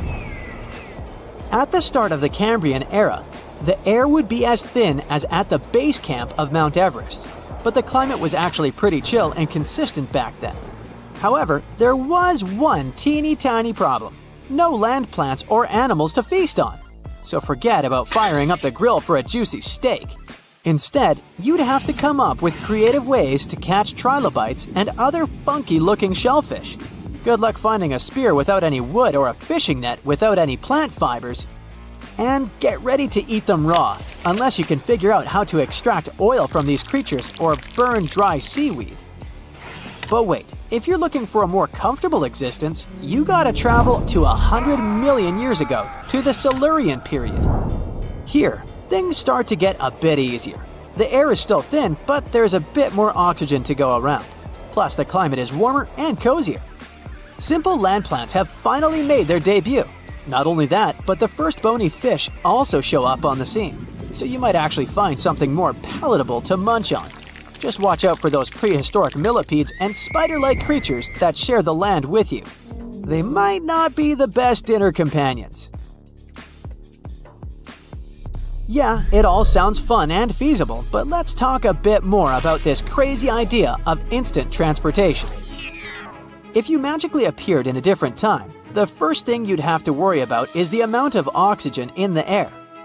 Now, looking at that fancy graph up there, it's pretty clear that oxygen levels used to be super low before about 0.85 billion years ago.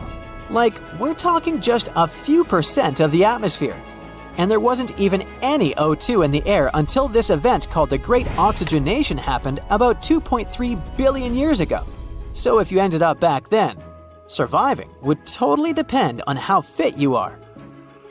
If the oxygen concentration was less than 10%, you'd probably pass out, but not pass away. If it was just above 10%, you might be able to function, but you wouldn't exactly be living your best life. Based on oxygen alone, it seems like you could survive if you showed up around 0.75 billion years ago, give or take a few million years. Now let's talk about the cool stuff on land. The first land plants didn't show up until around 450 million years ago during the Ordovician period. Before that, there were some large algae hanging around, mostly in the range of 500 to 600 million years ago. But there wasn't a whole lot going on until those land plants came along. Other forms of life didn't start showing up on land until closer to 300 to 400 million years ago. But there was this critter, a myriapod, that lived around 428 million years ago, and it was one of the earliest land dwellers. I mean, if you lived back then, you'd have to come up with fancy recipes featuring myriapods. Not exactly mouth-watering. Don't worry if you find yourself back in time before all that land action. Around 500 to 600 million years ago, the oceans were teeming with life. There were these creatures called the Ediacaran fauna, and they were some of the first well-preserved organisms. Some of them probably hung out in the shallow areas near the shore, so you might be able to get your hands on them for a meal. But remember, there weren't any land plants yet, so you'd probably have to eat them raw and with no potatoes on the side. You'd have a sort of prehistoric sashimi on your plate. Now, around 500 million years ago, things started to get really interesting in the oceans after something called the Cambrian explosion. If you ended up in the Cambrian period, you'd have all sorts of weird animals to catch in the coastal zones. Check out the fossils from the Burgess Shale for some wild ideas. Look at these brachiopods, arthropods, and even worm-like critters. But again, no woody land plants at this point, so your meals would mostly consist of raw arthropods and algae. Alrighty, let's dive into the nitty-gritty of ice ages. It's when the Earth gets super chilly for a ridiculously long time, like millions and millions of years. This causes giant ice sheets and glaciers to spread all over the place, covering massive areas of the planet's surface. Believe it or not, our planet has experienced at least 5 major ice ages. The very first one happened about 2 billion years ago and lasted for 300 million years. The most recent ice age kicked off at around 2.6 million years ago, and we're technically still in it. So, we're in the middle of an ice age, but we're not currently living in an icy wonderland. That's because we're currently in an interglacial period. During an ice age, temperatures go through ups and downs. When it's warmer, those ice sheets and glaciers start to melt, creating what we call interglacials. And when it gets colder, they expand again, which we call glacials. So right now, we're enjoying the warm interglacial period of the most recent ice age, which kicked off around 11,000 years ago. When people mention the ice age, they're usually talking about the last glacial period that started around 115,000 years ago and ended roughly 11,000 years ago when our current interglacial period began. During that glacial period, things were way cooler than they are now. At its peak, when ice sheets covered most of North America, the average global temperature was about 46 degrees Fahrenheit. That's a whole 11 degrees Fahrenheit cooler than today's global average temperature. That temperature difference may not seem like much, but it was enough to turn most of North America and Eurasia into ice-covered landscapes. The Earth was also a lot drier, and sea levels were way lower because most of the water was trapped in those ice sheets. We're talking vast steppes, dry, grassy plains as far as the eye can see. And let's not forget about the savannas, warm, grassy plains, and deserts that were also part of the icy scene. During the Ice Age, there were some familiar critters roaming around, like brown bears, caribou, and wolves. But there were also some mega cool creatures that sadly went extinct when the Ice Age came to an end. We're talking mammoths, mastodons, saber-toothed cats, and giant ground sloths. Now, there are a bunch of theories floating around about why these magnificent beasts bit the dust. One idea is that us humans hunted them into extinction when we crossed paths with these megafauna. Our species, Homo sapiens, actually survived the Ice Age. We've been kicking it on this planet for around 300,000 years now, starting out in Africa and then spreading our awesomeness all over the globe. Some of our ancestors stayed put in Africa and didn't experience the full icy effects. Others ventured into different parts of the world, even braving the freezing cold of Europe's glacial environments. But we weren't the only ones out there. At the beginning of the Ice Age, there were other hominids, our closer relatives, scattered across Eurasia. We had the Neanderthals chilling in Europe, and the mysterious Denisovans hanging out in Asia. Sadly, both of these groups seems to have vanished before the Ice Age wrapped up. Now, there are countless theories about how our species managed to survive the Ice Age while our hominin buddies didn't make it.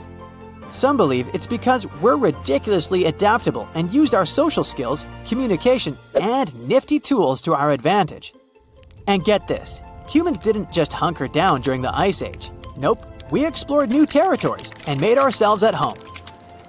For the longest time, folks thought humans didn't set foot in North America until after the ice sheets started melting. Fossilized footprints discovered at White Sands National Park in New Mexico prove that humans have been rocking it in North America for at least 23,000 years, right around the peak of the last ice age. Oh wow, there's a hole in the bottom of the ocean!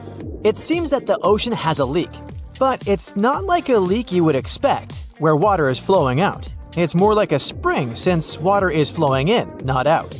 This unique leak is something we know as Pythia's oasis. A grad student was the one who accidentally discovered it. He noticed bubbles that were rising to the surface. Normally, bubbles in the ocean tell us there might be some hydrothermal vents, which are hotspots for some pretty cool things. These vents are actually like hot springs on the seafloor, but instead of bubbling with warm water, they release a fluid that has been superheated in the crust of our planet. When seawater seeps into these cracks and travels deep into the crust, it comes into contact with the extremely hot mantle. This heats seawater to very high temperatures, and as it moves back up towards the surface, it carries dissolved gases and minerals. When the hot fluid shoots out of the vents, it mixes with the surrounding seawater and quickly cools down. Just a short distance away from the vent, the temperature can drop to a comfortable 68 degrees Fahrenheit or so, which is, as it seems, exactly what some creatures like. And there are some real weirdos living down there in the darkness, like ghostly fish, giant red-tipped tube worms, and a unique type of shrimp with eyes on their back. And some of them, like tube worms and bacteria, rely on the chemicals and minerals released by the vents to survive in harsh conditions.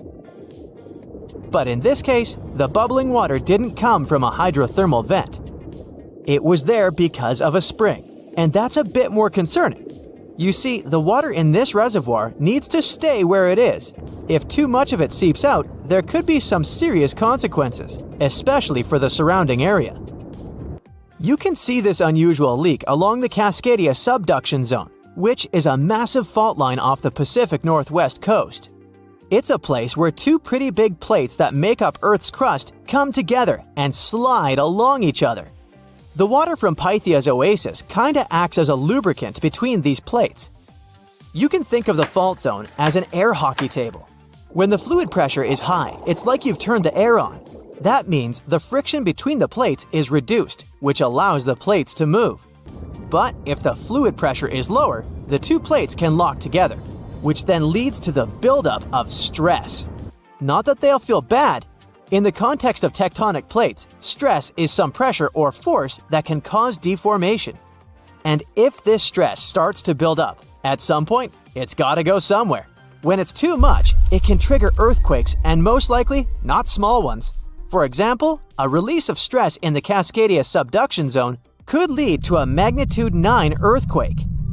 For comparison, the biggest earthquake we've ever recorded happened in Chile in 1960, and it had a magnitude of 9.5. The damage was enormous. So we hope the water will stay in its reservoir and keep maintaining the delicate balance between the tectonic plates.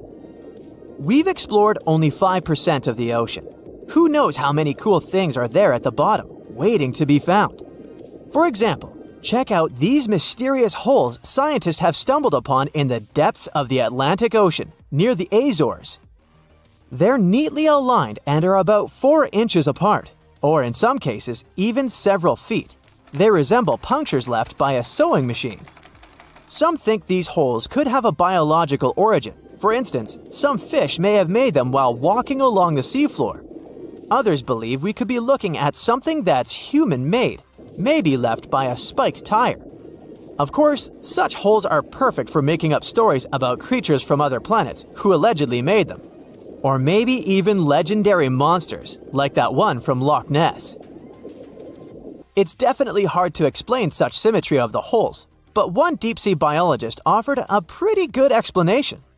He said there could be an animal burrowing beneath the sediment, and from time to time, it could make little chimneys just to get access to clean water circulation in its small burrow.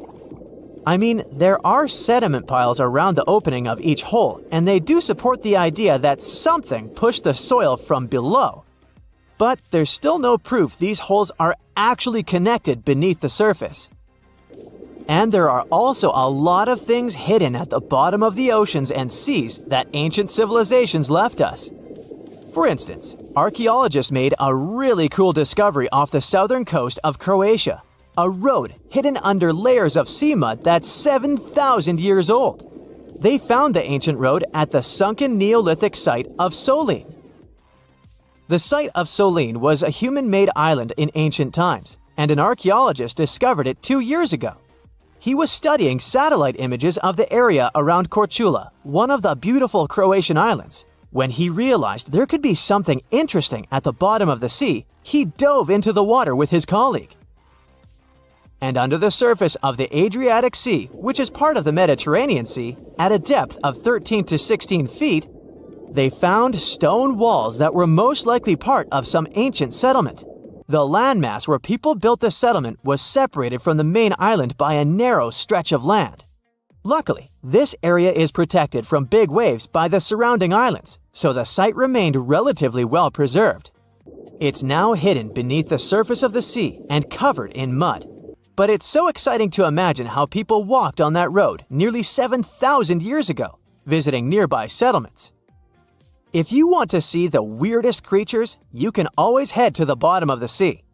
Actually, scientists have determined there could be more than 30 potentially new species at the bottom of the Pacific Ocean.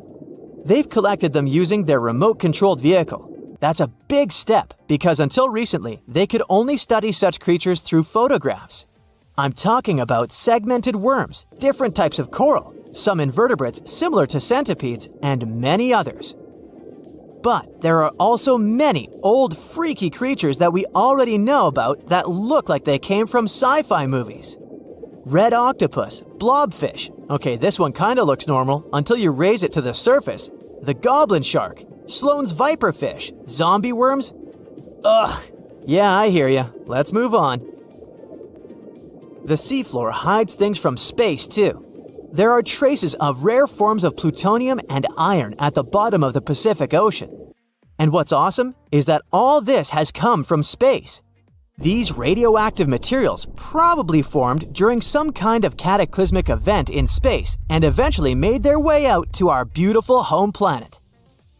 And this extraterrestrial debris most likely appeared on Earth within the past 10 million years. After it fell to the Pacific Ocean and settled at a depth of almost a mile, it became part of all those layers of rock down there. Plutonium is especially exciting for scientists. I mean, only tiny amounts of it have been found. Hundreds of atoms maybe. But it's still remarkable because these atoms are created by exploding stars. Things like this can help us better understand how the universe produces elements heavier than iron, like plutonium, gold, uranium, and platinum. We're still not sure about the origins of these elements. For a long time, scientists believed that supernovae, which is when a star comes to its end in a fabulous explosion, were responsible for creating these heavy elements. But it seems it's not just that. Some other cosmic events, such as the collision of neutron stars, which are super dense collapsed stars, or some rare types of supernovae, could also be involved. Whoa, let me get my popcorn! For years, scientists have been struggling to explain bizarre sounds, some repeating, some heard only once, that come from the dark depths of the ocean. From bewildering hums to worrying bloops, the water transmits outlandish acoustic phenomena. One of these mysterious noises got named the upsweep. For the first time, this long train of sounds was registered in 1991 in the Pacific Ocean. One of the most unusual things about this signal is that it keeps changing, as if trying to confuse researchers even more. Like some unearthly howl, it varies from high to low frequencies and then back again, and you can hear it better in the spring and fall than in the winter and summer. Why the upsweep? It's simple. The sound travels from the bottom of the ocean towards its surface, as if sweeping up. Scientists do have a theory explaining this phenomenon: the activity of undersea volcanoes. Hot lava pouring into ice-cold ocean water could theoretically create such noises, but there's no proof found yet. Plus, the sound has been declining since 1991, even though it can still be detected. The bloop is the name given to an ultra-low frequency and incredibly powerful underwater sound that was recorded in 1997 by the U.S. National Oceanic and Atmospheric Administration. The bloop continued for approximately 1 minute. Having started from a low rumble, it gradually rose in frequency.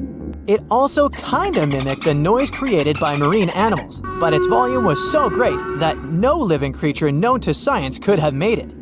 When the bloop occurred, underwater microphones managed to record it from a distance of 3,000 miles away. Rumor has it that the noise might have something to do with the fictional half-octopus monster Cthulhu, or some other colossal deep-water creature. But if you don't believe in monsters, science has another explanation: iceberg fracturing. The thing is that ice quakes recorded in the Scotia Sea resemble the mysterious bloop a bit too much for it to be a coincidence. The whistle resembles this annoying sound when a kettle of boiling water is telling you it's time to make a cup of tea. But even though it may not be as blood-curdling as some other bizarre ocean sounds, it doesn't make it any less mysterious. Plus, the whistle is very elusive. In 1997, only one underwater microphone was able to pick it up, and therefore, researchers didn't manage to pinpoint the source of the noise. The most likely cause of the sound is an eruption of one of the submarine volcanoes. Have you ever heard of Julia? No, not your neighbor. I'm talking about this otherworldly sound. Listen to it. It was recorded in 1999 by the U.S. National Oceanic and Atmospheric Administration. The source of the sound was most likely a large iceberg that ran aground somewhere in Antarctica. The sound was so loud that it was heard over a huge territory, and its duration was about 2 minutes and 43 seconds. Slow down. That's the name given to a sound recorded in 1997 in the equatorial Pacific Ocean.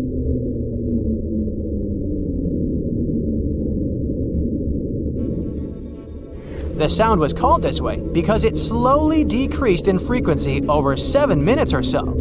It's been picked out a few more times since it was recorded for the first time. The source of the sound isn't very mysterious. Most likely, it was produced by a massive iceberg that became grounded in Antarctica, or it was caused by moving ice. By that, I mean the friction produced by a large ice sheet moving over land.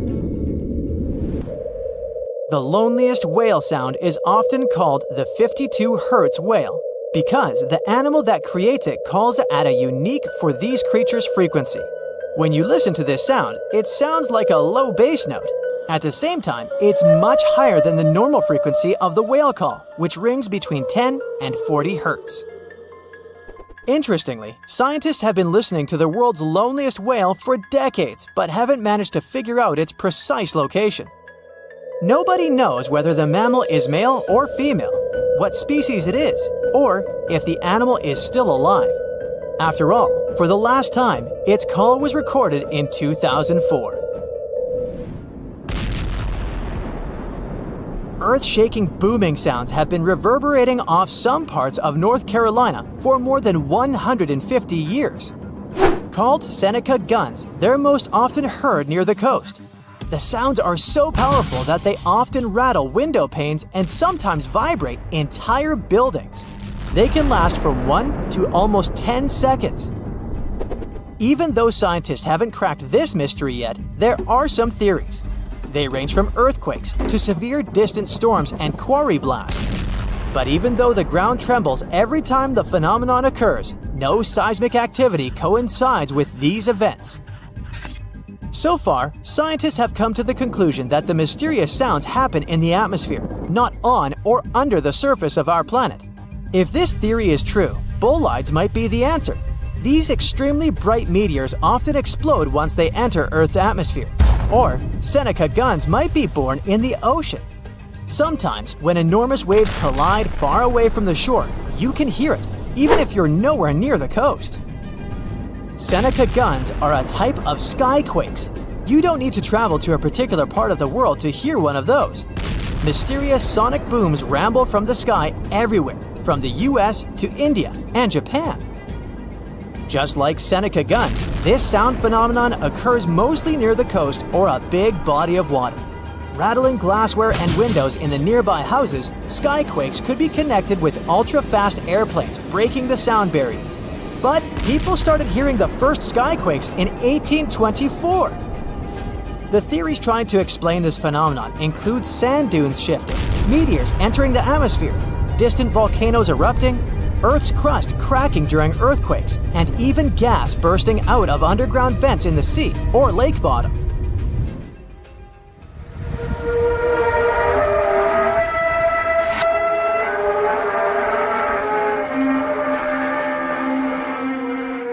In different countries all over the world, people get paralyzed with fear after hearing otherworldly trumpet sounds that seem to be coming from the sky. The inhabitants of the US, Canada, Australia, Germany, and the Philippines have already heard this hair-raising noise since it was first recorded in 2008. These sounds are sometimes called the sound of apocalypse. And although until recently, nobody could understand the origin of the sounds, NASA claims that there is nothing to be afraid of. The noise can be coming from our own planet. Usually, it's quiet and thus inaudible to the human ear. But when it gets louder, the outcome is the very trumpet sounds that scare people all over the world. Bristol hum started in the 1970s when hundreds of Bristol inhabitants began to talk about a bizarre noise audible only at night. The noise was a low-level hum, and nobody could identify or trace the source of the sound. But the strangest thing about the noise was that one day, it stopped as abruptly as it started. But not before people in other towns across Britain reported hearing similar sounds. Some time ago, the mysterious sound returned. In 2015, a group of French scientists claimed that they had solved the mystery of the Bristol hum. They stated that the culprit was ocean waves that made the ocean floor vibrate. But while it was all good and well, it didn't explain why the sound was around for only several years or why it chose to return. If you ever come to the town of Taos in New Mexico, don't let another strange and unexplained phenomenon send you running for the hills. This phenomenon is a faint, low-frequency hum ringing in the desert air and grating on your nerves. Even stranger, only 2% of people who live in Taos hear this noise. But for those who do, it's unstoppable torture. On top of that, everyone describes the sound in a different way, from a quiet whir to an eerie hum or even persistent buzz. And while some people believe that the Taos hum is the result of unusual acoustics, the others suspect a bad case of mass hysteria. No one has located the origin of the hum yet.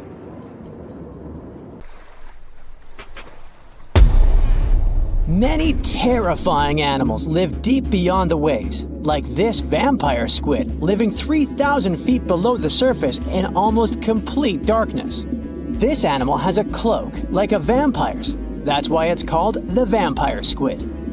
Deep down at the bottom, it can't use ink to defend itself. So this animal has developed an unusual tactic. It glows slightly to scare away predators. If this tactic fails, the vampire squid can turn its body inside out, revealing tiny spikes. When you translate its scientific name, Vampiroteuthis infernalis, it literally means vampire squid from the nether. Despite its terrifying looks, it's a harmless ocean animal. This previous creature was not from space, but this object definitely is. Before Elon Musk found a way to reuse rockets, NASA would simply drop old ones after launching astronauts into space, most of the time in the ocean or deserts. In 2012, Jeff Bezos launched a mission to find the Apollo 11 rocket. They found it by using sonar, but it was in terrible condition. It was sitting on the bottom of the ocean, not far from the predicted site. They were able to rescue the engine and reconstruct 2 of them. The most famous lost city is Atlantis, but sadly, we still haven't discovered it. However, Heraklion was also just a myth until one British pilot saw something that looked like a city while flying over the Mediterranean Sea. He reported it, and 60 years later, a group of divers went there. They were shocked when they found an entire city underwater. It was loaded with artifacts that could tell us a lot about the history of the place. Now it's one of the best underwater archaeological sites in the world. It's believed that the rising sea caused the whole city to go underwater. The Titanic sank in 1912. The wreck was claimed to be officially discovered 74 years later. In reality, though, a fisherman found the Titanic 8 years earlier while fishing in the Atlantic Ocean. He was pulling out his net when he spotted a head stuck in it. Luckily, it was just a doll's head. Years later, after the fisher had passed away, his son sold the doll to a doll collector. She did a lot of digging and research on every person who had a porcelain toy on the Titanic. She found the owner of the doll. Ava Hart was on the Titanic and had a doll with her. Ava survived the catastrophe by a miracle, but her toy didn't. Hart even wrote about the doll in her journal, and every detail matched the toy found by the fisherman. The tripod fish lives deep in the abyssal zone, around 20,000 feet below the surface. It's adapted to such immense depths and uses its tripod fins to stay still on the bottom. This creature doesn't have big eyes, but even if it did, these eyes would be useless in the darkness. Instead, the tripod fish uses its fins like antennas to detect any movement in the water. This creature doesn't have much luck when it comes to its love life, so it had to develop unique tactics to reproduce. One fish can be both male and female. The next bizarre creature is the lizardfish. It has tons of razor-sharp teeth, a huge mouth, and really big eyes, which it uses for hunting. All this makes the animal look freaky. The lizardfish lives at depths of around 11,000 feet in the midnight zone, where there is zero light. This freak of nature basically eats everything it can fit inside its mouth, from small fish to other lizardfish. On the other hand, when they see other reptile fish, they probably fall in love instead, because finding mates at those depths is not an easy task. Like the tripod fish, the lizardfish can be both male and female at the same time. When you think of a river, you usually picture it on land. Still, nature is quite unpredictable, and it created a river flowing under the ocean in California. It's running at a depth of around 2 miles. This river has everything that an ordinary river has: sunken logs, trees, and rocks. And despite its uniqueness, it's not the only one in the world. There are also others in the Amazon and Greenland. A terrifying creature was discovered near Angola's coast by a remote operating vehicle. It looks like it doesn't have a head or a body. It was sitting at a depth of around 4,350 feet below the surface. After doing research, Scientists concluded it wasn't anything from a sci-fi movie, it was just a cluster of siphonophores stuck together. In 2015, some random guy was diving in Caesarea, and something shiny caught his eye. He reached out, grabbed it, and realized it was a gold coin. After that, he examined the bottom and found out that there were many more. He reported the incident to the local authorities, and they concluded that he had found Arabic treasure. The coins were made of solid 24-karat gold and were a few thousand years old, but due to the perfect salinity and temperature, they looked brand new. The coins belonged to a ship carrying cargo. It was caught up in a storm and unfortunately sank. One of the weirdest things ever discovered was found in the Baltic Sea. It's an anomaly that looks as if it was created by a different civilization. It was discovered by Swedish researchers, and they basically had no idea what it was. They had to ask tons of other scientists for their opinions. When you look at this formation from above, it's 200 feet long and looks exactly like a fallen spaceship. It's hard to believe that it's a natural formation, but spoiler alert, it's totally made by nature because the Baltic Sea has gone through many erosions throughout history. Most likely, the bizarre formation is the result of these processes. A group of divers in Madagascar were shocked when they found this 7-foot monstrosity of a knife on the seafloor. The speculation started immediately, and many said that the knife was from some giants that had fought megalodons and lived on Earth thousands and thousands of years ago. That could make a nice story, but the knife is most likely a movie prop that was lost at sea. One of the ocean's most bizarre animals is the frilled shark. It's believed that this fish is the reason for all those sea serpent stories that sea explorers of the past wrote about. These animals live pretty deep in the ocean, but sometimes they can be seen in shallow waters. It's super rare, but possible. The frilled shark has a big mouth sporting around 300 teeth. It also has a long body that looks like a lizard's, and it is truly a unique species of shark. Its prey can be half of its size because this shark's stomach is like that of a snake, and it can swallow huge fish or crustaceans.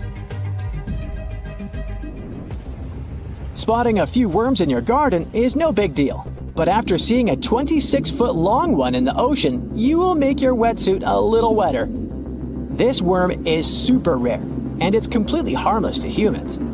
It's actually not a giant worm. It's a cluster of zooids that are stuck together in a worm-shaped formation. They usually only eat plankton, bacteria, and other tiny things that can be found in the ocean. Probably the scariest thing in the ocean that is 100% real is the magna pinna, which can be found at crazy depths of 20,000 feet below the surface. This monster looks like an underwater Slender Man, but it's just a squid with really long tentacles that can reach a terrifying size of 8 feet. This guy has only been seen a few times, and basically, we don't know much about this creature so far. Ever wonder why, despite all our advancements in technology and science, there's a vast expanse of our own planet that we barely know about? Believe it or not, over 80% of our oceans remain uncharted territory. It's as if we've got this massive aquatic playground in our backyard, and we've barely scratched the surface.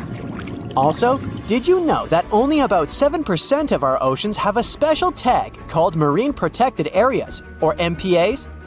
How come this colossal body of water that envelops most of our planet is also among the most vulnerable and misunderstood spaces in the universe? Pressure has a lot to do with it. Our deep ocean is a beast of a place with no visibility, freezing temperatures, and pressure that's so intense that in certain areas it would make you feel like you're having the weight of 50 jumbo jets on your body. No wonder we're having an easier time sending people into space than to the bottom of the ocean. The deeper you go into the waters, the more pressure piles up.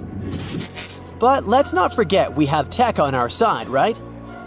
Scientists now use these cool satellite technologies. that track the color of the ocean to check how much phytoplankton is there, for example. Why is this important, you might ask? Because these little plant-like critters are actually pretty major players in our big blue oceans. In the grand scheme of things in the aquatic world, phytoplankton is like the bedrock of the ocean food chain. It gives life to almost everything, from the tiny zooplankton, which are animal-like microorganisms, to those colossal, magnificent whales. When these technologies first came around, satellites could get clear images of the ocean faster than a ship could take the same number of measurements in 10 years.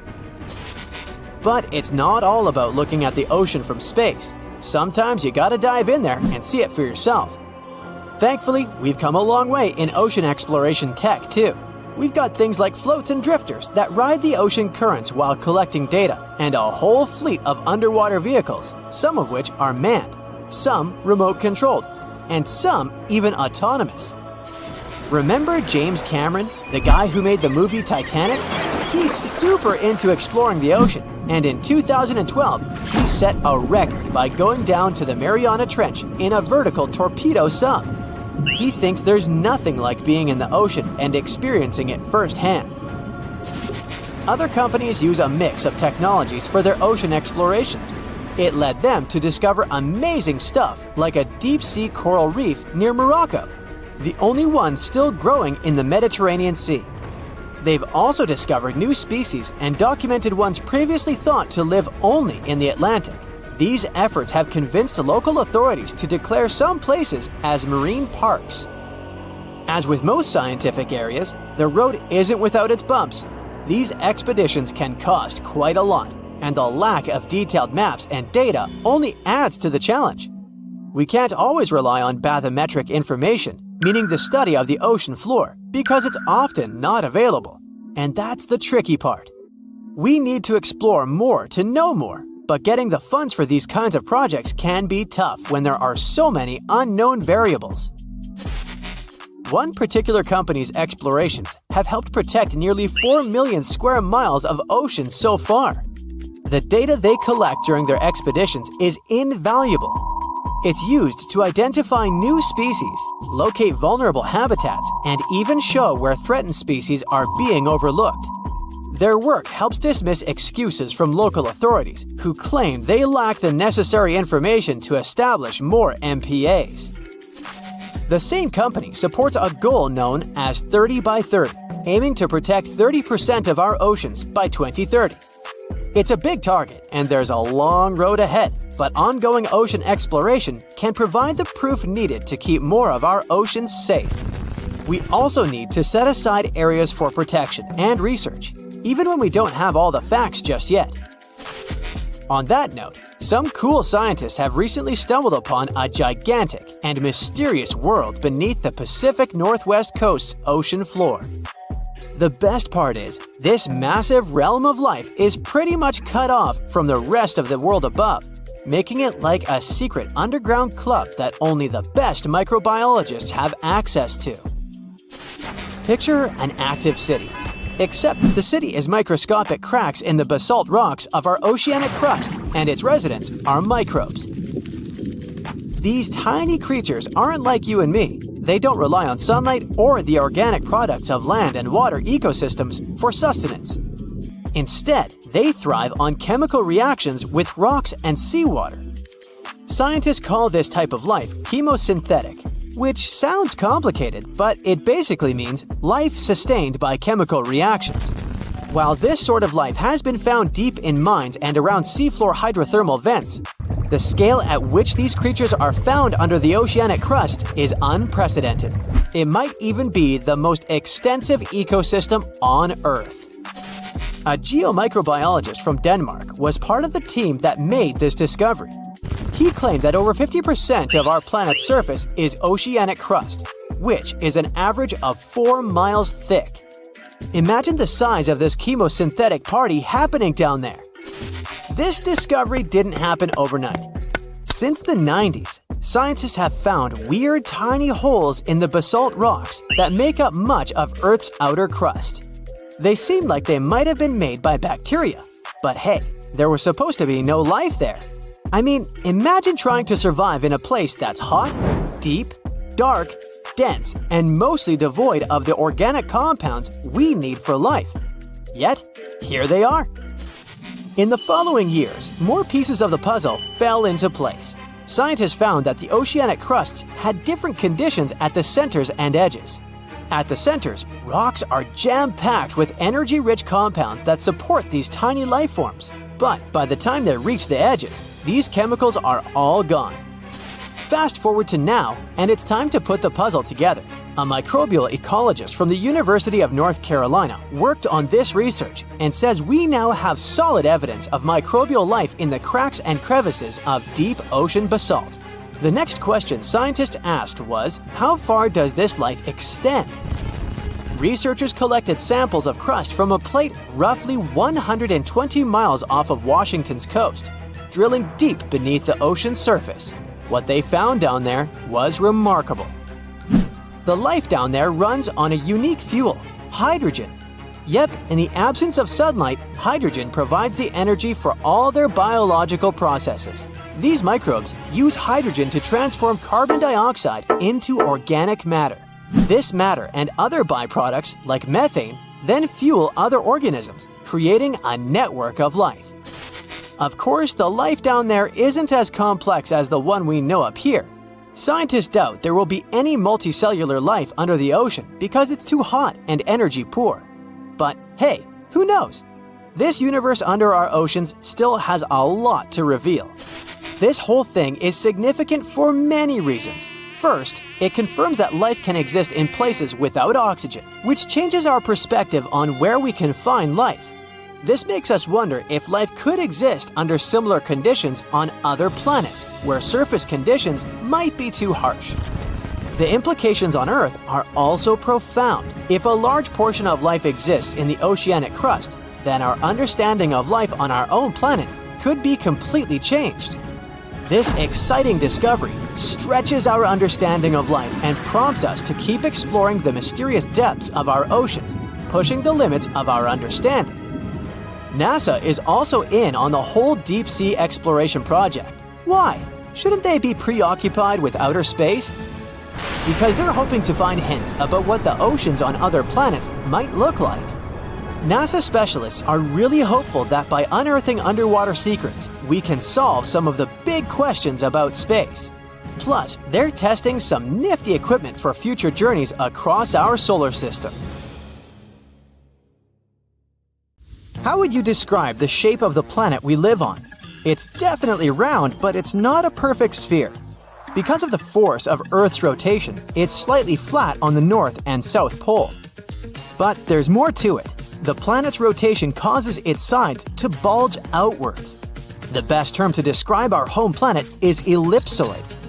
Earth is nothing more than an oversized lumpy potato. These are the words of Atraji Ghosh, a solid Earth geophysicist from Bangalore. She and her team have been studying something called the Indian Ocean Gravity Hole. Sounds like the scenario for a science fiction movie, but it's very much real. We think of gravity as something consistent. If you drop a pen from your hand in Los Angeles and in Perth, they're going to fall to the floor at the same time. Well, this is not completely true. Gravity is connected with the mass of a celestial body. Astronauts on the surface of our moon don't walk, but move in hops. That's because Earth weighs 81 times more than the moon. Less mass means less gravity. Earth is more massive, so it has a stronger gravitational pull. But there's a catch. All this mass isn't distributed evenly across the planet. As a result, gravity varies as well. NASA has been mapping Earth's gravity field since 2002 using twin GRACE satellites. The maps they produced show where gravity is stronger and where it's weaker. Mountain ranges such as the Himalayas contain a lot of mass. This means they generate a stronger gravity field. The opposite happens in ocean trenches. The deepest of them is the Mariana Trench in the Pacific Ocean. You could almost stack 2 Mount Kilimanjaros inside it. The low concentration of Earth's mass below it means that the gravity field here is weaker. Places on the globe where huge chunks of mass are missing are called geoid lows. A geoid is an imaginary surface that follows the outline of sea levels around our planet. Imagine the Earth without any land. That shouldn't be too hard since the nickname of our home is Blue Planet. Now draw a curvy line along the surface of the oceans, and you get a geoid. In reality, the line stretches across oceans, as well as land masses. Scientists use this imaginary line to calculate the depth of tremors or objects that occur underground. When the wavy line goes down, that's a geoid low. The biggest of them sits at the bottom of the Indian Ocean. The first to discover it was a Dutch geophysicist in 1948. He was performing a gravity survey from a ship. The man noticed that sea levels dipped over 320 feet below the global average. The gravity hole got the official name Indian Ocean Geoid Low. It spans well over 1 million square miles off the southern coast of India. If you went out at sea in the middle of the gravity hole, you wouldn't notice much, just an endless ocean as far as the eye could see. The only way to measure the dip in gravity is through extensive geophysical measurements and calculations. The concept of a gravitational hole existed for nearly 2 centuries in the scientific community, but researchers could study it in high detail only after satellite measurements became possible in the late 20th century. A team of Indian scientists was determined to explain the anomaly that had been puzzling geologists for decades. They used supercomputers to simulate the seismic activity that formed our planet. A total of 19 simulations revealed how tectonic plates moved across the span of over 140 million years. This was during the Cretaceous period, the time when T-Rex roamed the Earth. Nearly a third of the possible scenarios produced a geoid low, similar to the one in the Indian Ocean. The most important factor in these models was the presence of magma plumes. These are places inside the Earth's mantle, where lava flows upwards. The mantle sits between the planet's outer core and the thin crust we walk upon. The magma in the mantle plume is hotter than the surrounding rocks. The heat it generates melts and thins the crust. This creates hotspots that are brimming with volcanic activity. Yellowstone National Park and the Hawaiian Islands sit atop such hotspots. The Indian team of scientists linked the presence of magma plumes to the formation of the geoid low. Their source was an ancient ocean that disappeared tens of millions of years ago. It was located where the Himalayan mountain range sits today. Evidence of this lie in the marine rocks researchers found on the world's tallest mountains. The oceans ceased to exist when India's landmass separated from the supercontinent called Gondwana. It drifted north and merged with the rest of the Asian continent. At the time, the Eurasian supercontinent was called Laurasia. The Indian tectonic plate went down inside the mantle. It ended up under the African continent. This landmass contained a lot of crystallized material which was quite dense. When the sinking plate of the former ocean reached it, plumes of magma spilled out. As a result, low-density materials ended up closer to Earth's surface. Density is used to calculate mass, and if you remember our lesson in physics from the beginning of the video, less mass translates into a weaker gravity field. Scientists believe this is how the geoid low in the Indian Ocean formed some 20 million years ago. At this point in prehistory, the Earth looked a lot like it does today. There were vast grasslands, and whales swam in the seas. Geophysicists who created the computer model cannot tell for sure what will happen in the future. Ghosh thinks it's possible that the gravity hole in the Indian Ocean will remain in place for a long time. But plate movements can also cause the anomaly to fully disappear in the coming eons. Earth's tectonic plates are constantly shifting. They define the shape of our continents and oceans. Experts study plate movements to get a picture of how our world looked millions of years ago. However, telling Earth's geologic future is much more complex. The gravity hole in the Indian Ocean is the biggest, but it's not the only one in the world. Other areas with low gravity include the island of Cuba and the Bahamas. On the opposite side of the spectrum are the Philippines. Here, gravity is stronger than normal, but the poles are the places with the strongest pull to them. They are the closest to the center of the Earth. If you stand directly on the North or the South Pole, you are 3,950 miles from the planet's core. At sea level on the equator, this distance increases by more than 13 miles. Earth's gravitational field also has an effect on your weight. At the equator, you weigh 1% less than you do on the poles. The South Pole is maybe more suitable for this experiment because there is actually ground there. But gravity is the strongest at the North Pole in the middle of the Arctic Ocean. This is where scientists in 2013 recorded the highest gravitational acceleration on the planet. This is the rate a falling object speeds up in free fall. The acceleration depends on the strength of gravity. When a team of researchers from a university in Perth set out to map these gravity changes, they discovered something interesting. Gravitational acceleration was the highest at the surface of the Arctic Ocean. This is something they expect to find, but the location of the lowest acceleration point amazed them. It wasn't on the equator as they assumed. The spot lay more than 600 miles south of it at Mount Huascarán in Peru. Scientists believe that the mountain's height had an effect on the phenomenon. This peak in the Andes is the highest point in the South American country. Hypothetically speaking, if a human falls from a height of 330 feet here, they will reach the ground 16 milliseconds later than if they performed the same stunt in the Arctic. There's a ship drifting somewhere in the ocean without a crew. The last time someone saw it was over 50 years ago. Its story reminds of that of the Flying Dutchman, a ship that's bound to sail forever and bring disaster to whoever sees it at sea. At least the legend says so. Unlike the Flying Dutchman, the SS Baychimo was definitely real and built for a German company in Hamburg and began as an ordinary cargo ship. It was trading supplies between Hamburg and Sweden in the Baltic Sea starting from 1914. It had a strong steam engine and a hull made of steel. A few years later, it became British property. Then, in the 1920s, a Canadian company purchased it for around $18,000, a huge amount of money back then. The new owner, the Hudson's Bay Company, was actively using the ship for several years. They would often send it on voyages from its home port in Scotland to Siberia, Alaska, the Yukon, and the Northwest Territories. It also passed through the Panama Canal and even the Suez Canal, with fur pelts for sale on board. Sometimes it would also transport passengers. It had completed 9 successful voyages before this strip of good luck came to an end.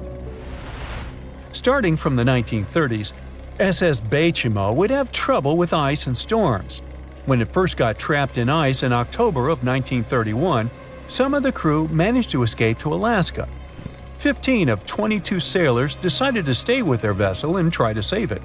They had furs and other valuable cargo worth around $58,000 aboard. The company sent them supplies to survive the winter. They set camp near the ship out of the hatches, tarpaulins, and other materials, and offloaded the cargo. At the end of November, a blizzard rushed through the area, and it seemed like it had taken the ship with it. The ice platform had survived, but the ship broke free. Some of the crew members were sure it had sunk. But soon after, they heard from one of the locals who had spotted their ship around 45 miles away from their camp. The crew moved on with their lives, and the ship started its journey as a runaway vessel.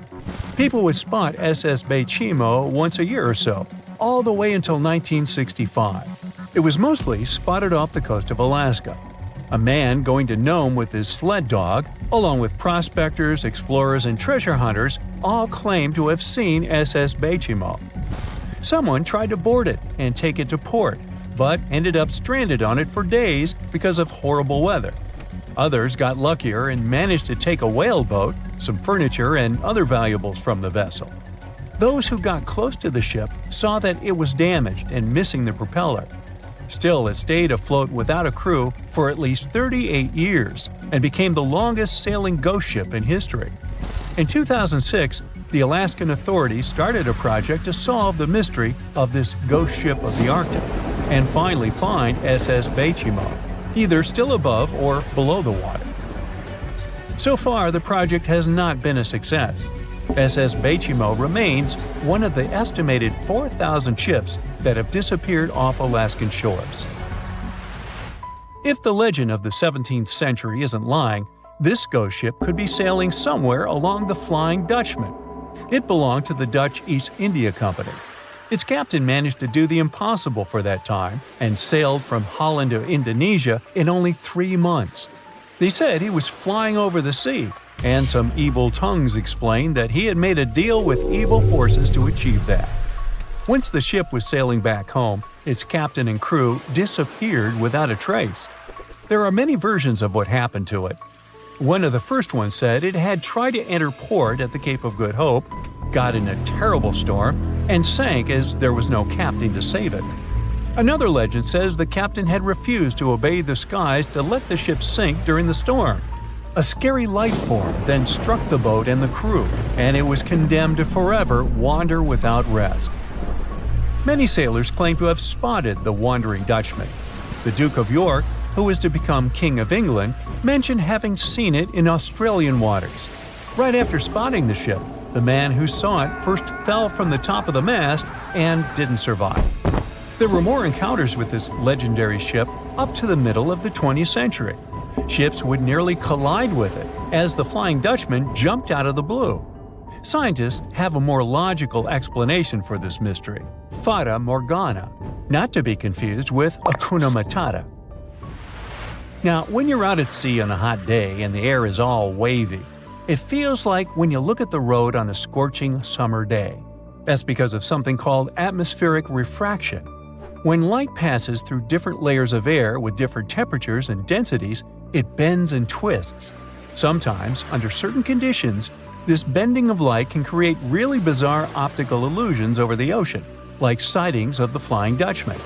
The Fata Morgana phenomenon can make distant objects appear distorted, stretched, or even lifted above the horizon.